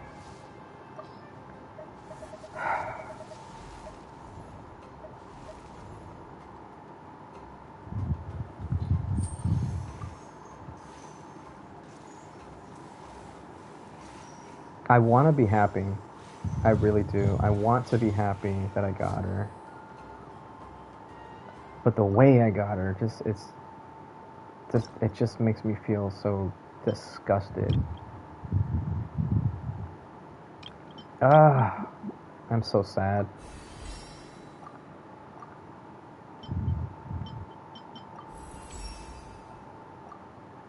Well, at least now I can do the trial.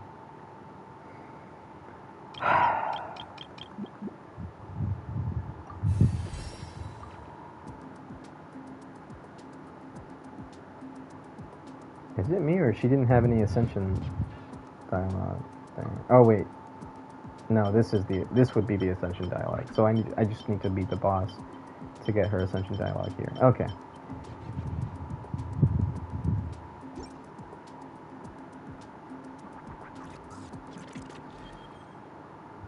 All right. Give me my acquaint fate. So now I need to farm for this set. I guess I could just give her this, but no. She wants kind of the same things that I already have on Kachina, so I'm going to be sharing Kachina artifact pieces for the time being. Wow, I don't even have a Sans for this set. Oh yeah, because they were all like EM and HP and stuff, or attack, and didn't roll any energy recharge or crit. So yeah, I'm just gonna use Kachina's pieces for now. God, man, I'm so sad. I don't think I've ever been this depressed after pulling for characters in this game. I got a new avatar. Nice. Might as well use it. How much dark layer do I have? I have 15. I'm at 0 pity again.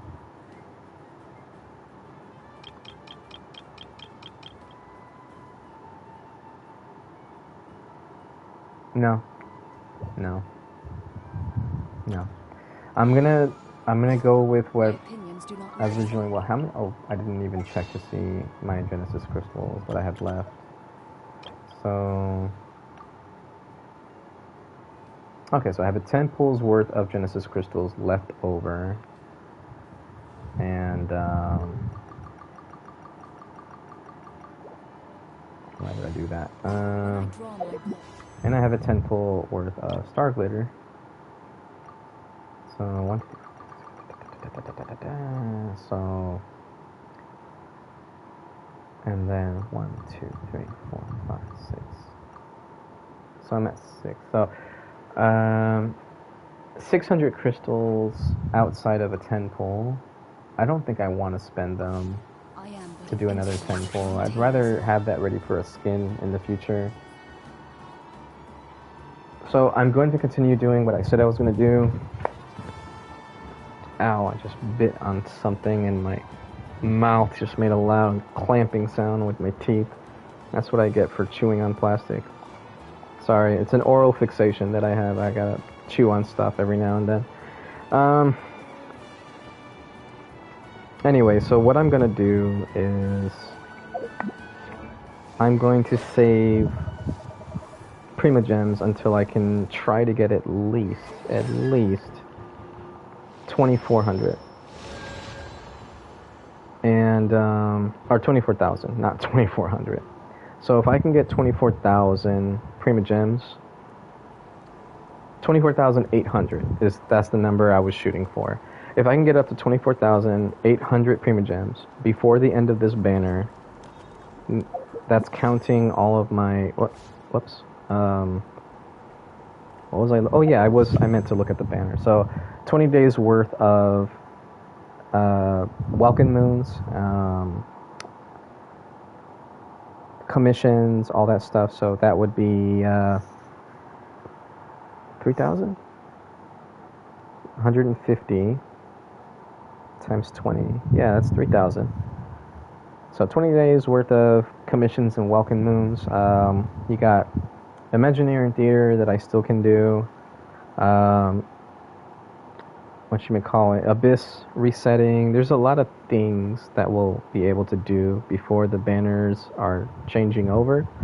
So I think I'll be able to reach my goal of 24,800 before the banners are done. And because I have Star Glitter as well, the Intertwined Fate that I would get from Battle Pass and doing the Archon quest. Actually, I don't even need to go up to 24,800. I can just get 24,000, and then I should be able to get 5 Intertwined Fate in total, I hope. I'm assuming that this Archon quest for this update has 2 acts, and if it does, that should be 2 Intertwined Fate. So, if I can get 3 Intertwined Fate from Battle Pass and 2 from the quest, I can add that to what I already have in Star Glitter, and that's 20 extra pulls. So, if I get to 24,000, it can't be a single Prima Gem less than that. If I can get to 24,000, and again, not using Genesis Crystals anymore or anything like that, I will do 20 pulls, assuming the first 10 pull doesn't get Candace. But I will do 20 pulls. If I don't get her again, then that's the end of it. I just won't get her. It just won't be possible for me to get her. I really hope I get her off banner or something. You know, this would be so nice if they just add new 4-stars to the freaking shop, man. It's so freaking stupid. And I don't even need her. I don't even need her. I just wanted her so I can do the Arlecchino team that I wanted to do. I can still run her without C6, but I just wanted the benefit of getting the normal attack. Okay, I'm just going to read it. When characters, excluding Candace, affected by the Prayer of Crimson Crown, which is her burst, caused by Sacred Rite Wagtail's Tide, deal elemental damage to opponents using normal attacks, an attack wave will be unleashed that deals AoE Hydro damage equal to 15% of Candace's max HP. This effect can trigger once every 2.3 seconds and is considered elemental burst damage. You know what that means? Is that while you're attacking with Arlecchino, okay, Candace will then add an additional application of hydro damage. And on top of that, because Arlecchino doesn't need to be on field the whole time to keep her infusion, you can switch characters between normal attacks. You can also use Candace's burst, that when you switch characters, it will do a splash, a wave splash, which will also apply hydro.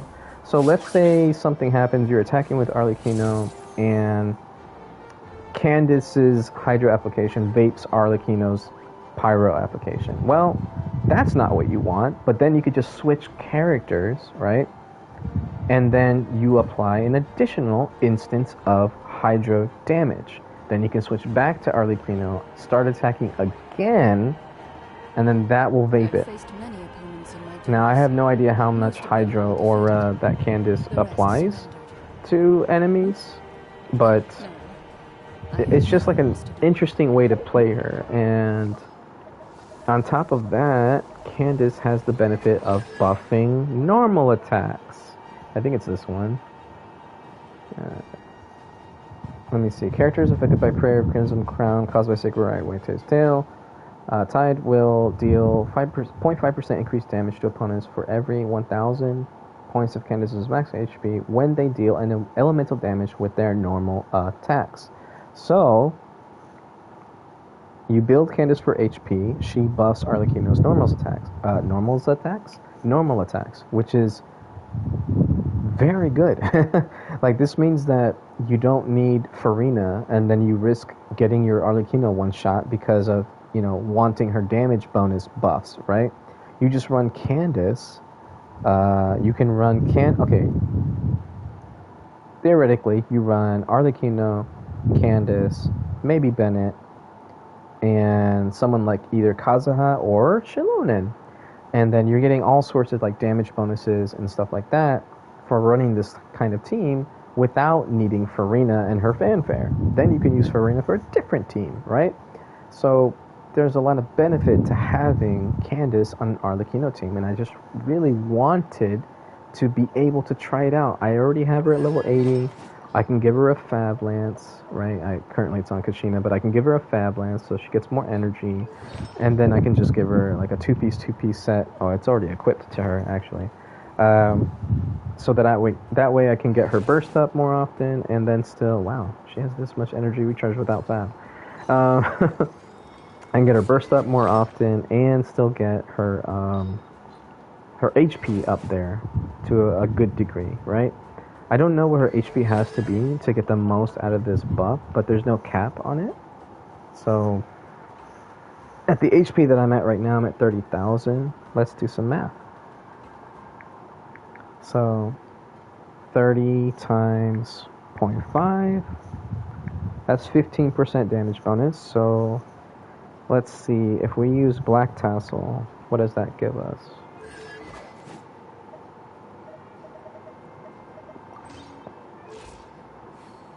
So 34, almost 35,000. What's her artifacts right now? I think this is energy recharge? Yeah, okay, so this is HP.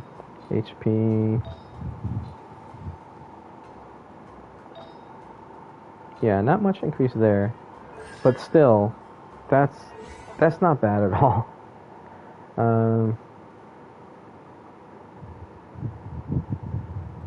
Yeah, it just stacks. Everything stacks together. So having the Hydro application, I think there's a constellation that does something too. So this is just her own personal damage plus extra Hydro application.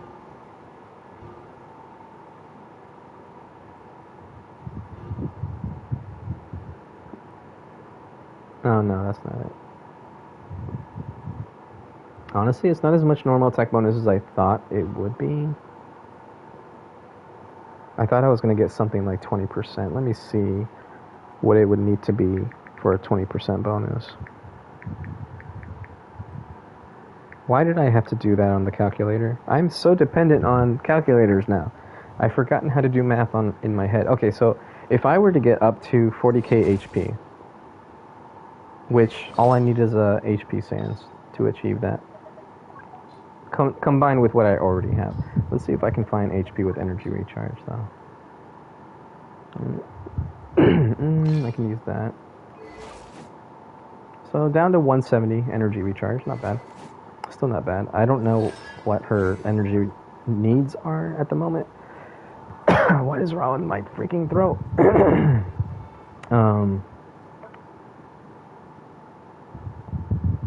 Oh, was it in her burst? Let me see something real quick. This effect following property. Characters deal increased elemental damage with their normal attacks. So this is just skill damage. Okay, so increasing the talent doesn't do anything for the buff. Whenever a character takes a field, they will unleash rippling wave, water, and deal hydro damage to nearby. Okay, so I look at the skill attributes. There it is. Okay, that's what it was. So the burst itself gives a 20% damage bonus to normal attacks. Infused normal attacks. So then you add that together with the damage bonus from her passive, which is you can achieve another 20% with 40k HP. Damn, I still don't have... Well, I need to ascend her. That's another thing. Is that she ascends with HP, so I do need to ascend her. Oh, that's who I was supposed to farm materials for, not Sucrose. Oopsies. Oh well. So yeah, she gets HP from her ascension. Me personally, I wouldn't level 90 her, but you know that would be the main thing you want to do. And then you just go for pieces like 2-piece HP or something, so you can get the most that you can possibly get. And yeah, you do that, you get a crap ton of damage bonus. Or you can go with an instructor, not be at 40k HP, but be still pretty high, and then instructor you can use to get the EM, which is, you know, every time that little wave thing appears and then you vape it, that's a reaction. So that would increase everyone's EM by 120 every single time. I think. Hypothetically, I don't know for sure, I never tested it, but I think that's how it works. Unless you have to be on field, then that would kind of suck, but, you know, it's still manageable. Yeah, I only have crit rate circlets for instructor at the moment. But anyways, she's a good unit for someone like Arlecchino, and I really wanted to be able to try her out. I have most of what I need ready to go for her. But the game just doesn't want me to get Candace. The game wants me to spend all my wishes to get one more constellation. 2 constellations, just 2, within 161 wishes.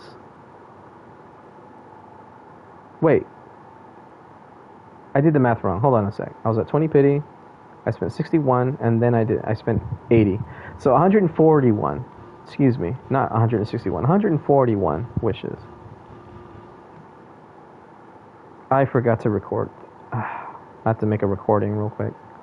Full video. Damn, I gotta trim an hour long yap sesh. Why did I do this to myself? Okay, I just did a 60-minute recording on my PS5, so that's gonna be fun, having to trim that down. 141 wishes, though, and only 2 constellations. But then I look at Dory. How many Dories did I get? I don't think I can... Obviously, I can't look at the most recent pools, but... Just my pools getting up to Dea, I got... Okay, there's a weapon, a Dory. I'm going to count weapons, Cole, and Dories. So, there's the Candace. So, a weapon, Dory... Another weapon... Dory... Cole, that's 6. Alright, that's Kujisar, so that was the last banner. So, in the first 60 wishes that I did, the first 61 wishes that I did, I got 6 4-stars that were not Candace, and I only got 1 copy of Candace. Okay? 6 4-stars. I don't even remember how many 4-stars I got in the next 80 pools that I just did. But I did get multiple 4-stars in some of those 10 pools. And I still only managed to get 1 Candace. Like, something's gotta give, man. They seriously need to change their 4-star pity system. It is atrocious how hard it is, or how hard it can be, to get a 4-star unit before you get the 5-star. Oh, man. Bad game. BG. That was freaking terrible. Okay, let's go ahead and do this Xilonen's trial. Okay, I mean, I already had the mats to level her up to 20, but let's just do it anyway, and then we'll continue the quests. That way I can get her ascension mats right away, or as sooner than later. Because I think with this, I'm able to get to level 60, if I'm not mistaken. But anyways, yeah, let's do her trial. I want to experience what it's like to use her.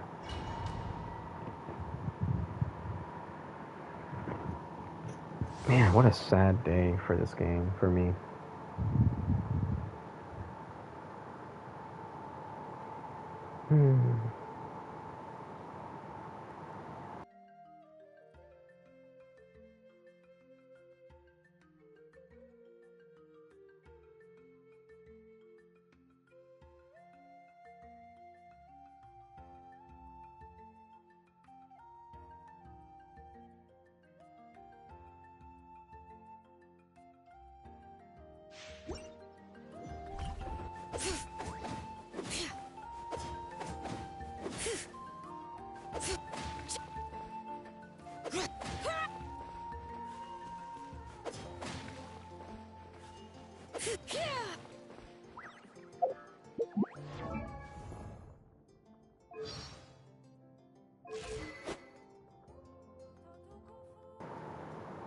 Holy crap, this is at 75% defense when it's not even level 90?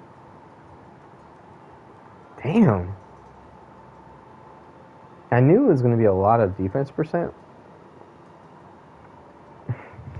But I was not expecting it to be so much more than the main stat of an artifact piece. That it would almost be double by the time it's level 90. That's crazy. It's one hell of a defense weapon.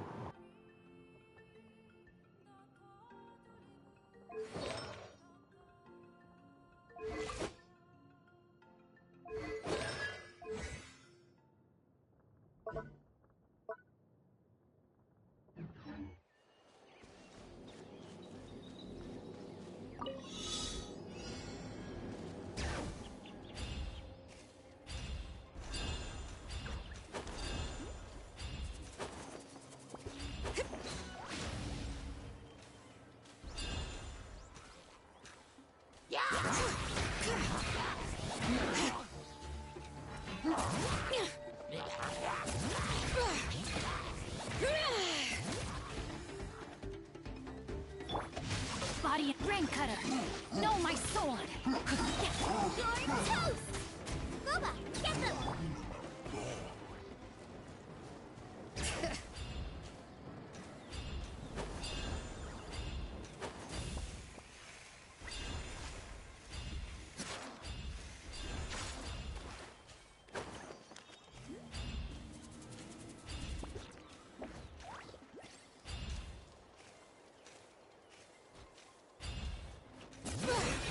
Let's do this!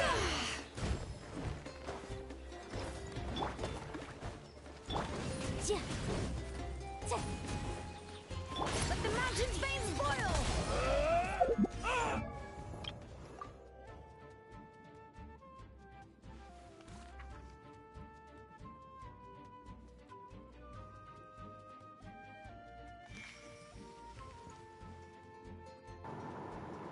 Okay, wow. So just by using her burst, did I apply Hydro? I don't think I applied Hydro.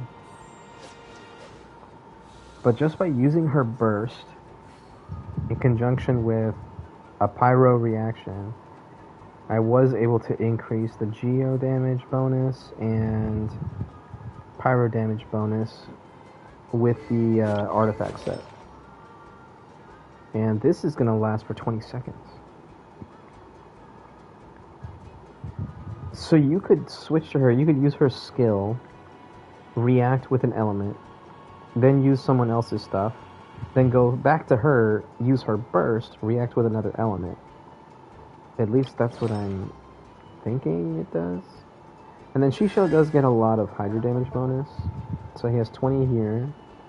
It looks like the game gives you, in the trial, gives you 24% just across the board. So if we take away 40, we're at 66. Then take away another 20 from him, he'd be at 46, and then take away the 15 from this, maybe at 50 something, or which is, yeah, that's about right. No, wait, no. I did that wrong in my head, didn't I? 66. Take away the 20. Okay, so you take away the 40. So, yeah, I did not react with Hydro after all. So, take away 46 from what he already has, and that's his goblet. Almost, anyway.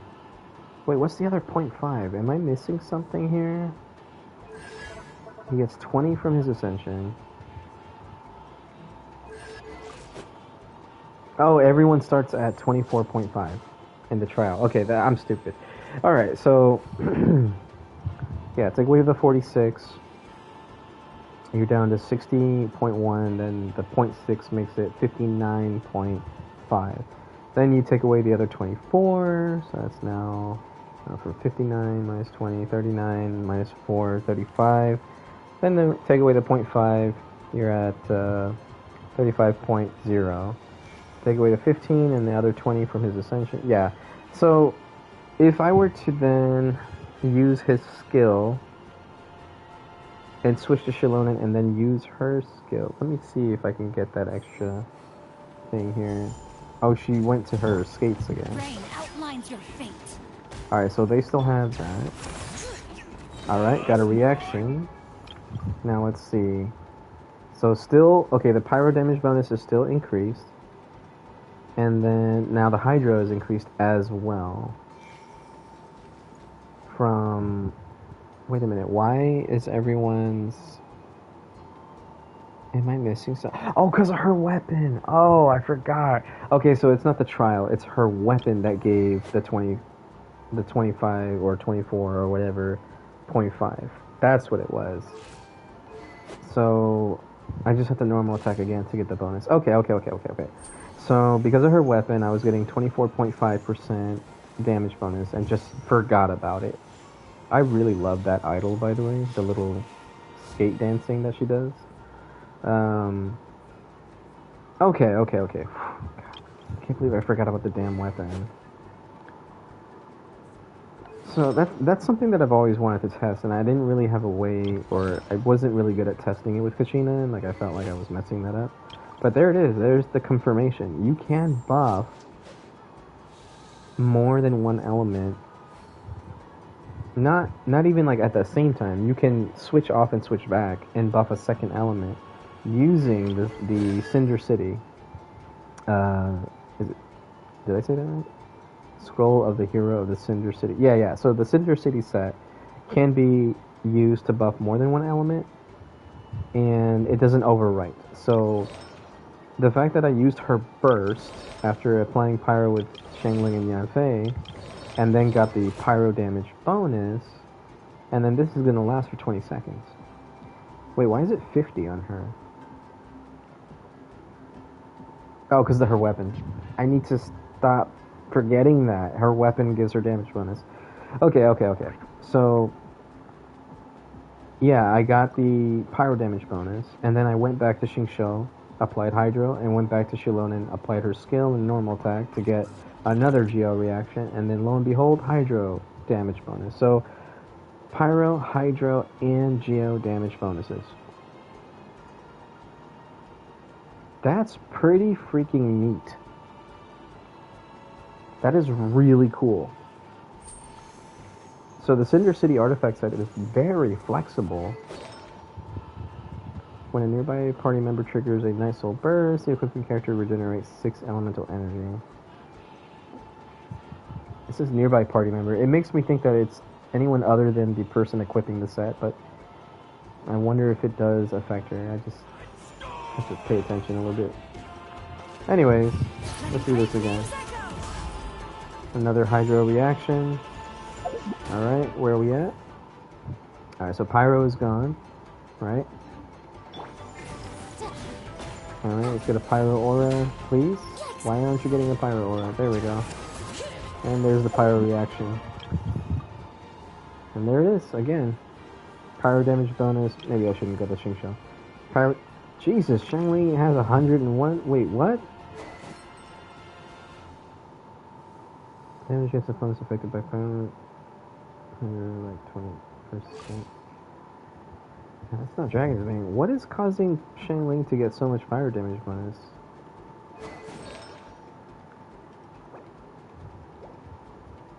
I guess it's the goblet? Okay. Okay, yeah, Crimson Witch. Okay, yeah, okay. It's about 60. Yeah, that makes sense. Okay. Okay, I should just keep looking at Xilonen from now on. Alright, so yeah, Pyro and Hydro damage bonus. And that's going to be for a whole 20 seconds. That's pretty good.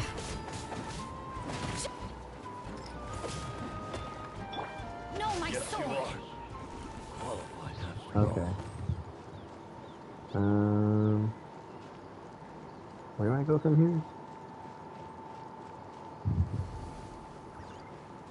Oh, there we go. Ah, pick it up.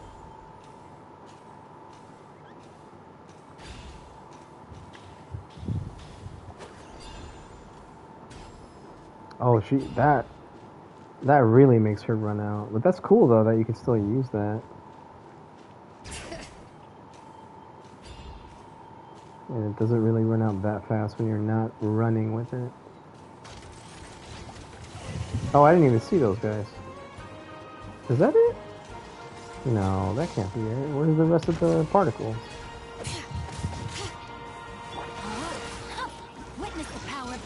I was trying to dash there, it wasn't letting me.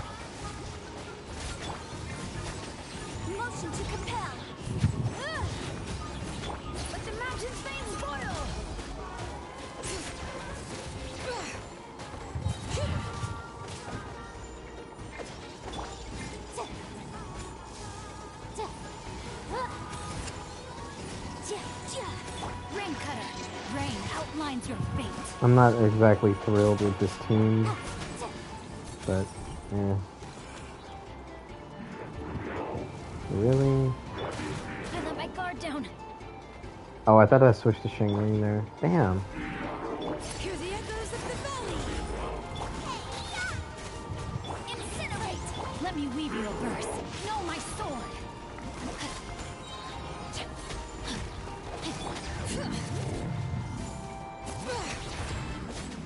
Invisible evidence! The room!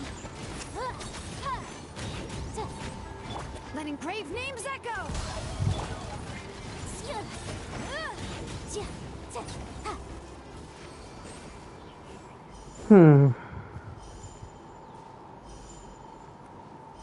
I think I would have preferred Sucrose as an enabler or whatever, as the third unit for the trial. Like Xingqiu, Xiangling, and Sucrose would have been better, I think. Alright, let's see what Shiori's trial is. I forgot what it was last time. One. I guess that makes sense. So I think I had to skill to switch characters. Yeah, there we go. Oh, why'd they put Bennett last? I could have snapshotted. Oh wow.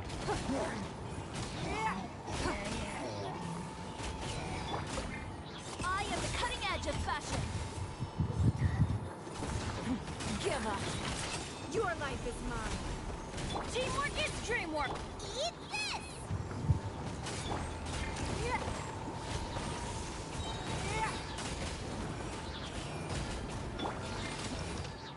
Oh, I was just about to burst there. Okay. Not that great, I guess. Why didn't they put Kachina on the trial? She's a 4-star. What? They should have used Kachina here. That would have been great. Whatever. That was a missed opportunity because Kachina would have been a great 4-star character to use for Chiori's trial. And just to show off the fact that she can also use Cinder Cities, not just Xilonen, and react with other characters to get the Geo buff.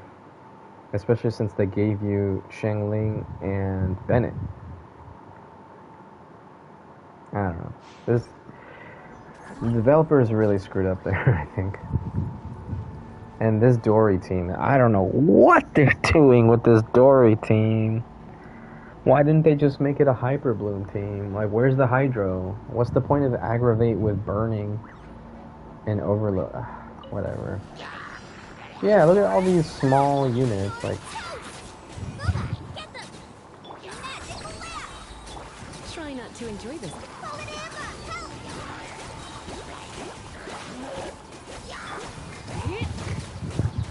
Oops.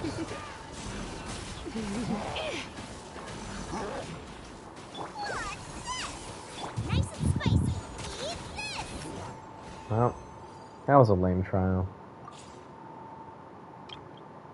Alright, what did they give us for Candace? I don't know that many normal attackers. Oh, of course, yeah, Sucrose does make sense. She won't get the infusion, but it does make sense. Okay, so we go... Boom.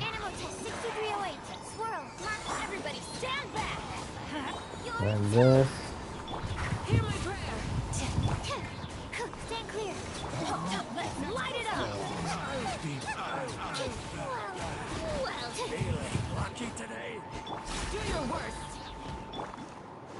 Man, her skill isn't up yet. I'm getting sick. Grant us your blessing. Enhanced animal module 75. And so super. I'm going in. Eat this. Booba, get the. Yeah. Flee. Hear my prayer. Everybody stand back. Not the greatest trial, but I mean, it works. All they did there was replace Xingqiu with Candace for that trial. They didn't even give Kale a trial. Why isn't Kale here? What the? Why do they make these decisions where sometimes you get 2 4-star trials and sometimes you get 3? What? Who is making the decisions in Genshin Impact's development team? I don't understand it. Dory, I understand she works with Xilonen. Candace can work with Xilonen. But Kale? Who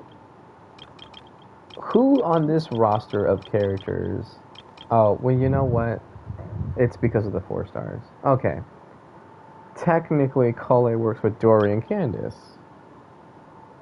Candace on Nilo Bloom, Dory Aggravate. But for the 5-star units, Kale doesn't work at all. So that is a weird decision to put Kale on a banner with Geo units. If it were me, I would have put Goro on the banner. At least I would have C6'd my Goro by now if he was on... Because I got multiple copies of Kale. Why won't they put Goro on banners that are not Ito? They put Farazan on Shen Yun's banner. Shen Yun is not really meant to be an Animo DPS, right? They put Farazan on Wanderer banners and Farazan on Shen Yun banners. So why can't they put Goro on other Geo character banners? Xilonen scales with defense. Goro buffs defense. Xilonen is a Geo character and works on Mono Geo comps. Goro buffs Mono Geo comps and can increase crit damage. Shiori works in those comps that are Mono Geo, so she would also get a buff. She also scales with defense. Why won't they put Goro on banners that are not Ito banners? It doesn't make sense. People are so stupid at making these choices, man. I don't know. Maybe, I mean, because every time we have some kind of crazy Inazuma event now, Ito's there, so maybe they're just waiting to release an Ito banner with an event at the same time, but that would also kind of go against what they've done in the past, where just because Ito's on an event, it doesn't mean that he's on a banner. Hell, I think the last event he was in, he was not on the banner. But then Shiori's banner, he was on the banner. So, I mean, they're not going to rerun them twice, right? So that wouldn't make sense. But arguably, they could have just put Albedo on Shiori's banner. That would have been a huge insult, I think. But it's just, I don't know. That would have at least given us the chance to get Jade Cutter. But they haven't released Albedo in so long that they're probably just not gonna release him anymore. Yeah, when the hell was Albedo last rerun? I went over this in one of my other streams before, and someone pointed out that he was rerun with Jade Cutter. I thought it was one of those leeway 5-star weapons similar to Vortex Vanquisher, but I was wrong about that. But I don't remember when his last banner was. He didn't have a rerun in Fontaine. If your heart He recoils might have had a rerun in then Sumeru. your sword may as well be in its scabbard, because you will not wield it effectively against your foe. Is Albedo getting the Eula treatment, or am I just imagining things?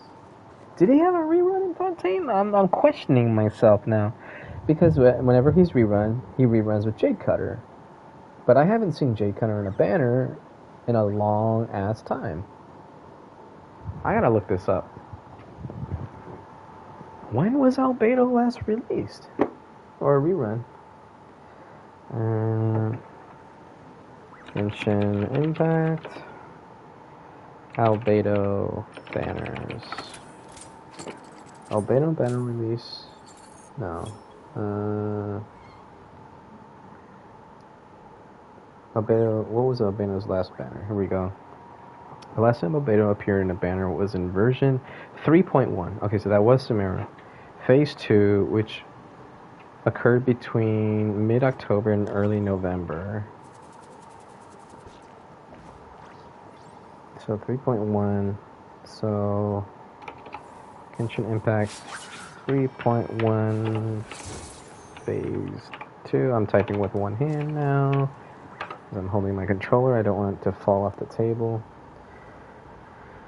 It was Nilu. Okay, so he was rerun with Nilu and the Phase 2 banner.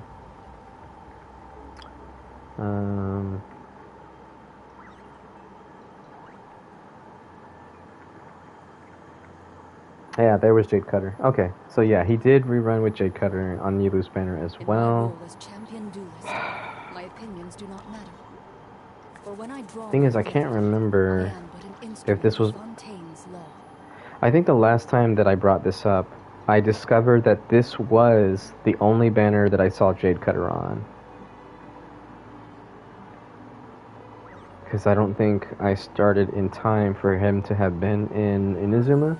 I think I started after he appeared during an Inazuma... I don't know what to call it, expansion?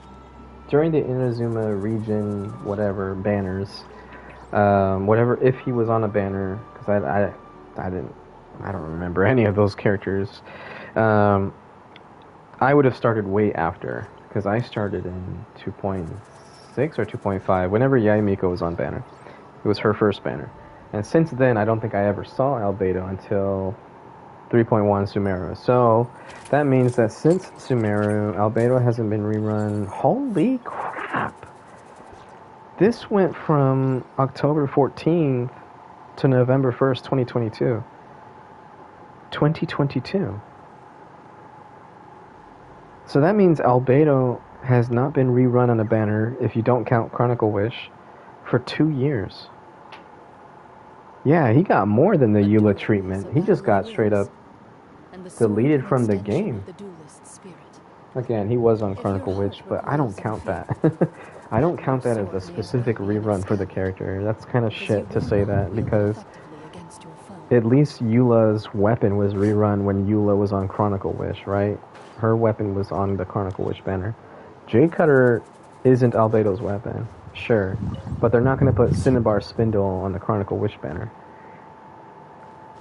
So that's why I don't count Chronicle Wish as specifically being when a character was rerun or something like that. He has not had a limited 5-star banner in 2 years. That's pretty messed up. Also, where am I going? Oh god. And one of the commissions just activated because I got too close. Lovely.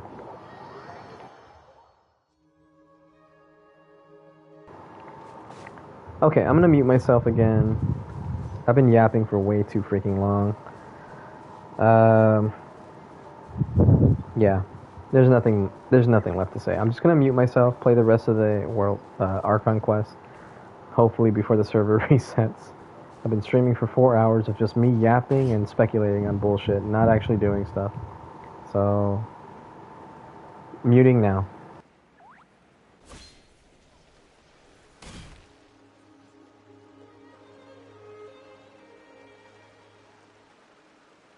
This is the spot. An eyewitness claimed to have seen Auroron speaking to some Fatui soldiers here. I don't know how much you're willing to believe me, but Auroron really is a good kid. I see no reason why he'd suddenly get involved with a Fatui. I'm convinced that what the witnesses saw was actually the Fatui coercing him, or perhaps trying to extract information.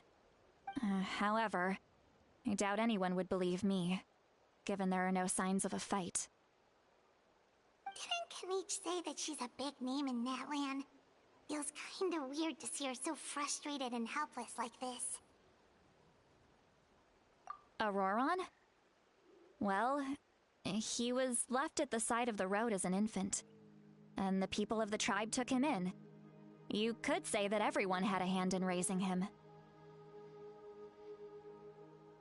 He learned a lot from us, and once he reached adulthood, he built himself a house out in the countryside. He spends most of his days growing vegetables and raising aphids, living off of what he harvests from the garden. He's always been such a good kid. He would even get his friends to deliver whole bags of fresh produce to my place.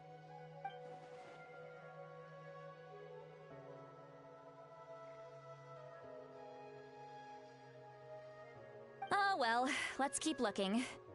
He can answer all of our questions once we find him.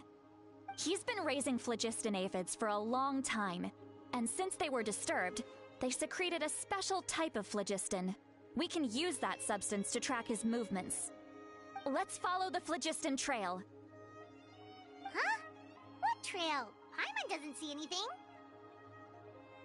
Oh, right. I forgot your eyes don't naturally perceive such things. Here, give me your hand.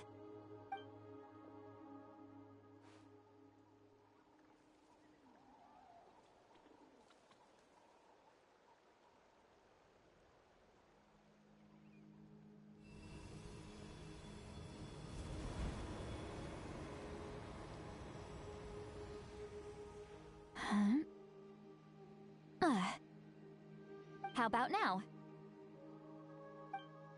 What do you see?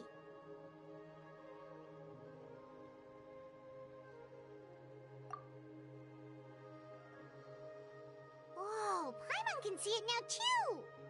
That's right. I used a spell to temporarily transfer a portion of my senses to you. For a short while, you'll be able to see the phlogiston too. Wow, you can even share your senses with us? First time Paimon's heard anything like that. It requires a very rare spell that most people aren't adept at. But don't worry, it's a cinch for me. Between the two of you, it seems the Traveler's senses are a bit stronger than Paimon's. When I held your hand just now, I could sense that you've got a great affinity for phlogiston. You're extraordinarily gifted. Anyway, we'll need to use our vision now to track down Auroron. Good luck, you two. Over here, this way! See, Lolly?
What was that? Oh, Paimon was just complimenting you. Really?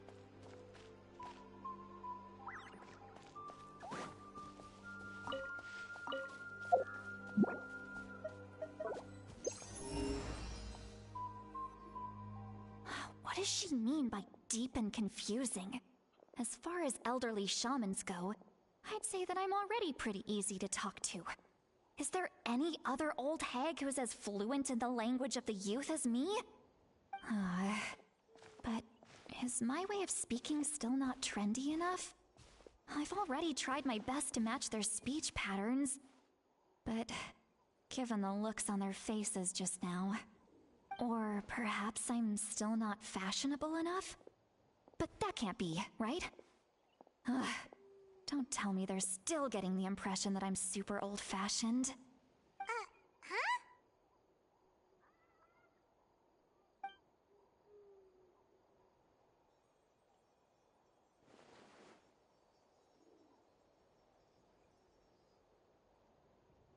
Was that Seat Lolly's voice?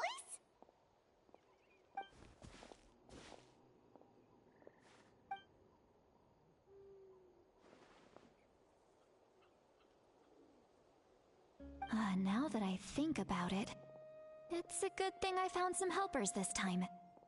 Some things are best done with the help of friends.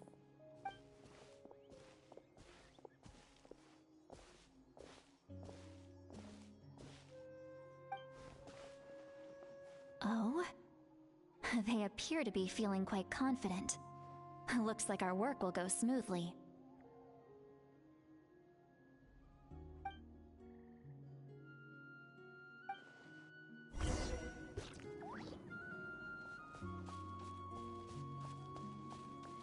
Hey, looks like there's a new camp over there! Let's go take a look. Yep.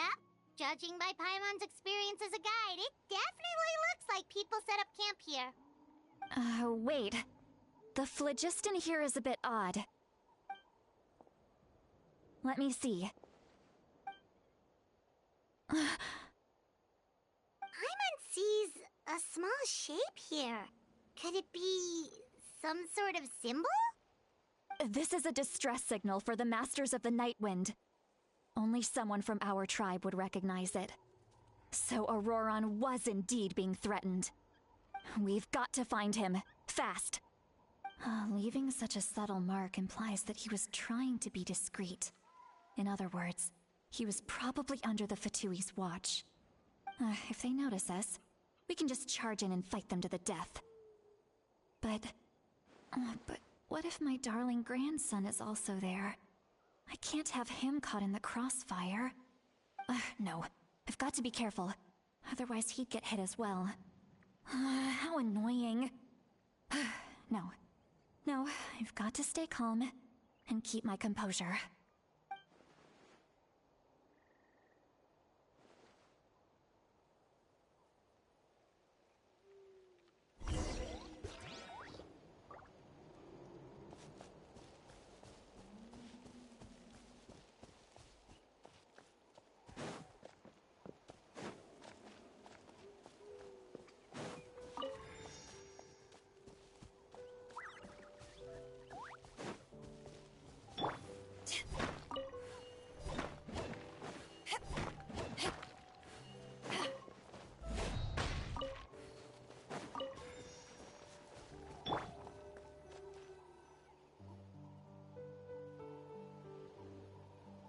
There are traces of people staying here too! Wait a second. The phlogiston around here is jumbled up. I can also smell a mix of elements in the air. Pyro, electro, and some other elements as well. Kanich told us that you were super amazing. No wonder you can sense so many more things than us.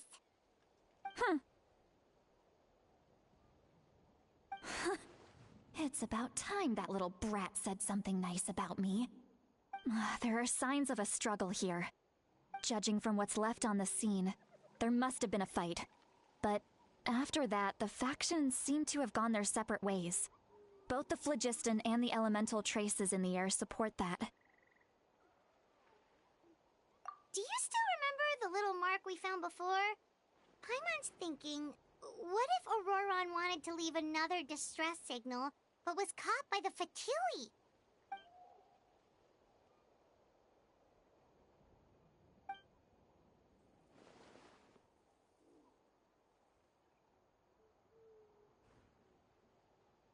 Given there are two signals leading from here, we should split up as well. I'll take this direction, and leave the other one to you. Let's meet up again later.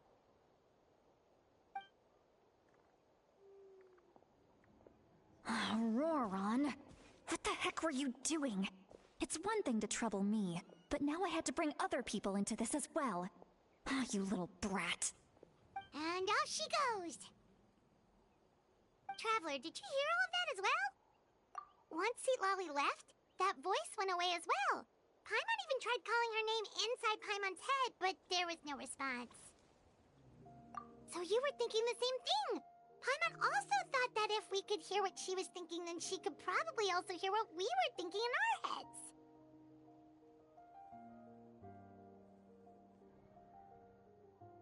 She did say that she was quite adept at this spell, and it doesn't sound like she's had any trouble with it in the past.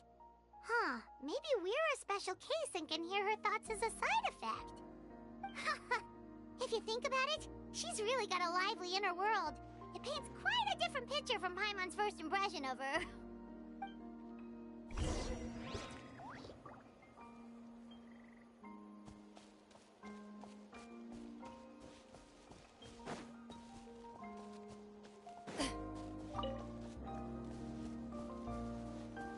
Paimon sees some traces here. Let's follow them and see if we can find anything up ahead.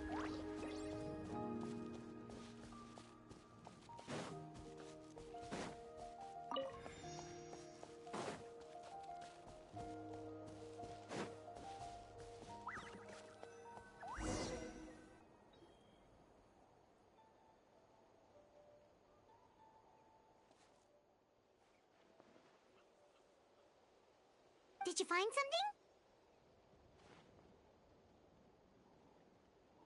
Huh. So we can't tell where Auroron might have gone from here. That's weird. The phlogiston trail suddenly stops. We can't make anything of these footprints either. But he can't have just evaporated into thin air, right? We know he wasn't alone. He had all those Fatui with him. So, you can hear the sounds of the wind from beneath the earth.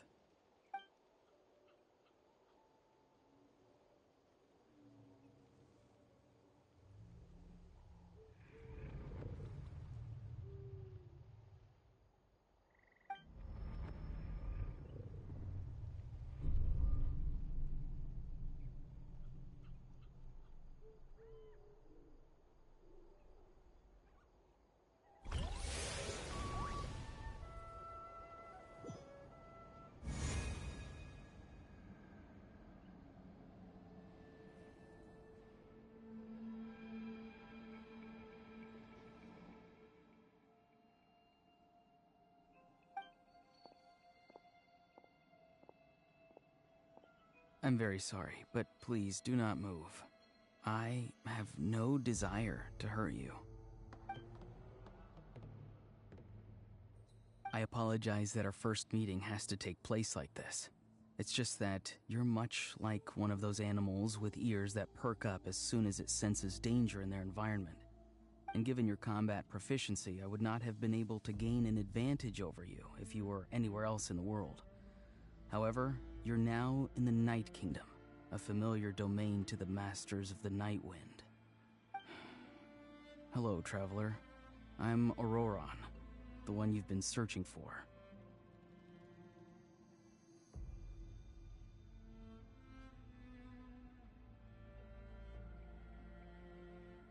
Ah, the Fatui's custody. I see. So even Granny has told you that I was coerced by the Fatui. I'm afraid you've been brought here by a lie, like a false omen in the lingering smoke. My friend and I only left those traces to lure you here. Deceiving you was never our true intent, however. It was simply the fastest and most feasible way for us to set up a meeting. Greetings, traveler from afar. Be careful with this traveler. Her soul is temporarily restrained by us, and it appears to have become more fragile in the process. It's taking all my concentration to hold on to her. It was I who tasked Auroron with leaving the traces to lead you here, and I who used the Master's ritual to bring your soul to the Night Kingdom.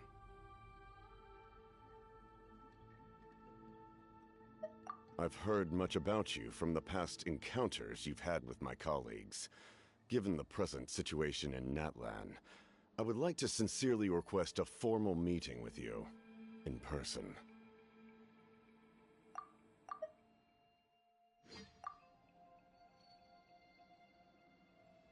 I will use the opportunity to explain my goals and motivations to you, as well as why I mistrust Malwika, the Pyro Archon.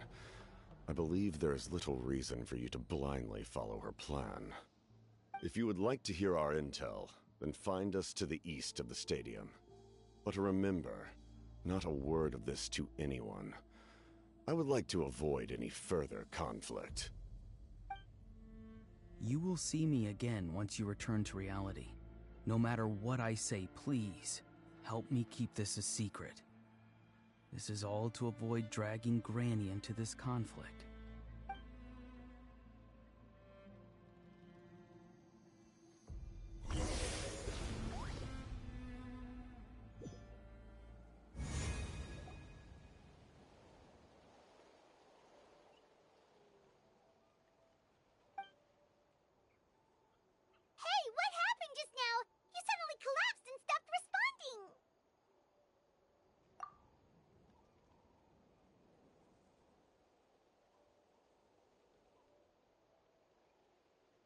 Hey, why are you sitting on the ground? Are you okay? See, Lolly! She froze for a moment and then just collapsed to the ground! Could it have been those leftover remnants from the Night Kingdom?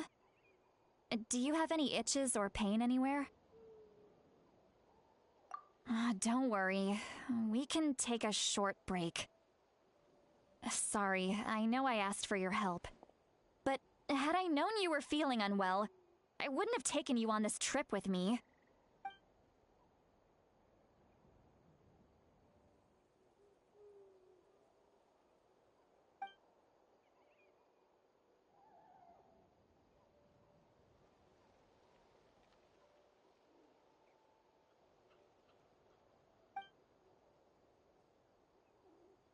If you're feeling sick, you should just say so.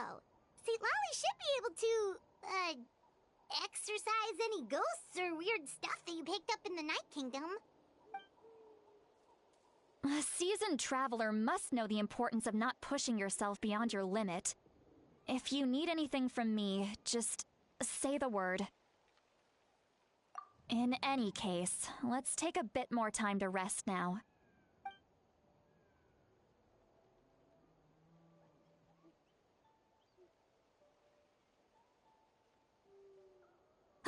Need to be more careful next time. Feeling better yet, Traveler? All right, let's get ready.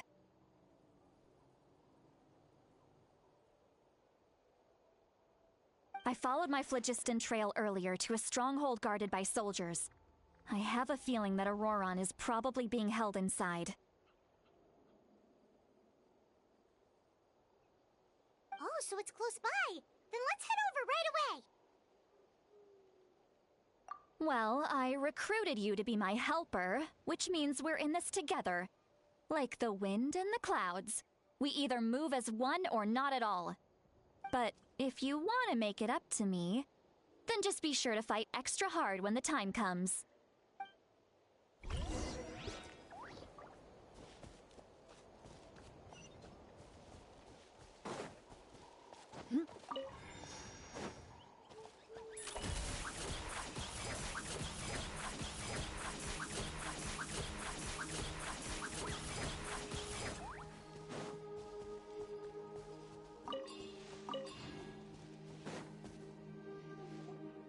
Look over there. Huh?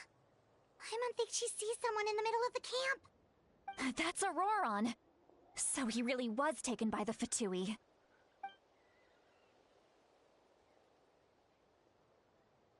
All right, we'll take the lead.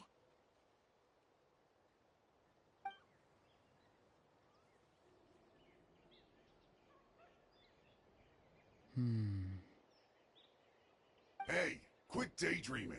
Don't you have work to do? I cannot see the sun. What? Without the sun, I cannot see the truth. You are currently blocking the light, so I must beseech you to move aside. Huh? Okay, Mr. Philosopher. That's enough mumbo-jumbo. Wow. I'm going to rip that guy's head right off. See, Lolly's struggling to control her temper now. Are you ready? Let's go kick their butts. On my count. 3, 2, 1! Still trying to resist? You've got no idea who you're up against! For slacking. To ashes! You asked for it! Move it. Stay right.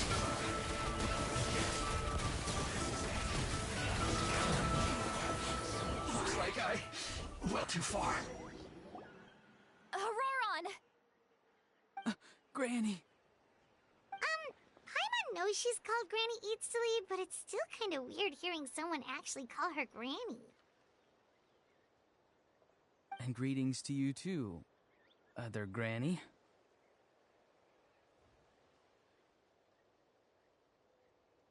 What did you just call her? Granny.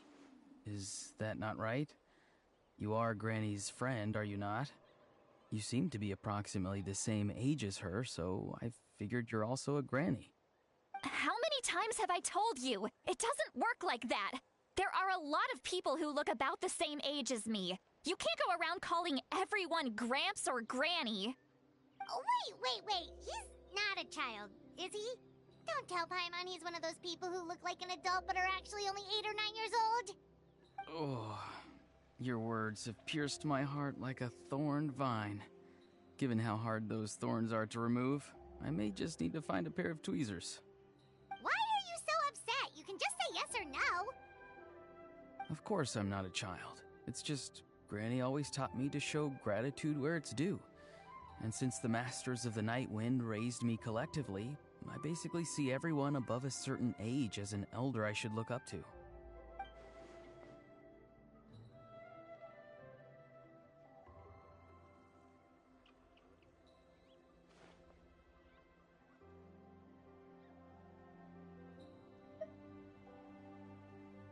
Exactly. But if you keep that up, then everyone's going to be your senior. And do you think saying all of this is gonna save you from a scolding, Auroron? Haven't I told you 100 times since you were a kid? Heed the 3 warnings. Be wary of beasts prowling around, scammers looking for their next victim, and strange people who appear out of nowhere. Oh, so you do remember, and you just chose to ignore them. I always knew that living on your own was going to get you into trouble sooner or later. But getting kidnapped? That really takes the cake. You won't always be able to rely on other people coming to your rescue, you know. You're just lucky we got here when we did. Or we might be launching another search and rescue operation to find out where they put your severed head. I'm sorry, Granny. I'll be more careful next time. Next time? Oh, good one. You think there'll be a next time after this? Not a chance. They didn't hurt you, did they? No, they just asked me a lot of questions about Natlan's terrain and made me draw a map of the ley line distribution.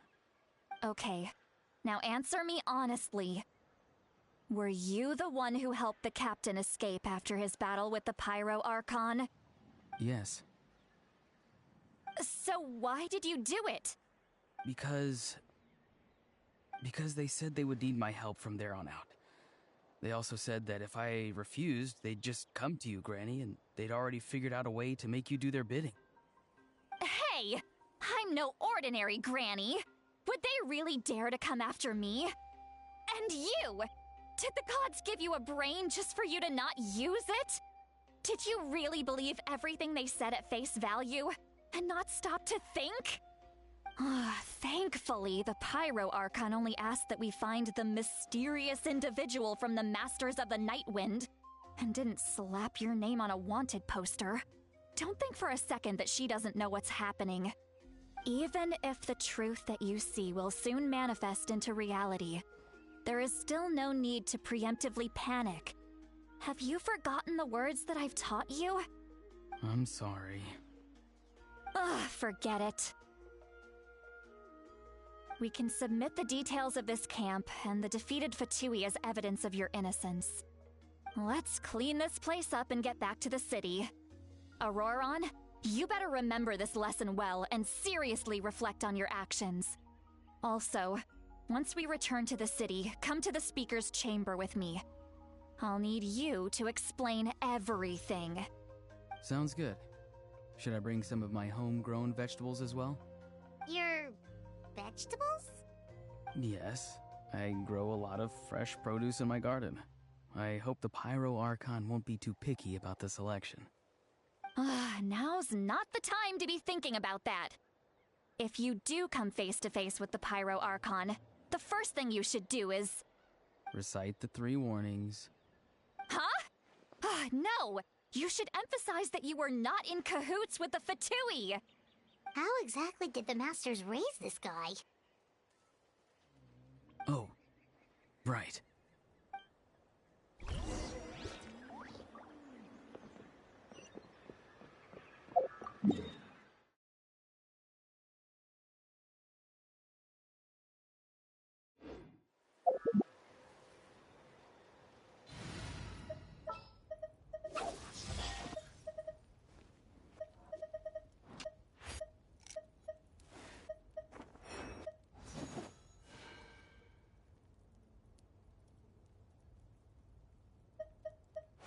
I won't hold you back. Much.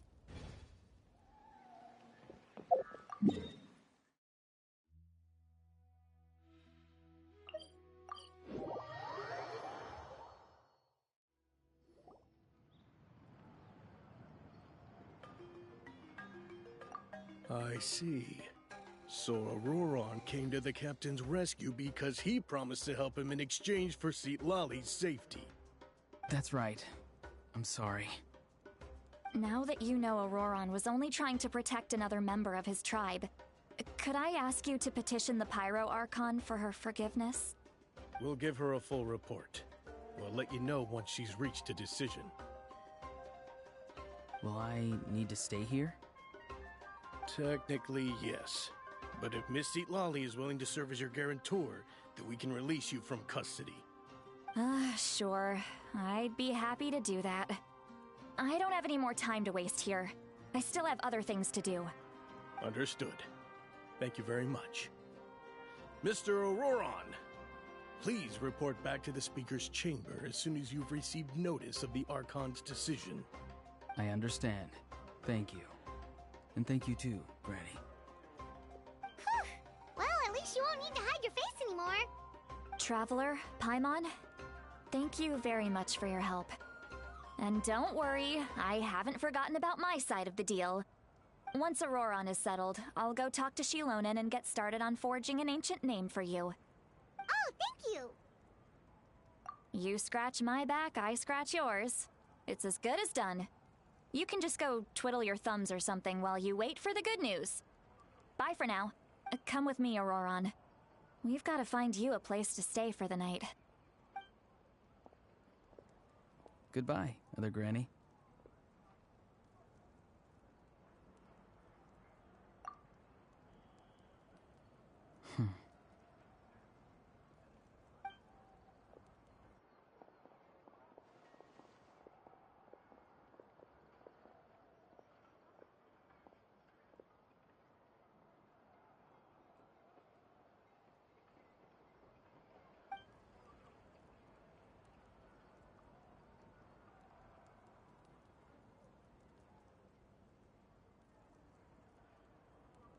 We're finally done. All right, it's time to find some grub. Huh? What is it, Traveler?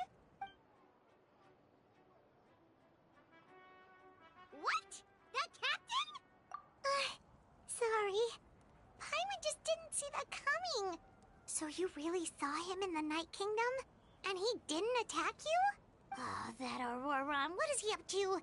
He sounded earnest enough just now. Paimon would have never guessed anything was happening. All that stuff about protecting Xilolen and being forced to help the Fatui when he's actually been a willing accomplice all along. Yeah, you're right. Still, Paimon appreciates you telling her about this. Paimon will support your choice no matter what, so if you want to go, we can go together. We still have another whole day before the meeting, so we'll just meet with them when the time comes.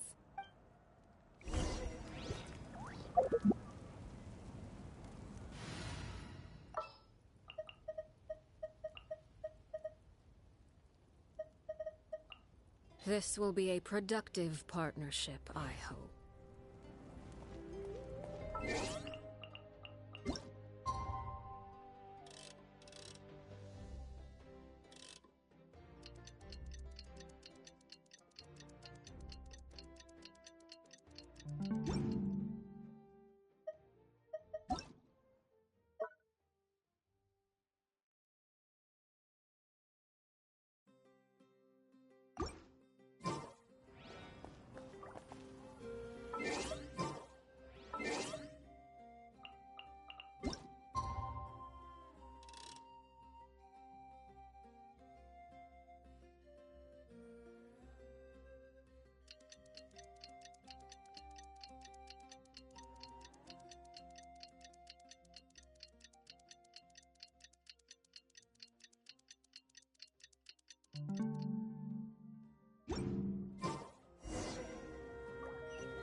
Weird. Paimon doesn't see anyone. Oh, please don't let this be a trap.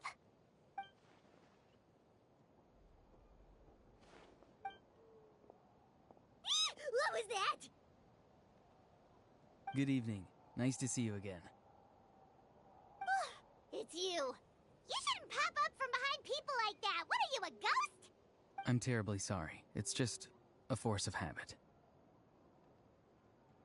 And what's with you apologizing all the time? You sound so polite and honest, but you're actually doing shady stuff behind people's backs. You're right. Granny tells me that too. Huh. Come to think of it, you remind me of her. Sometimes you two sound really similar, you know.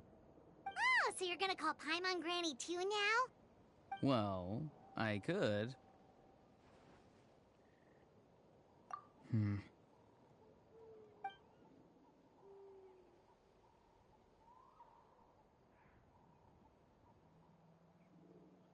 It's all clear. Over to you. Excellent. The fact that you showed up proves that I was right about your character.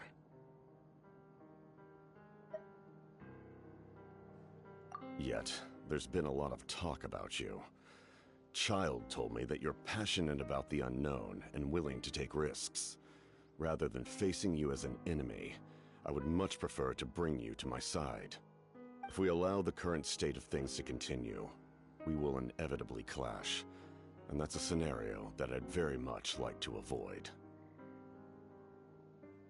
I've long heard of your exploits across the nations. Though you have crossed swords with my colleagues many times, I know that you are by no means an unreasonable person. And once you've learned the truth that the Pyro Archon Malwika would never willingly share with you, you may just find it in your heart to consider my proposal. I assume you've already been informed of the Pyro Archon's plan. In order to defeat the Abyss and save Natlan, she still needs 2 more heroes to appear. Wait, how did you know that? Never mind. Guess that's not important now. I've long kept a close eye on her plan.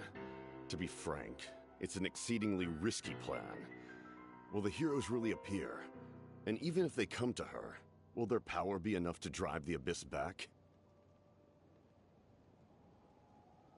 If any part of the plan goes awry, all of Natlan, even all of Teyvat, will pay for her mistakes. Now, you may have been led to believe that this is the only plan available to her. But what if I told you she's had another emergency plan all along? the details of which she has chosen to keep hidden from you. An emergency plan? Yes. A way to keep Natlan intact, even if her original plan fails. But given the painful cost of its execution, she has chosen to keep it as a mere backup plan.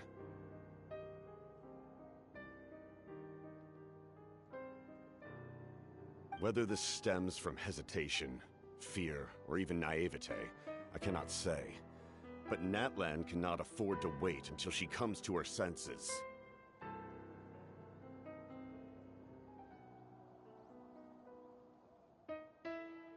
My fear is that given the enormity of the decision, she will be reluctant to confront the dire reality we face until it is too late. There will be no time left to execute the backup plan, and all of Natlan will be lost to the abyss. We have to make the decision for her, here and now. Yeah, do you have any evidence for all this? Just telling us a bunch of scary stuff isn't enough, you know. Besides, wasn't it you who tried to seize the Gnosis for the Tsaritsa's plan?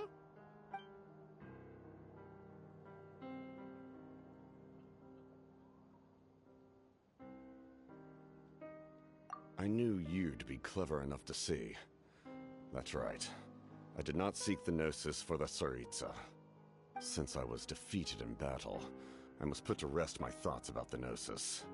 But even so, my desire to save Natlan remains unchanged. And now, I have found a new way to solve the crisis. We can implement it immediately if we reach an agreement.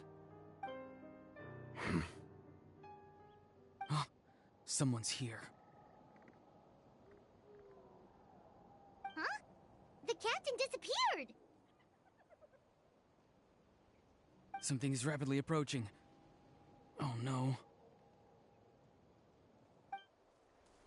Something? Bad news, chump! It's your granny! Xilonen? When did you get here? I knew something was amiss after we were separated. Hidden ceremonial tools, an unconscious traveler. I must say, I'm very curious about what you're up to. How dare you go behind our backs like this, Auroron? Colluding with the Fatui? Really? Oh, here we go again. Cat got your tongue, huh? You really think you can avoid a scolding just by staying quiet? I'm not trying to avoid anything. Oh, and now you're talking back. Well, go on then. Explain yourself. What the heck are you up to? I'm sorry, Granny. I feel so guilty. You! That's it! Where are my tools? I swear if I don't teach you a lesson right here and now, I'll... Wait, Xilonen! Please, calm down.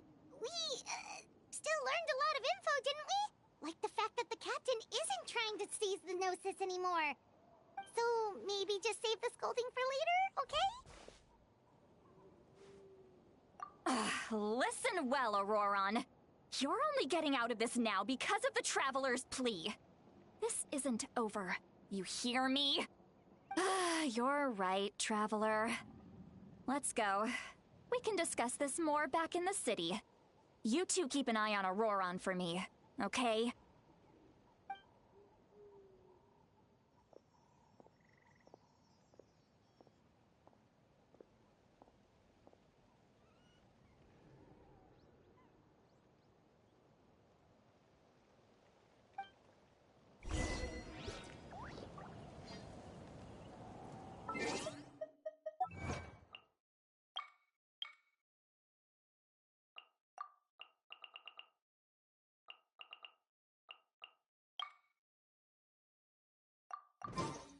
What could the children be up to? Never mind. Let them do as they please.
In all my years, I've never had a child cause me so much grief.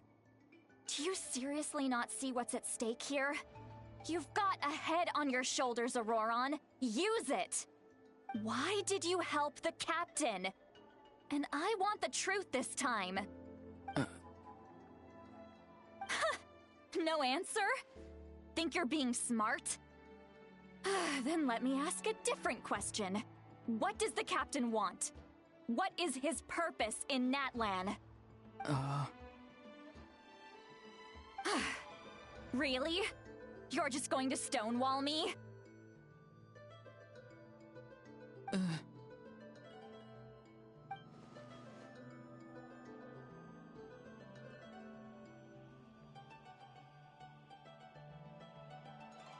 Just use your brain for a second. What do you possibly stand to gain by helping the captain? Only endless trouble awaits you and everyone in the tribe. You've always been a good kid. Why would you throw that all away now? If you're worried about something, just talk to me. Granny would much rather we had a conversation instead of constantly clashing like this. Why is he staring at us all of a sudden? I'm sorry that you have to hear all this. Indeed. It's like going to visit a friend at his house, only to suddenly hear your friend berating a naughty Saurian. Well, that's an oddly specific analogy. Wait, did one of your friends really do that? Yes. And every time my friend scolded his Saurians, they would look at me the same way you're looking at me now. Helpless and embarrassed. Wait, but you're the one getting your head chewed off. Stop making this about us! Indeed, you've got a point. Then please just hang in there for a little while longer. Granny should be done with her scolding session soon. Oh? You dare gossip between yourselves instead of listening to me? You... Sorry, Granny. Sorry, Granny. Sorry, Granny. You know what? Fine. I'm perfectly aware that everything I say goes in one ear and out the other. You're all grown up now, so why would you listen to an old hag like me? You say all the right things, but then you go and completely ignore me. Well, if that's how you're going to treat me, you can stop sending Aoife over to my place to deliver your stupid vegetables! I don't need anything from you! Who's Aoife? A delivery person? That's irrelevant. The point is, he hangs out with this kid, so he must be no good. You kids get to a certain age and suddenly act like you know it all. There's nothing I can say to get through to you. Auroron, if you're still thinking about that so-called duty, then please, just forget about it. The ley lines did not fall to this state because of you. And we've long closed the book on that incident. Seems they've started talking about some kind of tribal history. I'm starting to get lost. That's not it, Granny.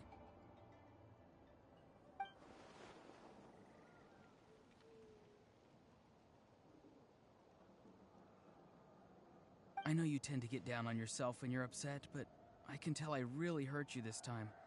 All I can say is I'm sorry. His voice. Auroron! Where have you gone?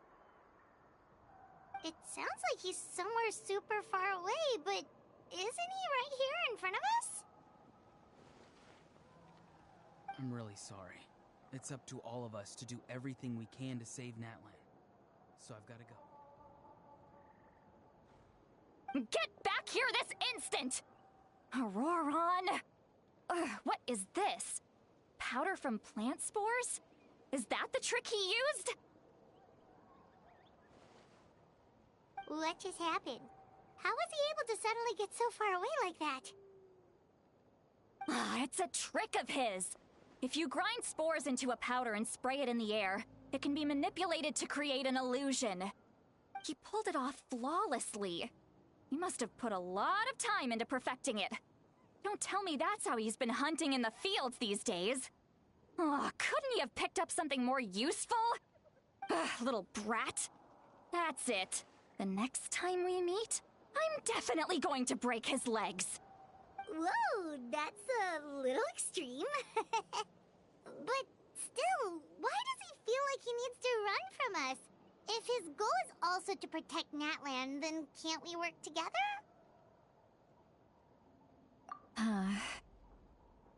I'm sorry for interrupting your conversation with them earlier. But even if you'd been able to hear them out, there's no guarantee you would have gained anything substantial. Auroron probably did everything he could to get away because he knew I'd get the truth out of him sooner or later. Ah, that brat. I swear.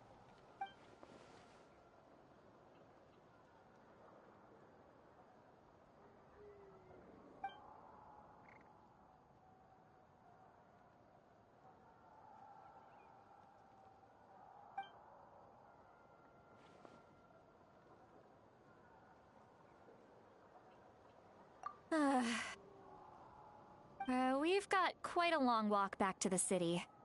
Let's take our time. It'll give me a moment to figure out how to explain all this.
Do you two have some time? Feeling hungry? How about we get something to eat? Oh, right. It's been a while since we last ate. Now that we can relax, Paimon just realized how hungry she is. Then let's go. We can find somewhere to sit down and talk. Food and drinks are on me.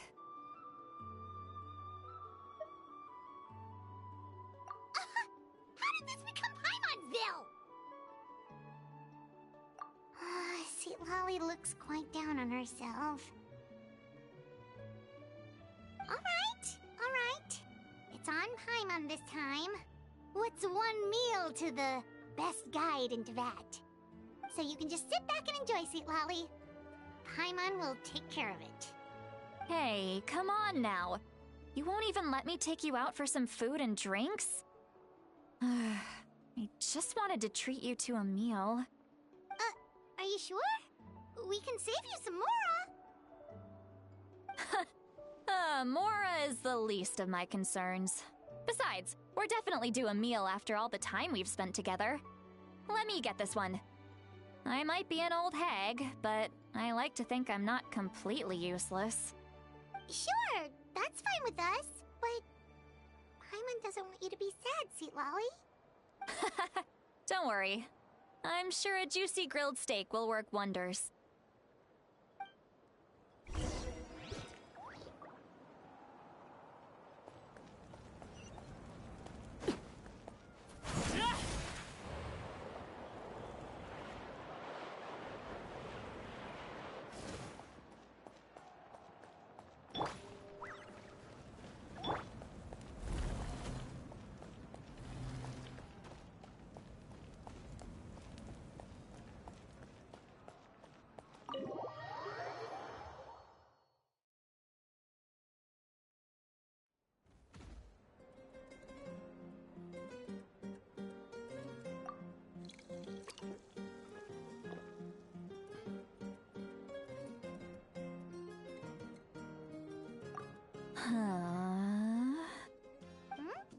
What are you looking at? Do you see two people standing by the door?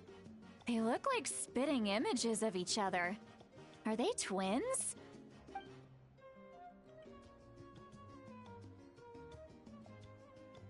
But Paimon only sees one person there. Huh? How could that be? I guess my mind isn't as sharp as it used to be. Give me another bottle, boss! Do you think she's drunk? There you go, miss. Oh my, it's not every day you get to see Granny Itzley here with some friends. Not to mention ones who've made a huge name for themselves recently. Oh, so you've heard of us? Of course I have. Aren't you the ones who saved Kachina and brought her back? No wonder you hit it off with Granny Xilonen. She wouldn't spend time with just anybody, you know. I don't even remember the last time I saw her with a new friend. Wait, so you call her Granny too? Well, given our ages, it'd probably be more accurate for me to call her my great-great-granny. She's one of the most famous people at the Masters of the Nightwind. Most days, hardly anyone even dares talk to her. Huh? Gossiping about me right in front of my face now, are you, Chonka? Oh, please, Granny, I wouldn't dare. I'm just beyond happy to see you bring over some new friends. After all, any friends of our regulars are sure to be great customers too. All right, that's enough. Go on now. I'm sure the other customers would like to talk to you as well. There's no need to keep staring at me. I promise I'll keep my alcohol down until I leave. Well then, you have my thanks.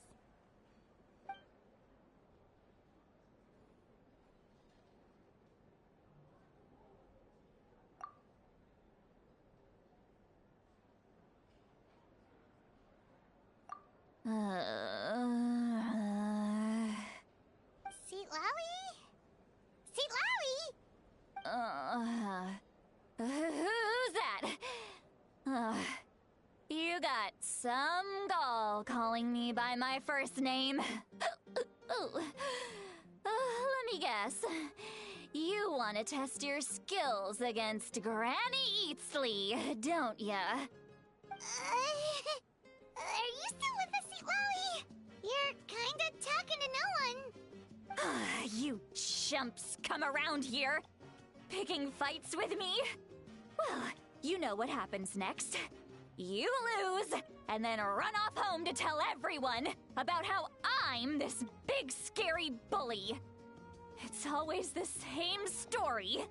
You brats start it, I finish it, and then I end up with the reputation of being some kind of terrible monster among the shamans. I mean, come on. Monster? Me? Really? What did I do to deserve that? Granny Sweet Lolly, you're not a monster at all. Exactly! And while we're at it, I'm not some lazy slacker either. Between meditation, advising the chief, and speaking with the Wyab, I actually have a pretty packed schedule, you know. Oh yeah. And I have to mentor all the new kids. Hey, new kid. Yeah, you. Don't play dumb. Didn't I teach you how to find phlogiston? You see? I know my stuff. I'm a good teacher. You tell him.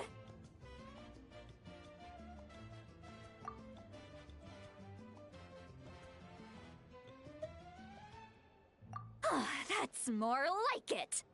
About dang time someone showed me a little respect. Yeah, Granny's a hard worker, all right. You can always rely on old Granny.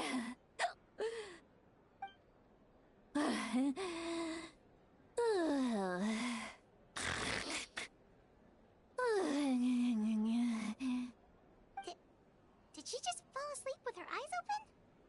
Oh, jeez. Behind this pitch-black curtain, a chapter of hatred reveals itself. Behind the smoke. The lingering smoke. She's meditating again. She does this whenever she's had a few too many drinks. Her mind's actually racing at this point. It's quite the opposite of sleep. Is this another specialty of the Masters of the Nightwind? No, I'd say it's an ability that's unique to Citlali herself. While she can easily pick up everyone else's skills and tricks, few have been able to master hers. Warning, warning. Red. Red, the color of danger, has now arisen within that pair of eyes. Huh?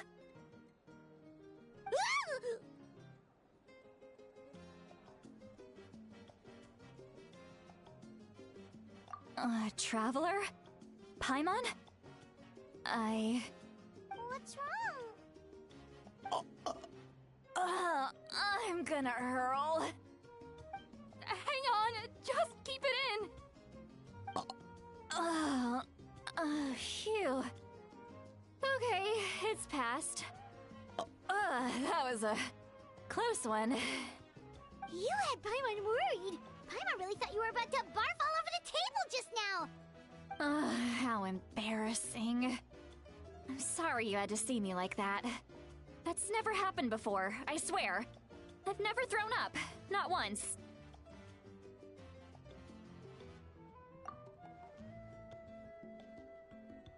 Are you feeling okay? Wanna take a quick walk and get some fresh air?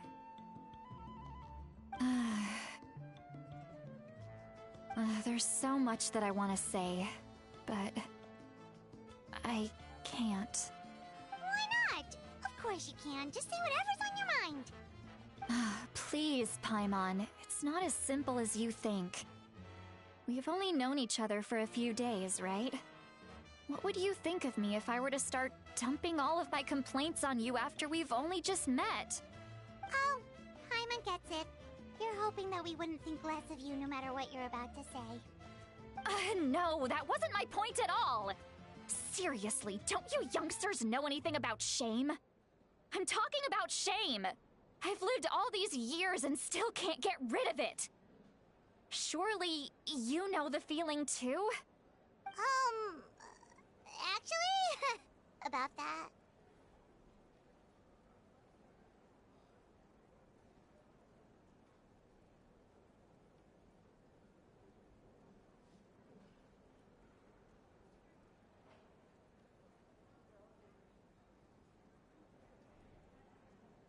Huh? Tell me what? Yeah, this is as good a time as any.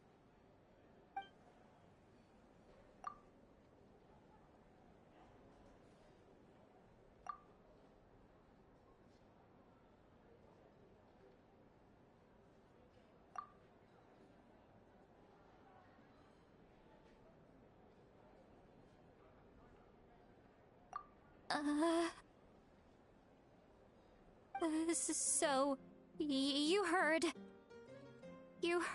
my... It's okay, Sweet Lolly. You had every right to complain about those things. I can't take it anymore! Why do these things happen to me? Hearing me mumble under my breath is one thing, but hearing what I mumble in my own head? That's too much! It's just like when you're rolling on the floor in your pajamas, but you forget to lock the door, and someone bursts in to deliver cabbages and sees the whole thing! So that, happens to you a lot.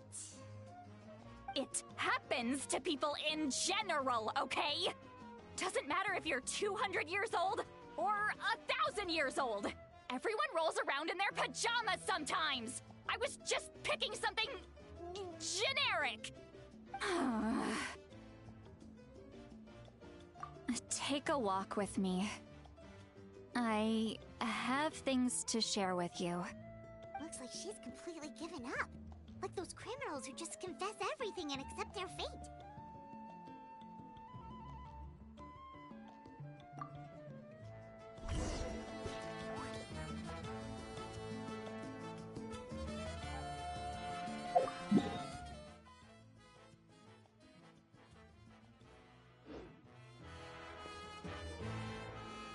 Alright, I don't usually do this, but I streamed way too long tonight.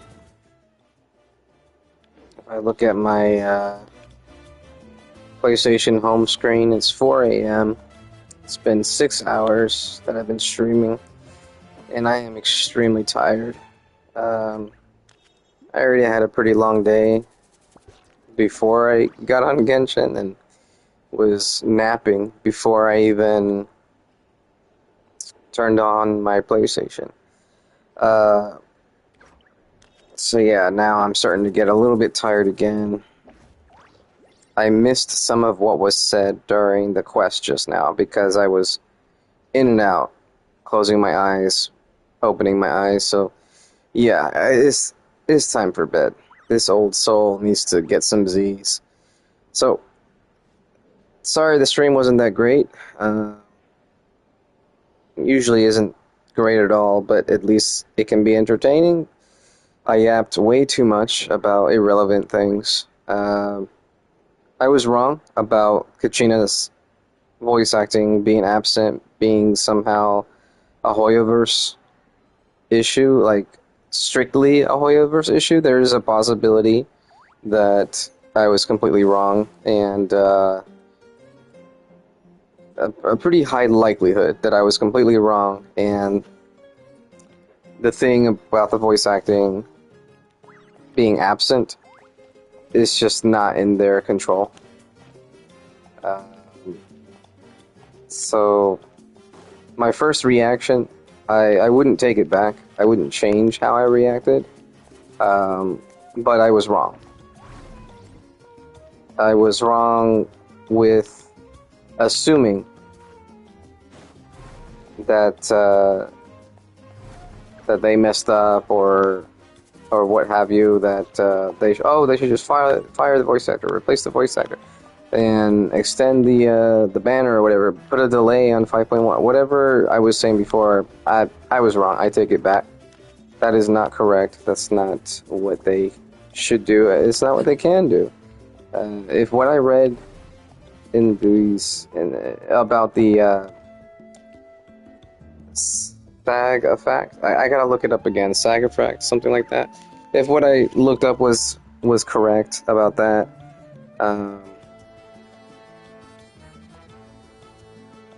it would be highly illegal to replace Kachina's voice actor and Kanish's voice actor and stuff like that. So, yeah, this kind of situation just sounds like it's completely out of their control. As far as the pools today, the wishes, the summons, yeah, it fucking sucked. I'm not gonna sugarcoat it. This is probably the worst luck I've had for in the entire time that I've had this account. This is the worst luck I've ever had. Pulling for any unit, whether it be a 5-star, 4-star, what have you. I did spend money to C6 my Rosaria when I C6'd her, but compared to the Genesis crystals that I used just today to get Xilonen, I was able to C6 my Rosaria in less than what a $100 top-up would have given me.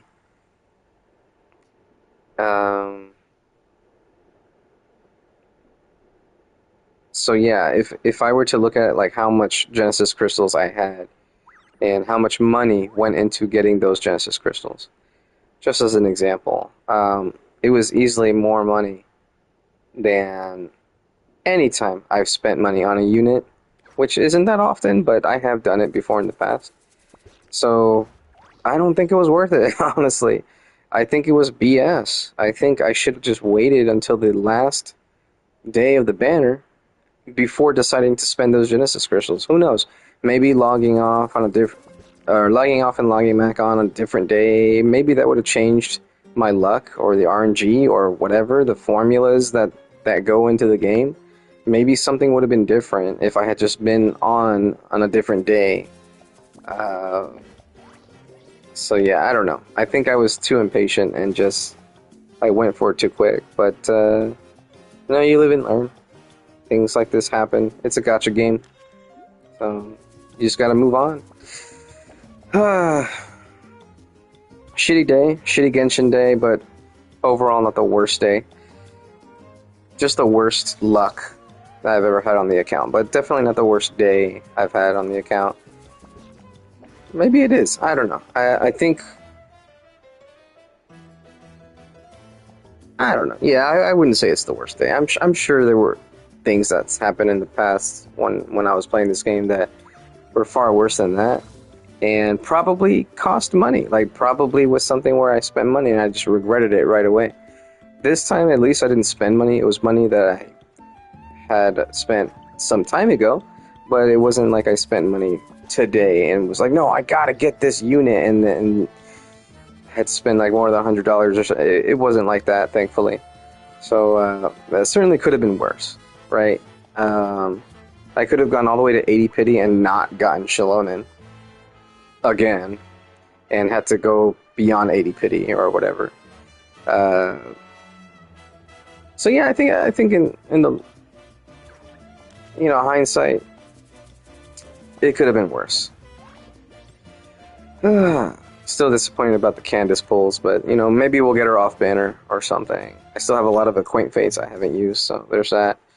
But hey, wherever you're watching, whatever time it is for you, I just want to say thank you and have a good evening, good morning, or good afternoon.